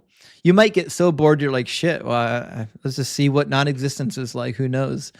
That being said, I would love to live for a couple hundred years. That'd be dope. You get like 900 years like Adam and Eve, you know? Kenneth, thank you for the super chat. It says, why doesn't God send manna like he did in the past? Hell yeah. Listen, if God can send manna and quail to keep the Israelites alive in the desert, he could send manna and quail to keep the starving children, the 3 million starving children alive. Why? Why are the miracles of God only and ever always way in the past where they can't be reproduced and they can't be investigated? Because he's not real. And Dr. Joe, good to see you tonight, friend. Guys, Dr. Joe is an actual professional therapist with a real doctorate. If you need to talk to somebody about your deconstruction or even substance abuse or anything else therapy related, she's a great friend of the channel. So check her out. It says, guest is so sincere and authentic. The world is a better place because she's in it. Random, non-divine goodness. I agree, actually, Dr. Joe. I think Rochelle was a really sweet, sweet woman. I think we need a lot more of her. If all believers were kind like she was, then certainly you probably wouldn't see filthy atheists like me doing this. And Rory, again, thank you for the super chat, Rory, says, what kind of loving creator sends its greatest creation away from its presence just to give its creation a test to come back or suffer infinite? Not a good one, not a loving one. You'll never convince me that there's a loving creator that believe it's going to torture his children or its children forever. Never going to happen. It's just incompatible. And Amir says, sorry to mess up the 666 likes by being the 667. Well, it's going to happen.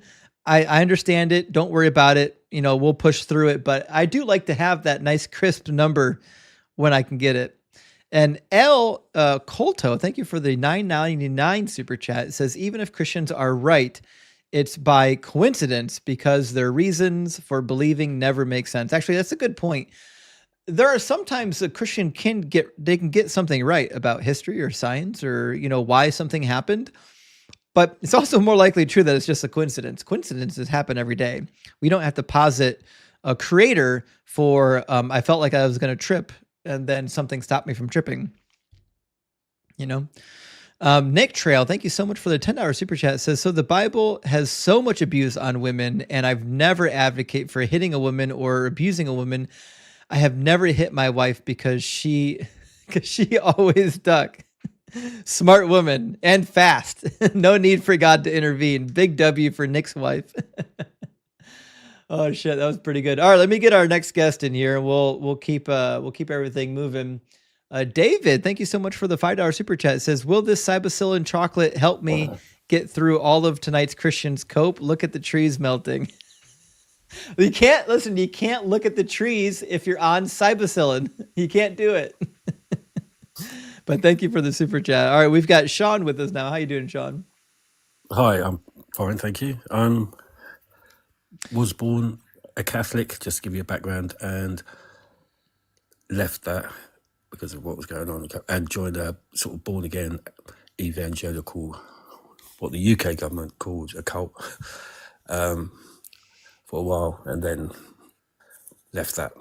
Now, I'm still stuck with believing in the Christian Bible God, but if you actually read it, he never claimed to be all-knowing, all-powerful. He even admitted there's other gods and lost battles to other gods. Yeah, in 2 Kings chapter 3, he loses his battle to Chemosh. I think it was probably the Romans, the Catholic Church, it sort of left out a lot of stuff that other texts that sort of supported all this, and that hell wasn't eternal. Book of Enoch says, like, you're judged, and even your bad deeds don't 100% go against you if someone else forced you into it, like you were starving, that sort of thing, which sounds like more of a fair God.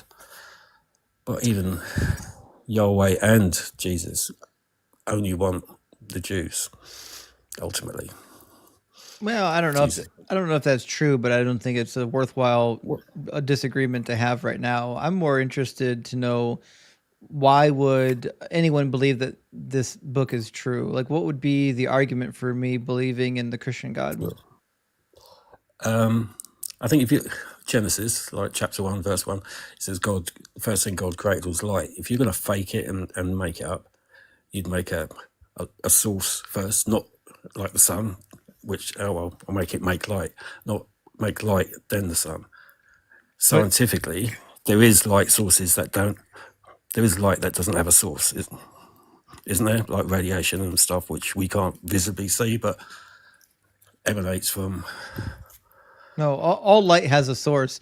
So light is the movement of photons, right?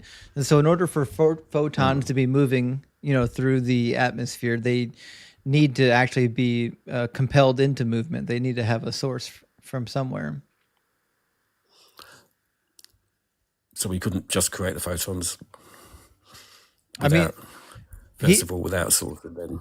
He could, yeah. He could create a cosmos full of photons, just flying around the place. But like, it just, to me, that would be inconsistent. Why wouldn't you just create the sun? You're about to create the sun. So on day number 4, when he created the sun, that means he had to uncreate the photons that he created? No, just apply the rule that, okay, you are in future created from this or a source. What did he need? I mean, it's the first sort of line. And what did he need? What did he need the photons for before the sun?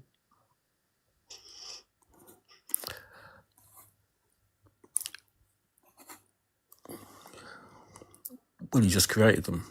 He says he created them. But why? What do you need them for? Can God not see Oh, in I the see what you're dark? saying. Probably not. But it proves that the So Christian God if is. God can't see in the Everyone dark, says, how do you make everything? well, technically, there wasn't even dark, was it? There was nothing. That's what the Bible says. Well, it says darkness I believe covered the more what face you're of the saying. deep, right? Yes. Was that after the creation of light? But my point is, if you're going to, even back then, they didn't have a lot of science. They know that, oh, okay, I have to create a source for the light. Light doesn't just exist. So the first one would put a load of people off. They say, well, you got that wrong. Yeah, so the problem with creation account is that it assumes that light is like separate from light sources, which I don't think is a good thing to assume. It also says that rivers existed before there was any rain, which we know isn't how rivers work. It also states that the plants were created before there was sunlight photosynthesis. Right? Was it day 3? Now I got to double check. Was it day blah blah blah? Waters in the sky. Yeah. Yeah, day 3, the earth brought forth vegetation. In day 4, he creates all the lights for the photosynthesis. Yeah. Seems but weird. If you're creating it. Why wouldn't he just create the sun first? Sure, but a plant could live for a day without light. Well, I'm sure it could, but don't you think it's weird that he created them out of order? Yes, but that's leaning me more to believe it that, okay, I guess photosynthesis wasn't known back then, but I think surely they must know, like, if it's dark for too long. Wouldn't it need a source of heat too?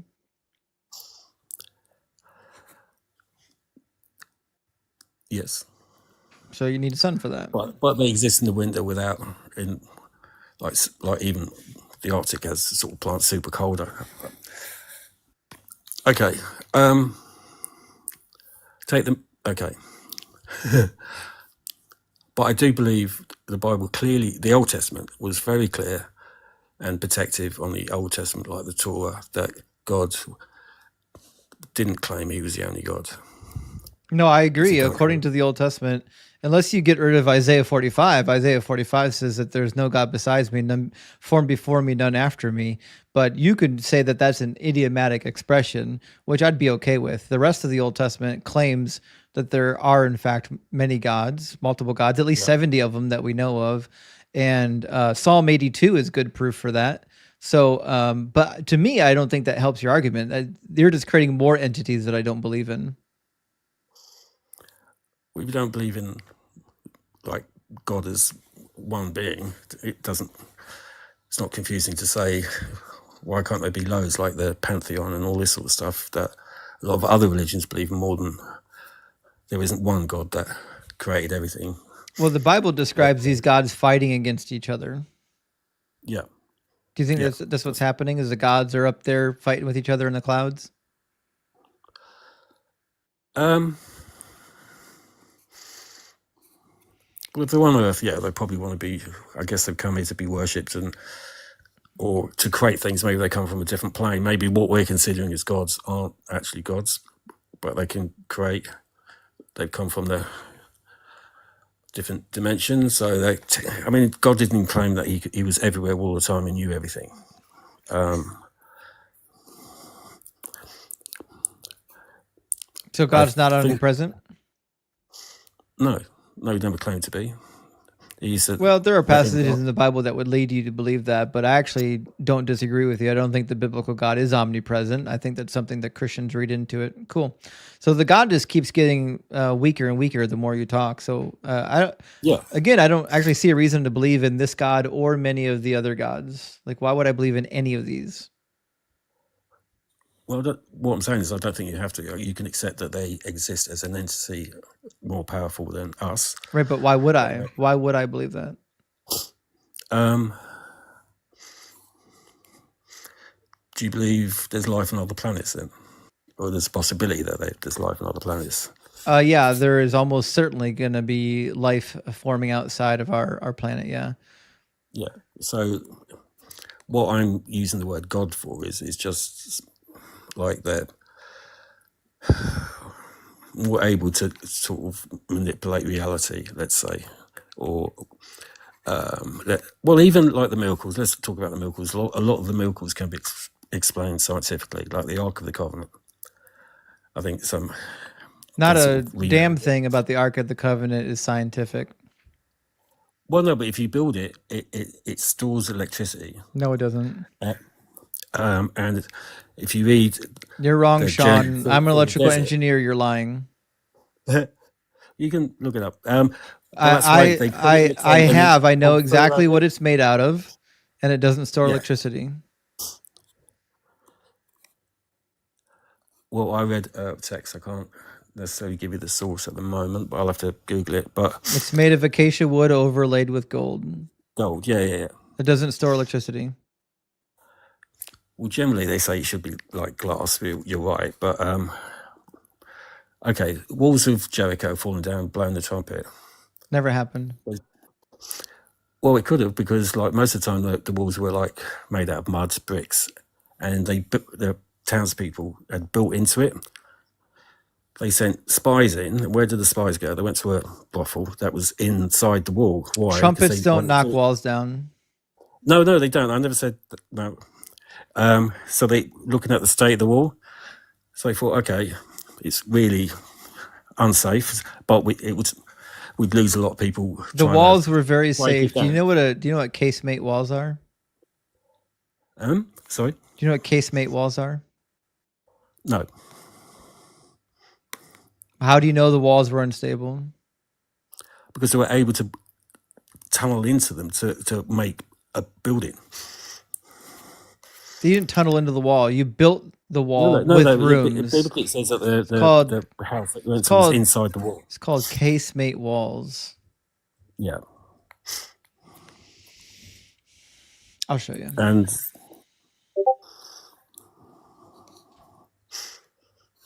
can you see the screen? Yes. It's called a casemate wall. You don't tunnel into them. They're designed to have rooms in them. Right. There's no tunneling. Right. Okay. So they were thinner, but okay. They didn't totally believe in God was going to bring the walls down. They went in and looked at the walls. Because why would the Bible say that they didn't look at the walls? They came in and they stayed the night with Rahab the prostitute, and she granted them protection and then sent them on their way. Then they came back and marched around the city. Marching around walls and blowing trumpets don't make walls fall down. Also, the whole point, hold on, Sean. The whole point of that story is that God did a miracle. There's no way ever, I don't care how many trumpets you have, that you're going to knock down the walls of a city. Yeah, I'm not saying the trumpets did it. They marched around for 7 days. The first day, well, okay, it would just be the soldiers on the wall ready to, okay, they're blowing the trumpets, they're going to attack. Didn't. Second day, same. Third, fourth. We all know, 7 days. Day, they went, oh, okay, they're not going to do anything. Half the city was probably on the walls, like laughing at them, joking at them. So, Sean, not to derail the conversation, but you got to stop deep throating your phone. Everyone's getting disgusted by your mouth noises. Oh, okay, sorry. Right. There's nothing scientific about the march around Jericho. The walls fell just like any other invasion. They ran a siege engine up on the walls, probably climbed over them, knocked part of them down, tunneled underneath of them, broke the door down. There's no magic trumpets. Yep, I never said they were magic. I said, yeah, I'm agreeing with you that it wasn't magic. It wasn't a miracle. It was a plan.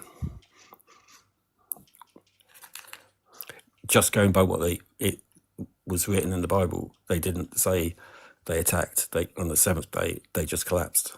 Yeah, which is a lie. It didn't happen.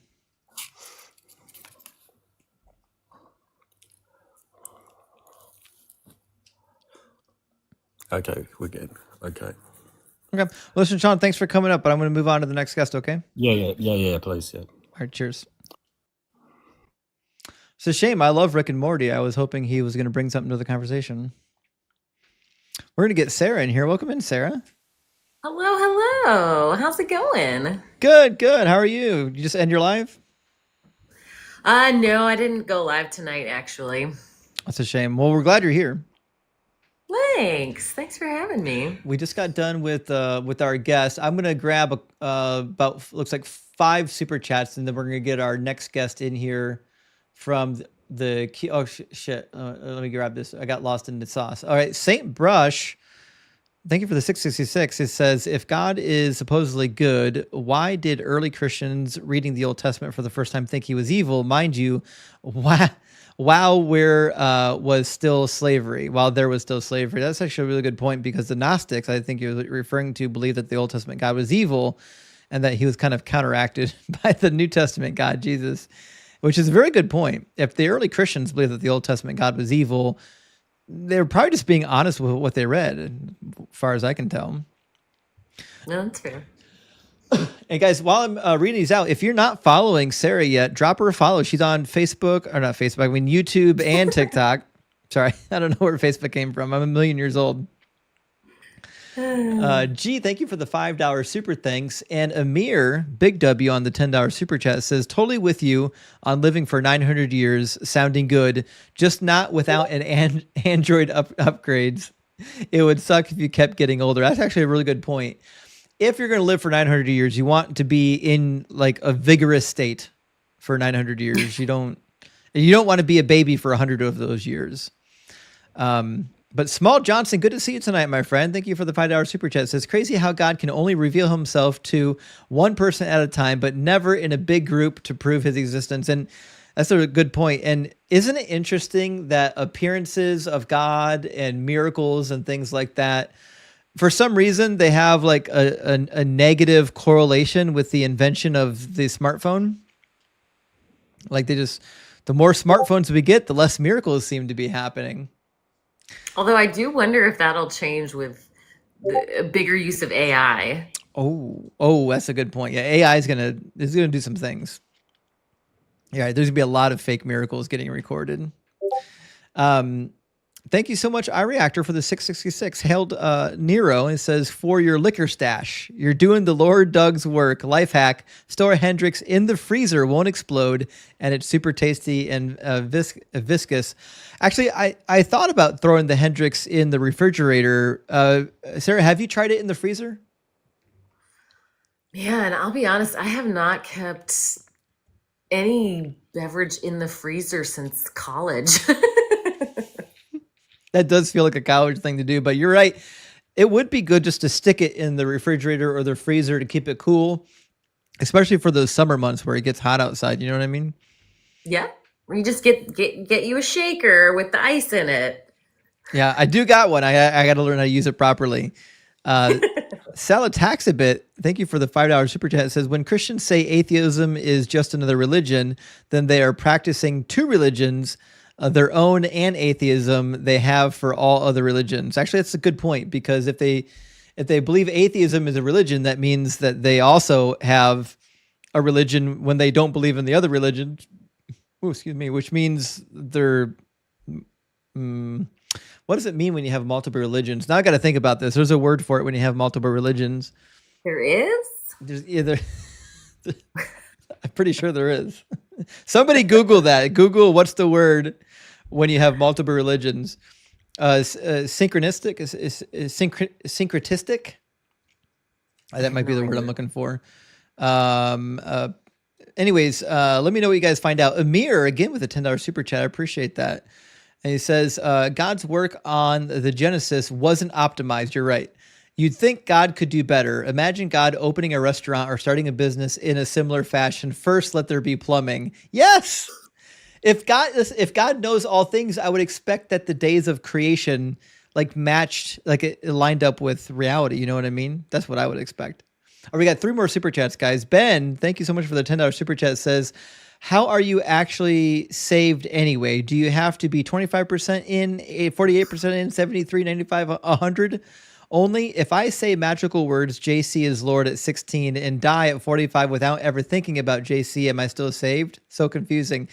That's actually the idea of salvation through Jesus is one of the most confusing doctrines ever. because like it's like they invented the doctrine without thinking through the ramifications of how it gets practiced in the real world. Because when you start asking questions, there's so many loopholes. You need so many band-aids for the new loopholes. I get so many Christians frustrated with me when I say that Christians don't agree on salvation. And the answer is always, no, it's just Jesus. We all agree that Jesus died for your sins. Like, okay, walk me through the process here. Like, how exactly are you saved? And then it all falls apart. It's wild to me. It's wild to me. And a lot of them believe that you are always saved. You like once you're saved, you could never leave, which was wild since Hebrews chapter 6, verse 4 disagrees. But Tyler, thank you for the 616. Praise Nero. And it says the walls of Jericho. Any WWF fans in here, break the walls down, break the walls. Y2J. That's an old reference. That Tyler, that is you might be as old as me. Big W though for the WWF reference. And last one from Guy. Thank you so much, Guy. Guy says Jericho was a wreck before the Bible. It is an ideological tale how great is Yahweh. I actually agree. So we've got lots of destruction layers from Jericho that don't really match the biblical timeline. For this, you might want to read the works by Israel Finkelstein and William Devers on the destruction of Jericho. Maybe you could start with like the Bible on Earth. That's a good book that talks a little bit about it, but there are books that talk more in depth about it. But yeah, Jericho was destroyed, but not just once, multiple times. And it doesn't really appear that it was during the Exodus, but we've got Valentina with us. How you doing, Valentina? Hi, I'm from Romania, and I don't speak very well English. It sounds but okay. I want to ask something. Mm-hmm. Why in the Bible doesn't say anything about how God made animals? Oh, he spoke them into existence. Yes, He it doesn't pooped say it. anything. Right. You can do something from something with flesh and blood only for words, only with words, only speaking. Wait, are you a Christian? Yes, I am, but I'm wonder about many things. Yeah, that's a good question. What they are in Bible. Here's one question I would ask, which is God spoke everything into existence according to Genesis, right? Yes. Sure. Okay. Can sound waves travel through a vacuum? I don't know. They can't. You need an atmosphere for sound waves to work, which means God couldn't speak.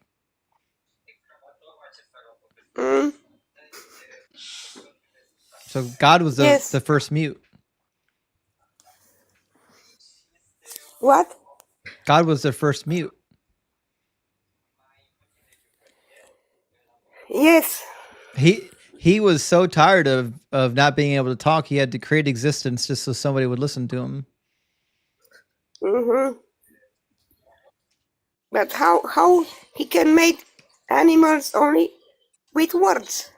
Well, I agree. I don't see a way to do that. I mean, according to the biblical narrative, it's just magic. But I think the better question is, why did he create animals before women and expect that Adam was going to find a mate among the animals, and then only created women after Adam couldn't find a mate? Doesn't it seem like he thinks women are an afterthought? Yes. Yeah. I wonder about many things. Yeah. Oh, they are in the Bible wrong, and why Jesus cursed? I don't know how to say. When he cursed the fig tree. It's about the tree. Yeah, the tree. When he was mad that it wasn't bearing fruit outside of the fruit bearing season. Yes. Yeah, it's kind of a silly story, isn't it? It is. The real question I have is, if Jesus was the Messiah, why didn't he ever sit on the throne and be the king? Because that's what the Messiah was supposed to be. Yes. Right? Mm-hmm. These are all good questions, Valentina. Listen, it sounds like you're kind of in the process of deconstructing. You should join our Discord community. We've got almost 3,000 people in there now, all of us in various stages of deconstruction. There's a lot of great people in there that you can dialogue with on these topics and have some fun. To speak English very well, but I don't know to speak English. Well, they've got text interaction and voice interaction. You can talk to people verbally or you can type it in the chat. Yes, okay. All right, but we're Have a gonna. good day. Hey, thanks for coming up. You have a great one. Deconstruction starts with questioning, right? Step number 1 is question. Yeah, allowing yourself to actually ask the questions. Yeah, I think you're right. And that's hard too, because the church kind of it kind of primes you to not ask questions. Like they don't want you to ask the questions. Yeah, and be satisfied with very surface level answers. Yeah, don't major in the minors. Oh my God, someone said that to me in the middle of my deconstruction. Yes, directly. I don't know the answer, but God does. There's so many bad things that people say. So bad. All right, we're going to try to get Cara Jane in here. We'll give Cara a second to connect. Guys, if you're watching right now, now's a good time to join our Discord. There's a link in my link tree. You can click on that link, copy it into your browser, and you'll be invited to the Deconstruction Junction Discord. It's not technically my Discord. It's a community Discord, mostly managed by Benny and Crystal and a few other stellar, amazing moderators. We'd love to see you there. And in fact, a lot of people that are... Oh, they dropped. Okay. They're not coming in, apparently.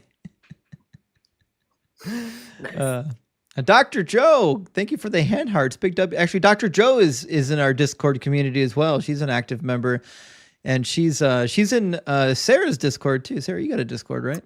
I do have a Discord. Yeah. If anyone's interested, you're welcome to send me a DM, and I will send you the link. Absolutely. All right, we'll try to get Two Zen. Two Zen's been waiting for a while. We'll try to get Two Zen up here, but they may or may not still be in the box, actually waiting to get up. So I think we ran through our TikTok guests. Guys, if you're watching on TikTok, you just request using the guest request in the bottom. Since when I have a guest, I try to keep the TikTok guests in the front of the line so that my guest can talk to the TikTok guest. But it looks like Two Zen's not going to connect, so I'm going to grab somebody from the YouTube queue. And guys, take the opportunity while I'm getting a guest up in here to drop Sarah a follow. And if you all want to listen to Justin's expertise, we do have a series going through, it's the Ex-Evangelical Bible Study. We're going through the text like chapter by chapter, basically. So that's all on my YouTube page. And if you like Justin, you'll like this quite a bit. So I think you'll definitely enjoy it. Sarah brings a lot to the table, and I listen, I'm partial, but I think there's a lot of great chemistry during the Bible study, a lot of laughing, a lot of good times. And unlike the biblical stories, nobody gets hurt in the middle of it. Nobody was harmed in the making of this situation. But we've got Steve back with us. How you doing, Steve? All's well. Can you hear me? I can hear you, but let me turn you up. You're a little bit quiet. Maybe my microphone. Oh, no, you're okay. You're okay. All right. So, Steve, I forget how far we got last time you were here. Steve, are you at least 18 and are you a believer in some kind of a God? Yes. Okay. And which God do you believe in? Christian God. Cool. And what would be the most compelling evidence or argument for the Christian God being real? Will you accept all forms of proof? Well, I would say, anything that you would consider evidence, I think we would consider evidence. I don't know if it would be convincing, but to me, I think evidence is anything that would move the needle. Okay. One real quick question. You said that something along with gold did not hold electricity, right? Well, I'm saying the Ark of the Covenant, the way it was designed, would be silly to think that it was acting as a capacitor. And you said something else too, like wood or something, right? Yeah, it's basically made with wood and it's overlaid with metal, which doesn't make it a capacitor. Why not? One's an insulator and one's a conductor. Yeah, but it's overlaid completely. And just because one has an insulator and one has a conductor doesn't mean that it's actually going to be able to store, because the insulator has to be on the outside of the conductor and it has to keep the conductor from discharging on anything. Well, you could sit the ark on a piece of wood and now it's insulated from the ground and it would hold a charge. No, certainly wouldn't. Nope. The insulation has to be on the outside of the conductor for this to work. And it is also true that the two conductors can't touch. Right.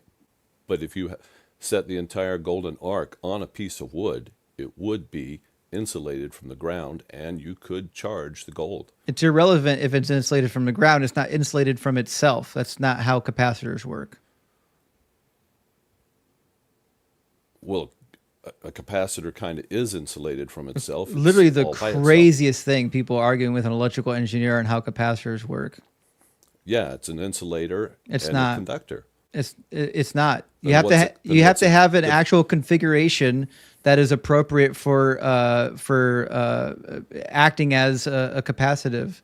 So you need Well, you have to have a you need to have it. configuration. You have to for have the good insulator charge. on the outside of the conducting material, not on the inside.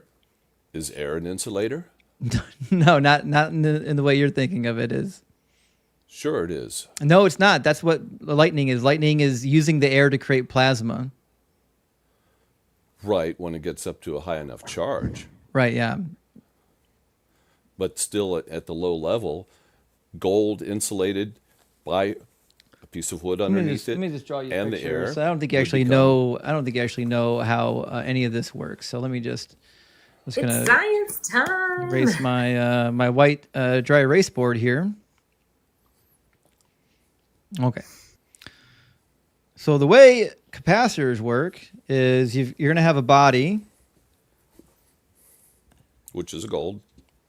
No, it's not. It's going to be the opposite. It's going to be an insulator. So you're going to have a body, and you're going to have two conductive materials. Inside of the body, you've got insulation around the conductive materials, and it is densely insulated, both of them. But they're close enough together on the inside of this insulated capsule that when you're actually feeding electricity through it, it wants to cross over. There's enough voltage there that it's wanting to cross over, but it's got too much resistance. So it gets stored at the last point that it could actually travel to. It wants to. The principle of induction wants to bring it over. It wants to come over, but it can't come over because it's too well insulated. So all that gets stored right there. And then what happens is that eventually these leads are going to make contact and they're going to be shorted together somewhere down the road in the circuit. And then everything that's stored up here gets shot right out of the capacitor. So the insulating plates on the inside don't have any contact to the outside world. None, other than these two leads right here. And the other thing about capacitors is they discharge rapidly. Right. But basically, all a capacitor is an insulator and a conductor. No, wrong again. Yeah, if you tear a capacitor apart, it's just full of conductors and insulators. Yeah, but you have to configure them in an appropriate way. That's like if I said, For a maximum charge. If I just said, but not to hold just any charge. If I said, listen, a car is just a bunch of metal and some leather and some rubber tires, and I just went to the junkyard and found something that, was a hunk of metal and rubber and leather, is it a functioning car? Well, we'll have to agree to disagree, but it's still all capacitor is a conductor with an insulator around it. And it has to have an actual physical arrangement. You can't just arrange the two items any way you want to. There's a whole science to how they get arranged. Right. Well, a gold arc would be a box with a certain amount of surface area of gold insulated from. It's not insulated. The gold is on the outside of it.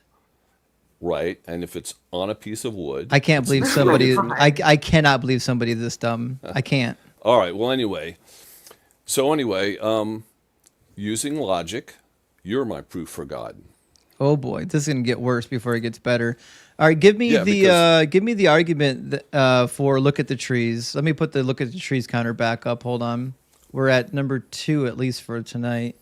All right, so what does me existing have to do with your God being the cause of it? Well, you're not a godless Jeffrey Dahmer nihilist.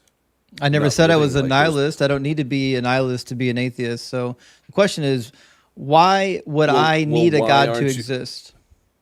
Well, you don't need a God to exist. I'm there saying, you but go. why aren't you? Why are you living like welcome God does exist? welcome to atheists. Welcome to atheism. Well, why are you living like God does exist? I'm you not. condemn pedophiles. I'm not living like God exists. Are pedophiles wrong? I don't believe there's a transcendent wrongness. I believe in subjective morals. And do you want to know why I don't think we should harm each other? Okay, so there's subjective. It's almost like I asked him a question. Steve, do you want to know why I don't think we should harm each other? Well, if they're all subjective morals, Steve, do what you want to makes a know why pedophile I wrong? don't think we should harm each other? Yes, why? Thank you. Because when we harm each other, our species dies out. And as part of that species, I want me to live and I want our species to thrive. Therefore, even if all they have are the most absolute selfish motives, I think it's not in our best interest to harm each other. Yeah, but somebody that does have selfish motives, they're not wrong, are they? I told you there's no such thing as transcendent wrong or right. There's only subjective. So I would say, in my opinion, they're wrong for doing that. But there's And no in their opinion, but there's no they're objective right, moral right? code to appeal to. Right. So the pedophile is not wrong either. Not objectively, because there's no objective right and wrong. Right. So if there's no objective right and wrong, the pedophile can never be wrong, right? No, what I'm saying is that I'm allowed to have an opinion that I And so think is he, the right? pedophile is wrong, and he's allowed to have the opinion. Now, if you think there's an objective moral code, then prove that it exists. Otherwise, just complaining that you don't like subjective morals isn't an actual argument. All you're saying is Well, all I'm just saying- you're saying is that you don't like subjective morality, but demonstrate All I'm saying- that objective morals exist. Well, then why do you have a problem with pedos? Because I just explained it. I don't think we should harm each other. I think it's bad for society and it's bad Well, for where's me. Where's your proof that harm is bad? Because I know what it's like to be harmed. Do you like being harmed? Well, that would be my preference, but the Steve, guy do you that's do you doing the like harm- being harmed? No, that would be a sin against God because I'm created. in No, the no. image of I said, God. do you like it? Do you enjoy it? Well, it wouldn't matter to me because ultimately, It does matter. It's a yes or no question. I'm Just answer I'm the just a, Steve. Answer I'm just the a soul. I am. Steve. I'm going to mute you when you don't answer questions. So stop being a coward. Summon the Holy Spirit and answer the question. Do you like to be harmed, or do you consider that not good for you? It's not good for this vessel. No, it's not good. For my Okay, body. okay. And you don't like it, do you? Well, my body doesn't like it, but this is just a vessel. But do you like it? Well, my soul doesn't really care. Steve, it's a yes or no. Do you like being harmed? I mean, some people do in Well, certain yeah, circumstances. because I'm created in the image of God. Steve, it's a yes or no. Do you like to be harmed? Do you enjoy it? Some people do. I'm asking you, Steve. Do Yeah, but you you're- like you're- to be harmed? But you're just asking. So I know like your God doesn't have any power, which is why you can't just say yes or no. So I'm going to give you one more option or one more chance to say yes or no to this question. Do you like to be harmed? And keep in mind that there's only two answers. It's either yes or no. If I was a Oh, wrong. That wasn't a yes or no, Steve. I need a yes or no out of your mouth. Everyone in the chat who's honest, do you like to be harmed? Put your answer in the chat. Let's see what happens.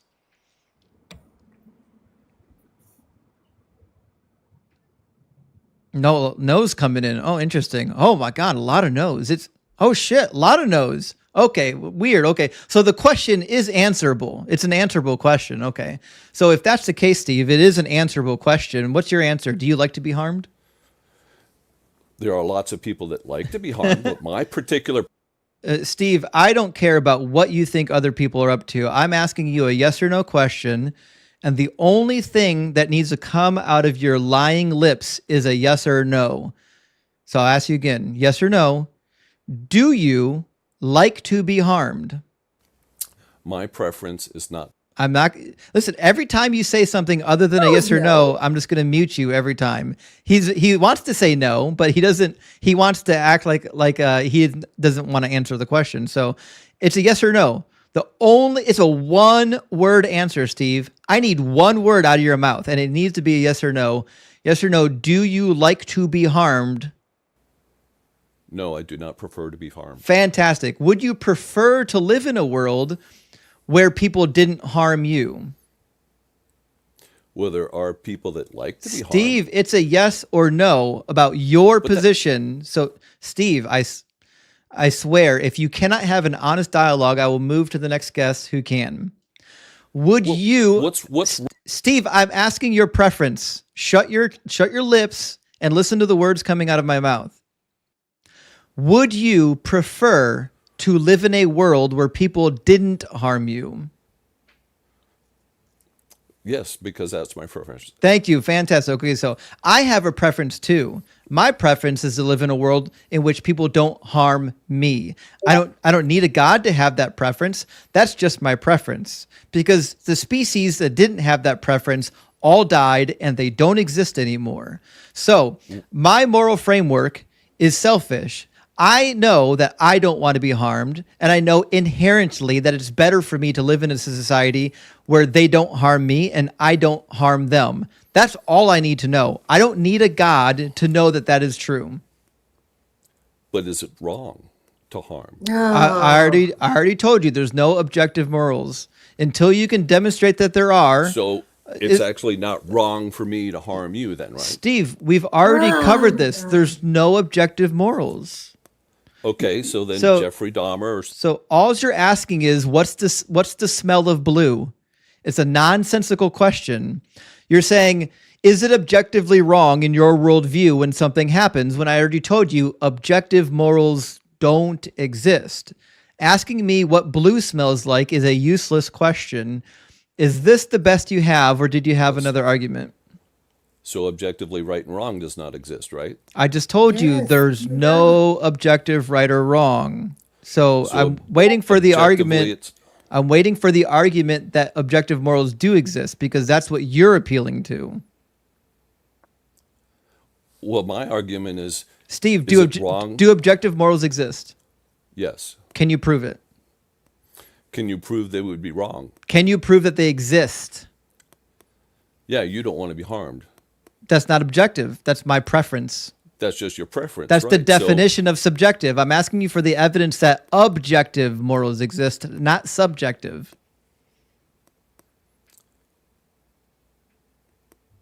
Well, what happens if we don't have objective morality? You have subjective morality, which is my worldview. So I'm asking you, if we do have objective morals, what would be the argument that they do in fact exist? All right, so if your worldview is there are no objective morals, then objectively murder is not wrong. That's not an argument, Steve. I'm asking for the argument that objective morals exist. I'm not asking you whether or not you like subjective morality. We already know you don't like it. I'm asking you for the argument for the existence of objective morals. Do you know what that means? Yeah, but that's very convenient for you because you don't have to criticize your own position. No, I criticize my position all the time. My position is that objective morals don't exist until you can prove that they do exist. Are you capable? I just told you there's no objective morals to prove. You can't prove something is objective. Murder is not wrong. I don't think he's going to ever understand what you're saying. No, he's just too dishonest. Well, listen, Steve, we're going to move on to an actual adult that has their big boy panties on, okay? Yeah. He was hoping he was going to run a script up here, and he wasn't willing to deviate. Yeah, that was wild. It was like, okay, this didn't work. Let me try to repeat myself again with a more horrible example. Crazy. That's a grown ass man, by the way. That guy's an adult. He exists in the world and he votes. That was stressful. All right, Justin, I have to call it a night. Sarah, thanks for coming out and hanging out for an incredibly stressful call. Right, I'm all stressed out now. You're not going to sleep after that. Oh God. Could you imagine man. being a grown-ass adult and being that evasive and obnoxious? Well, I mean, I get that in my comments pretty frequently, so I can imagine it. It's crazy. Yeah, you're right. Well, guys, make sure you're following Sarah's account on TikTok and on YouTube, not on Facebook. And go watch our Bible study. We're going to be doing another episode real soon. Definitely, yes. All right, well, thank you and good night. Nice, Sarah. Big dubs for Sarah. And Jared, with the G, interesting spelling, says Jacob Grimm said God's speech equals teeth equals pooping. What? God's speech is equal to or greater than teeth, and teeth are equal to or greater than pooping. I got some questions about that quotation. I may not follow you there, but now I got questions. But Vinny, welcome to the stream, my friend. Thank you for the $10 super chat. It says Elie Wiesel's Nobel Prize winning Holocaust testimonial is great deconstruction book. Losing Faith. He wrote a play putting Yahweh on trial for it. Sadly, before he died, he returned to him. Doug, I've never heard of this actually. Can I buy a copy of it? I'm going to look it up. Ali, I love this community. This community is so full of information. Like I really enjoy some of the recommendations for books and different things like that people bring to the stream, because like I'm constantly trying to learn new stuff, and you guys are awesome at introducing me into new ways of thinking and new books and articles and whatnot. So I appreciate that. Flanker 420, big W on the super chat. I appreciate that. It says, why is it so normal that uneducated people are so willing to not listen to experts on topics they do for a living? This blows my mind. Really disturbing trend. Actually, that is the Christian position, that experts don't actually exist, that science is all wrong, Bible scholars are all wrong.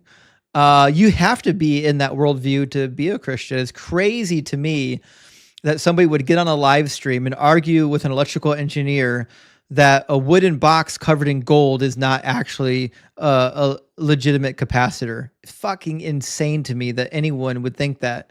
Even if it was, which it's not, the second somebody grabbed hold of the poles of the ark, they'd be shocked to death. They get electrocuted by the poles because the poles are coated in gold too. Dumb argument. I knew the conversation was going to be stupid when he opened with that. Words don't mean words. Shit, that's a good... Are you the first person to get that YouTube name? Words don't mean words. I cannot believe I haven't seen that, and I'm disappointed that I don't have it. Thank you for the $10 super chat. It says, Alex O'Connor versus David Wood. Would you say the high priest talked to Jesus would have known about the idea possibly circulating about the Son of Man being equal to God? Philo of Alexandria, Enoch, 2nd Esdras, and 4th Ezra. Okay, so good question. I didn't watch all the debate yet, but here's my opinion. I don't believe personally that 2nd Esdras or 4th Ezra was written prior to Jesus. I think it was written in stages. I think some of it was written after Jesus, specifically referencing Jesus. Scholars generally agree with me. If you get a new Oxford Annotated Study Bible or another study Bible that gives you the dating of the books, they agree. 2nd Esdras appears to be written after Jesus within the Christian period, looking back on Jesus and looking forward to the eschatological end. So I don't think those are good reasons. Enoch appears to believe that human beings can become angels. The Jewish people themselves even believe that Enoch became Metatron when he resurrected into the heavens, or when he came into the heavens. So there is this idea that mankind can ascend and become like God. But the idea that the Messiah or the Son of Man would be God himself is hard to find in Jewish literature. In fact, if you read the book of Daniel, the Son of Man, Daniel chapter 7, appears to be the archangel Michael. And if you look through the rest of the book of Daniel, Michael is referred to as the Son of Man. He's referred to as a man. He's referred to as one like the God. And he's also referred to as a prince, same way Ezekiel describes the Messiah. So as far as I can tell, the target of Daniel chapter 9, the Son of Man, or this one like a Son of Man, was actually supposed to be Archangel Michael. And Christ Before Jesus isn't here. It says some put Second Esdras as late as 200 CE. I agree, actually.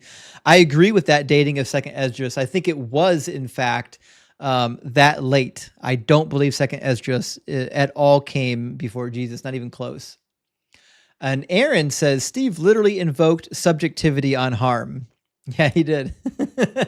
I'll never understand people who, like, when you tell them that you don't believe in objective morals, then they'll turn around and ask you, is that objectively moral? Motherfucker, I just told you there's no such thing as objective morals. Obviously, there's no objective morals. But W says, Doug can harm my vessel. Listen, Doug is rock hard. It might happen. It might happen.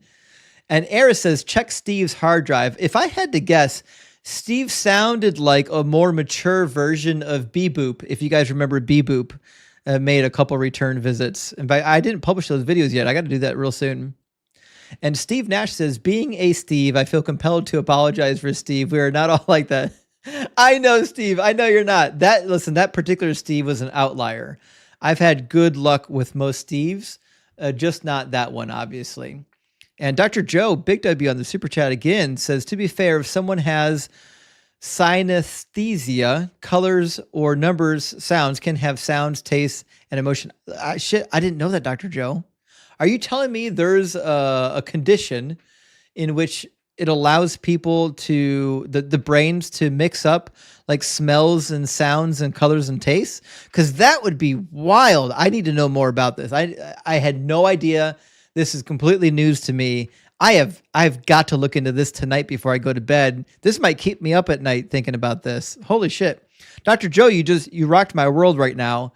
All right, guys, do some research on this while we're chatting and post it in our Discord. I want to see the research that you guys are coming up with. I want to look more into this. I'll be reading this. And W again says, atheists, no way, believers, Yahweh. It's always Yahweh or the highway, guys.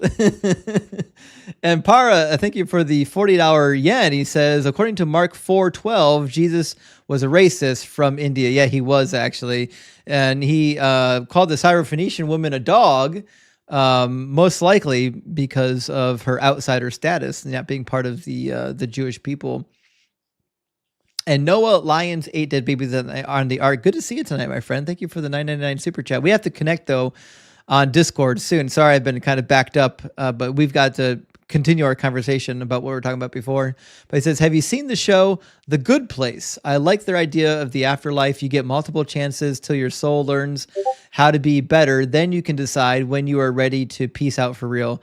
So I haven't seen it, but I would be okay with that. Like, where you have this opportunity to constantly grow, constantly get better. And then when you're ready on your own terms, you can choose to peace out. I could live with that, actually. I like that. Yeah. Good suggestion. Patrick with us now. How you doing, Patrick?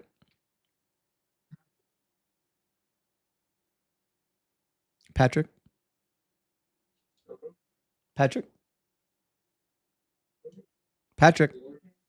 You're really quiet. It sounds like your phone is in a different room.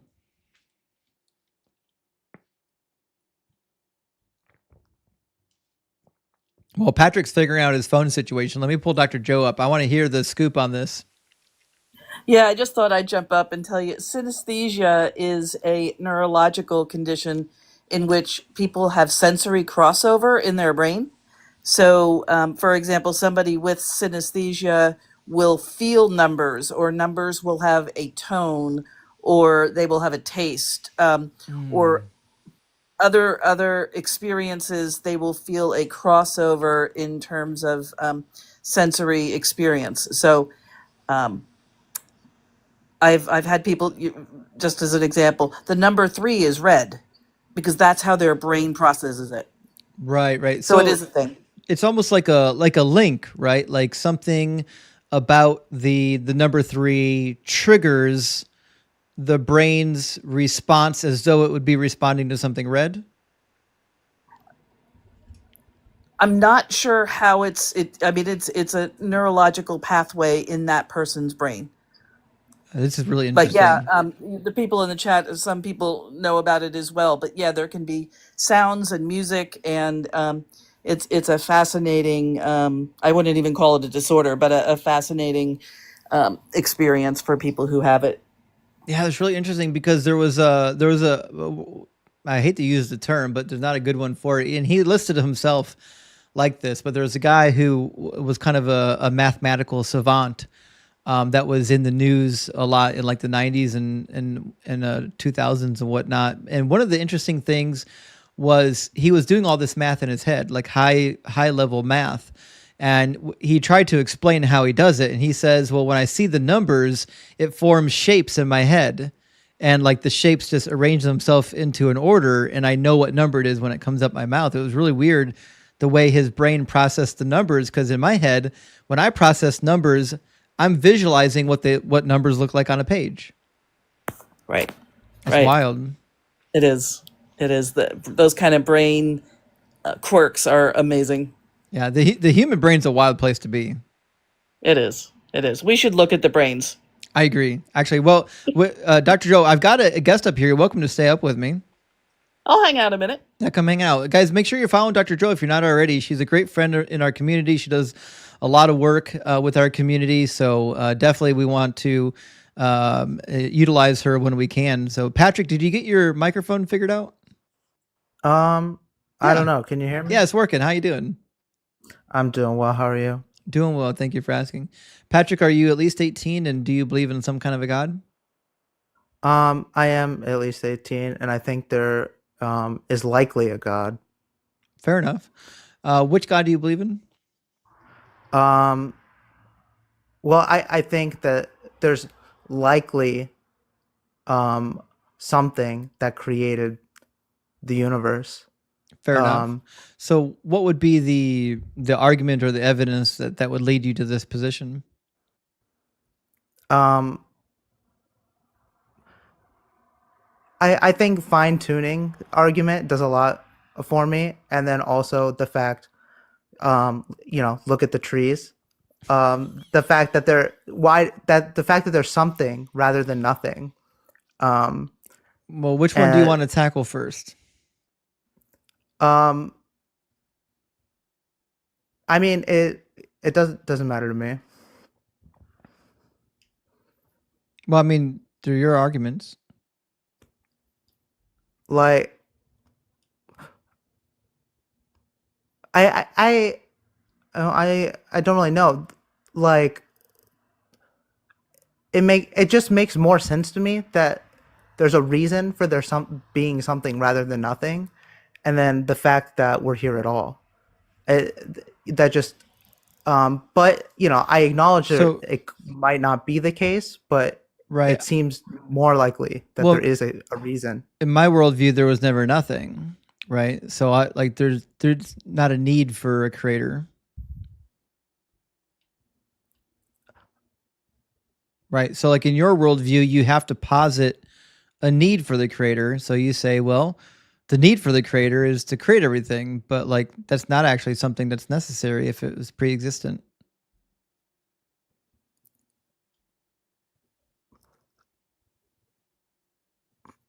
Yeah, but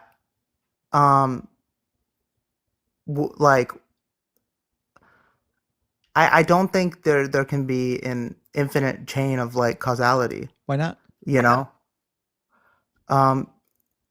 It doesn't make sense. Why?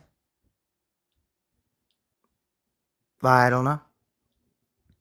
I mean, that's the thing that people say, but there's no contradiction in it. There's no reason why you can't have an infinite chain of causes. It's an infinite chain of causes in the future, isn't it?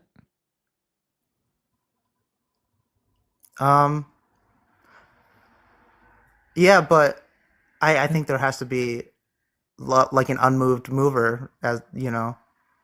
Why? Like it has to terminate at some point. I actually do think in the future too. Like I don't think it can go on forever. I could be convinced of that, but I'm not sure of it. So there's going to be nothing in the future? Well, I don't know. There could be nothing in the future. I'm saying I'm open to the possibility. So would that include God? Well, in my perspective, God is immaterial. But is like outside of? Is he something? No. Well, he's not material. He's not something. He's out. I didn't ask if he's material. I asked, is he something? It's more like he is like being itself. The fabric of like it's outside of space, time, and universe. So it's not something. But is it nothing? Is God nothing? Well, God's nothing is nothing is nothing. There's literally nothing that is nothing. Nothing. Yeah, nothing is just the absence of something, right? So if God's not nothing, then he must be something. No. Okay. Something is like, if you're a materialist, like something is material. Like, no, if in this universe everything is material, right? You're not a materialist. We're not talking about what I believe. We're talking about what you believe. In your world, yeah. So in my worldview, God does exist, which means he is something, or else he'd be nothing. No, because he's immaterial. He's just immaterial. You're not a materialist. I am. We're talking about your world, Patrick. Focus. We're talking about your worldview. In your worldview, you believe that God exists and that God is immaterial, and you can't have a God that's nothing. Therefore, he must be something. In my worldview, I'm a materialist. I don't think there's immaterial things that exist, but we're not talking about that. We're talking about you. Okay. In your worldview, you believe that God is something. You just don't know it yet. Okay. I believe in this universe, it's 100% material, right? Okay. Is something and nothing a true dichotomy? Okay, let me. Okay, Patrick. We need to clarify definitions before you go any further, because I think you're confused on the definition. Okay, so are something and nothing a true dichotomy? Is there anything between something and nothing? Can something be partially something? Okay, something can be. I completely agree with you that something and nothing is a true dichotomy. Okay. But wait, there can be things that are not either something or nothing outside they would be nothing. That category. It's not in that category. It's a category, like you were saying, smelling there's blue. No third category. It's a category. A category is something. Everything that's material is either something or nothing, and God is immaterial. He's outside of that category. You're either something or nothing. You said it's a true dichotomy. I agree with you. It is a true dichotomy. If it's a true dichotomy, then that means you are something or you're nothing. No, that's it. Like a light switch can be on or off, right? Mm-hmm. But that's completely different than saying it's hot outside. You know what I mean? Yeah. It's like and being is a true dichotomy. Either you have being or you don't. You're either something or you're nothing. I agree with you that everything in the material world is either something. Patrick, it has nothing to do with material. Nothing. The definition of something has nothing to do with material. Obviously, yes, I agree with you. Okay, so something is just anything that's not nothing. I mean, nothing is like its own category, but because something can't be nothing. Yeah, like they're exclusive, like you're saying. Exactly, you're either something or you're nothing, and if you're nothing, you don't exist. So all things that exist are something. No, okay. What about existence itself? That's something. Okay, but would you say existence is material? No. Existence is a description. But you said it exists. Like, like, what do you mean by something? I guess that's what you mean. Like, what's your metaphysics? Existing is a Like, description. oh, okay. But I mean, okay. I guess. What do you mean by something? Something is anything that's not nothing. Okay. Okay. By that definition, are you really so confused that you don't know what nothing is? No. The only thing that's nothing is nothing. Anything that is not nothing is by definition something, which means Okay, if your God is not nothing, then he must be something. Okay, sure. I'll go along with it. It's just definitionally true. Like, we defined what those words mean, and they're true dichotomous word pairing. You can't be nothing and be something, and you can't be something and be nothing. Well, what you're saying is true. I know it's true. Yeah, I'm not disagreeing with you that, something can't be nothing and something. Okay, so your God is something, right? I guess. Okay, and is your God going to exist forever? I don't know. Your God's going to stop existing? Well, I don't know. That's crazy. Well, I don't know the nature curious. of God. Patrick, I'm curious what you think of the concept of a soul and how that fits into this argument. I don't know I don't believe in a soul. I don't think. Okay. Okay. So if you don't believe in souls, and do you believe in reincarnation or an afterlife, or like what's entailed in your God concept other than God? Well, I don't know. I don't know the nature of God. I just think it's likely that something created the universe. Why? Because the universe seems to have always existed. Matter can't be created nor destroyed. Something can't come from nothing, and we have something, therefore there was never nothing. Say that again? Something can't come from nothing, therefore there was never nothing, because we have something. Like, what would be, like, I'm looking around me. That's exactly my point. I'm looking around me, I'm seeing all this stuff. I was like, oh, look at all this stuff. Like, I'm looking at the universe. What would be a compelling reason why I would come to the conclusion that everything in the universe at one point just didn't exist? Why would I think that? Because everything that began to exist had a cause, had a beginning. It didn't begin to exist. It's always existed. I don't think that's been proven. If that's been proven, I might change my mind. It's definitely never been proven that there was ever nothing. Not even close. All the evidence we have is that the stuff that existed forever. That's why you can't get something from nothing. That's why you have a principle in science that matter and energy can't be destroyed or created. It's my understanding, I'm not a scientist, that like, we don't know what existed before the Big Bang. I agree. And it could have been nothing. But no, it couldn't have been. There's no reason to believe there was nothing before the Big Bang. Not a single reason. And there's no reason to believe there was something because we don't know. Yeah, yes, because there is something now. See, in order for there to be nothing and then give rise to something, we would need to have evidence that there was once nothing. The only evidence that we have is that there is something. And what we know about the something is that the something can't be destroyed or created. So everything we know would lead us to believe that the something always existed. We have no evidence that would lead us to believe that the something didn't exist. I think it's likely that, before the Big Bang, like, what we can't see, that the rules operate.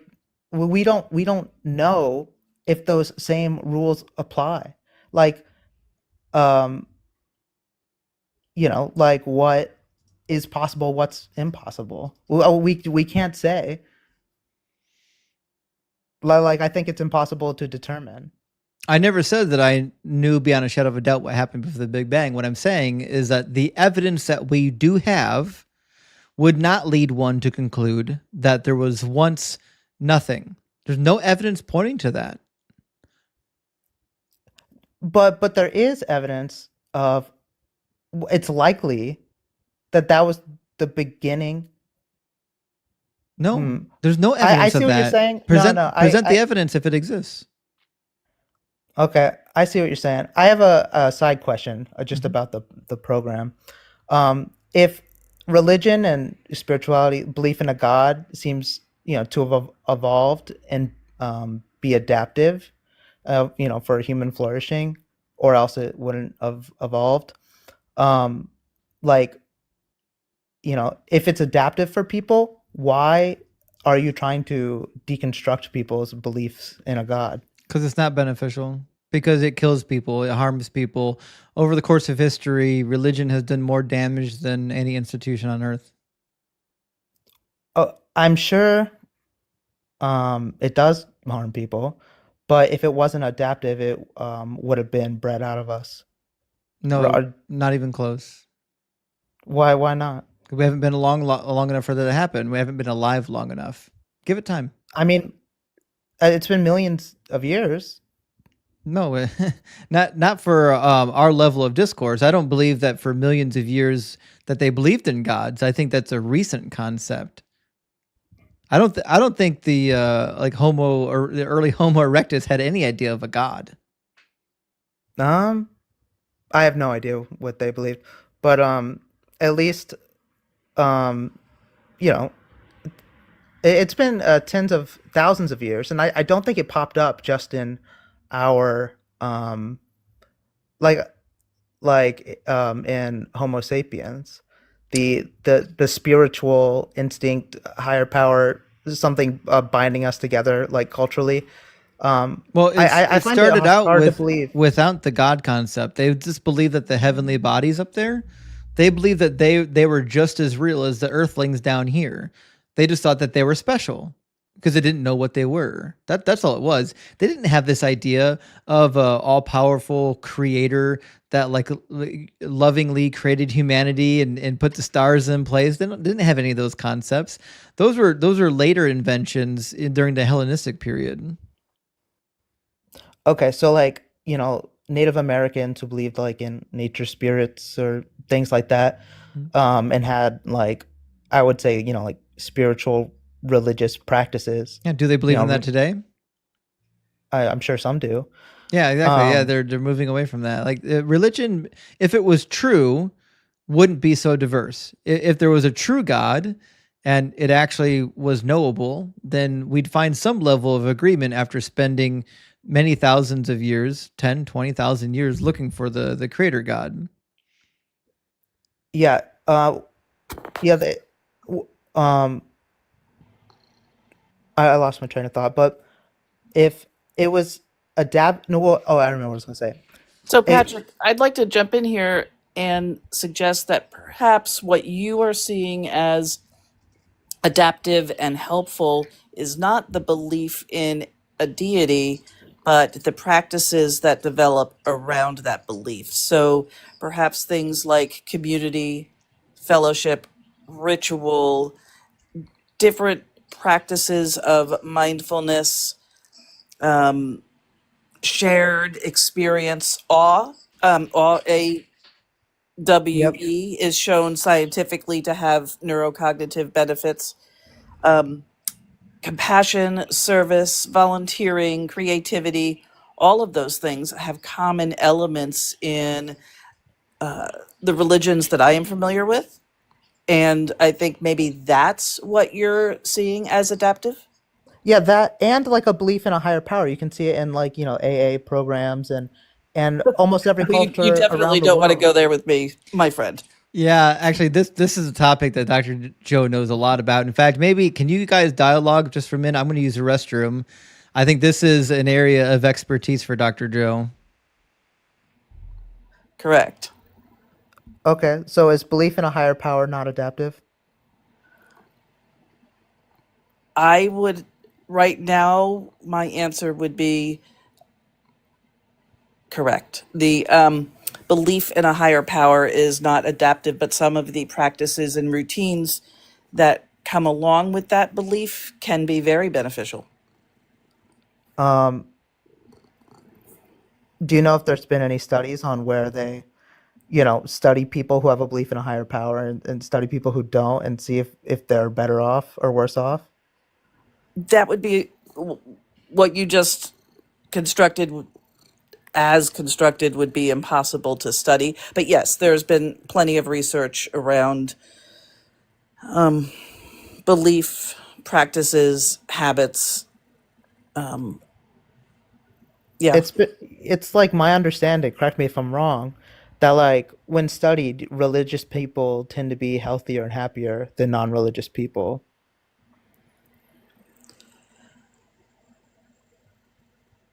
So I'd have to look at the current studies on that. As stated, the way you stated it, there'd have to be very defined constructs. What does religious people mean? What are the individuals actually doing? What are their habits of being, doing, saying? So it's very elusive to study. It's also dependent on the religion too. So, for example, in America, Christians by and large are much more likely to be obese and to be in poor health physically, even if they report being in better health mentally. Whereas in like some of the Middle East countries, the most religious people, for example, like the Muslims, they don't have the same health outcomes as atheists, right? They're much worse off. So like the idea that you can just say, well, religious people in general fare better than non-religious people, I don't think that's true. We've done studies with tribes out in the bush where they don't have religious concepts like we have, but they take care of their elders. They have a very tight knit family structure. They have a very active physical life where they engage in physical activity and very active social lives. And they live longer and report higher levels of happiness than religious people at all. It's much more about their habits and their practices than just believing in a God. Like you can't, there's no necessarily link between believing in a God that just makes your life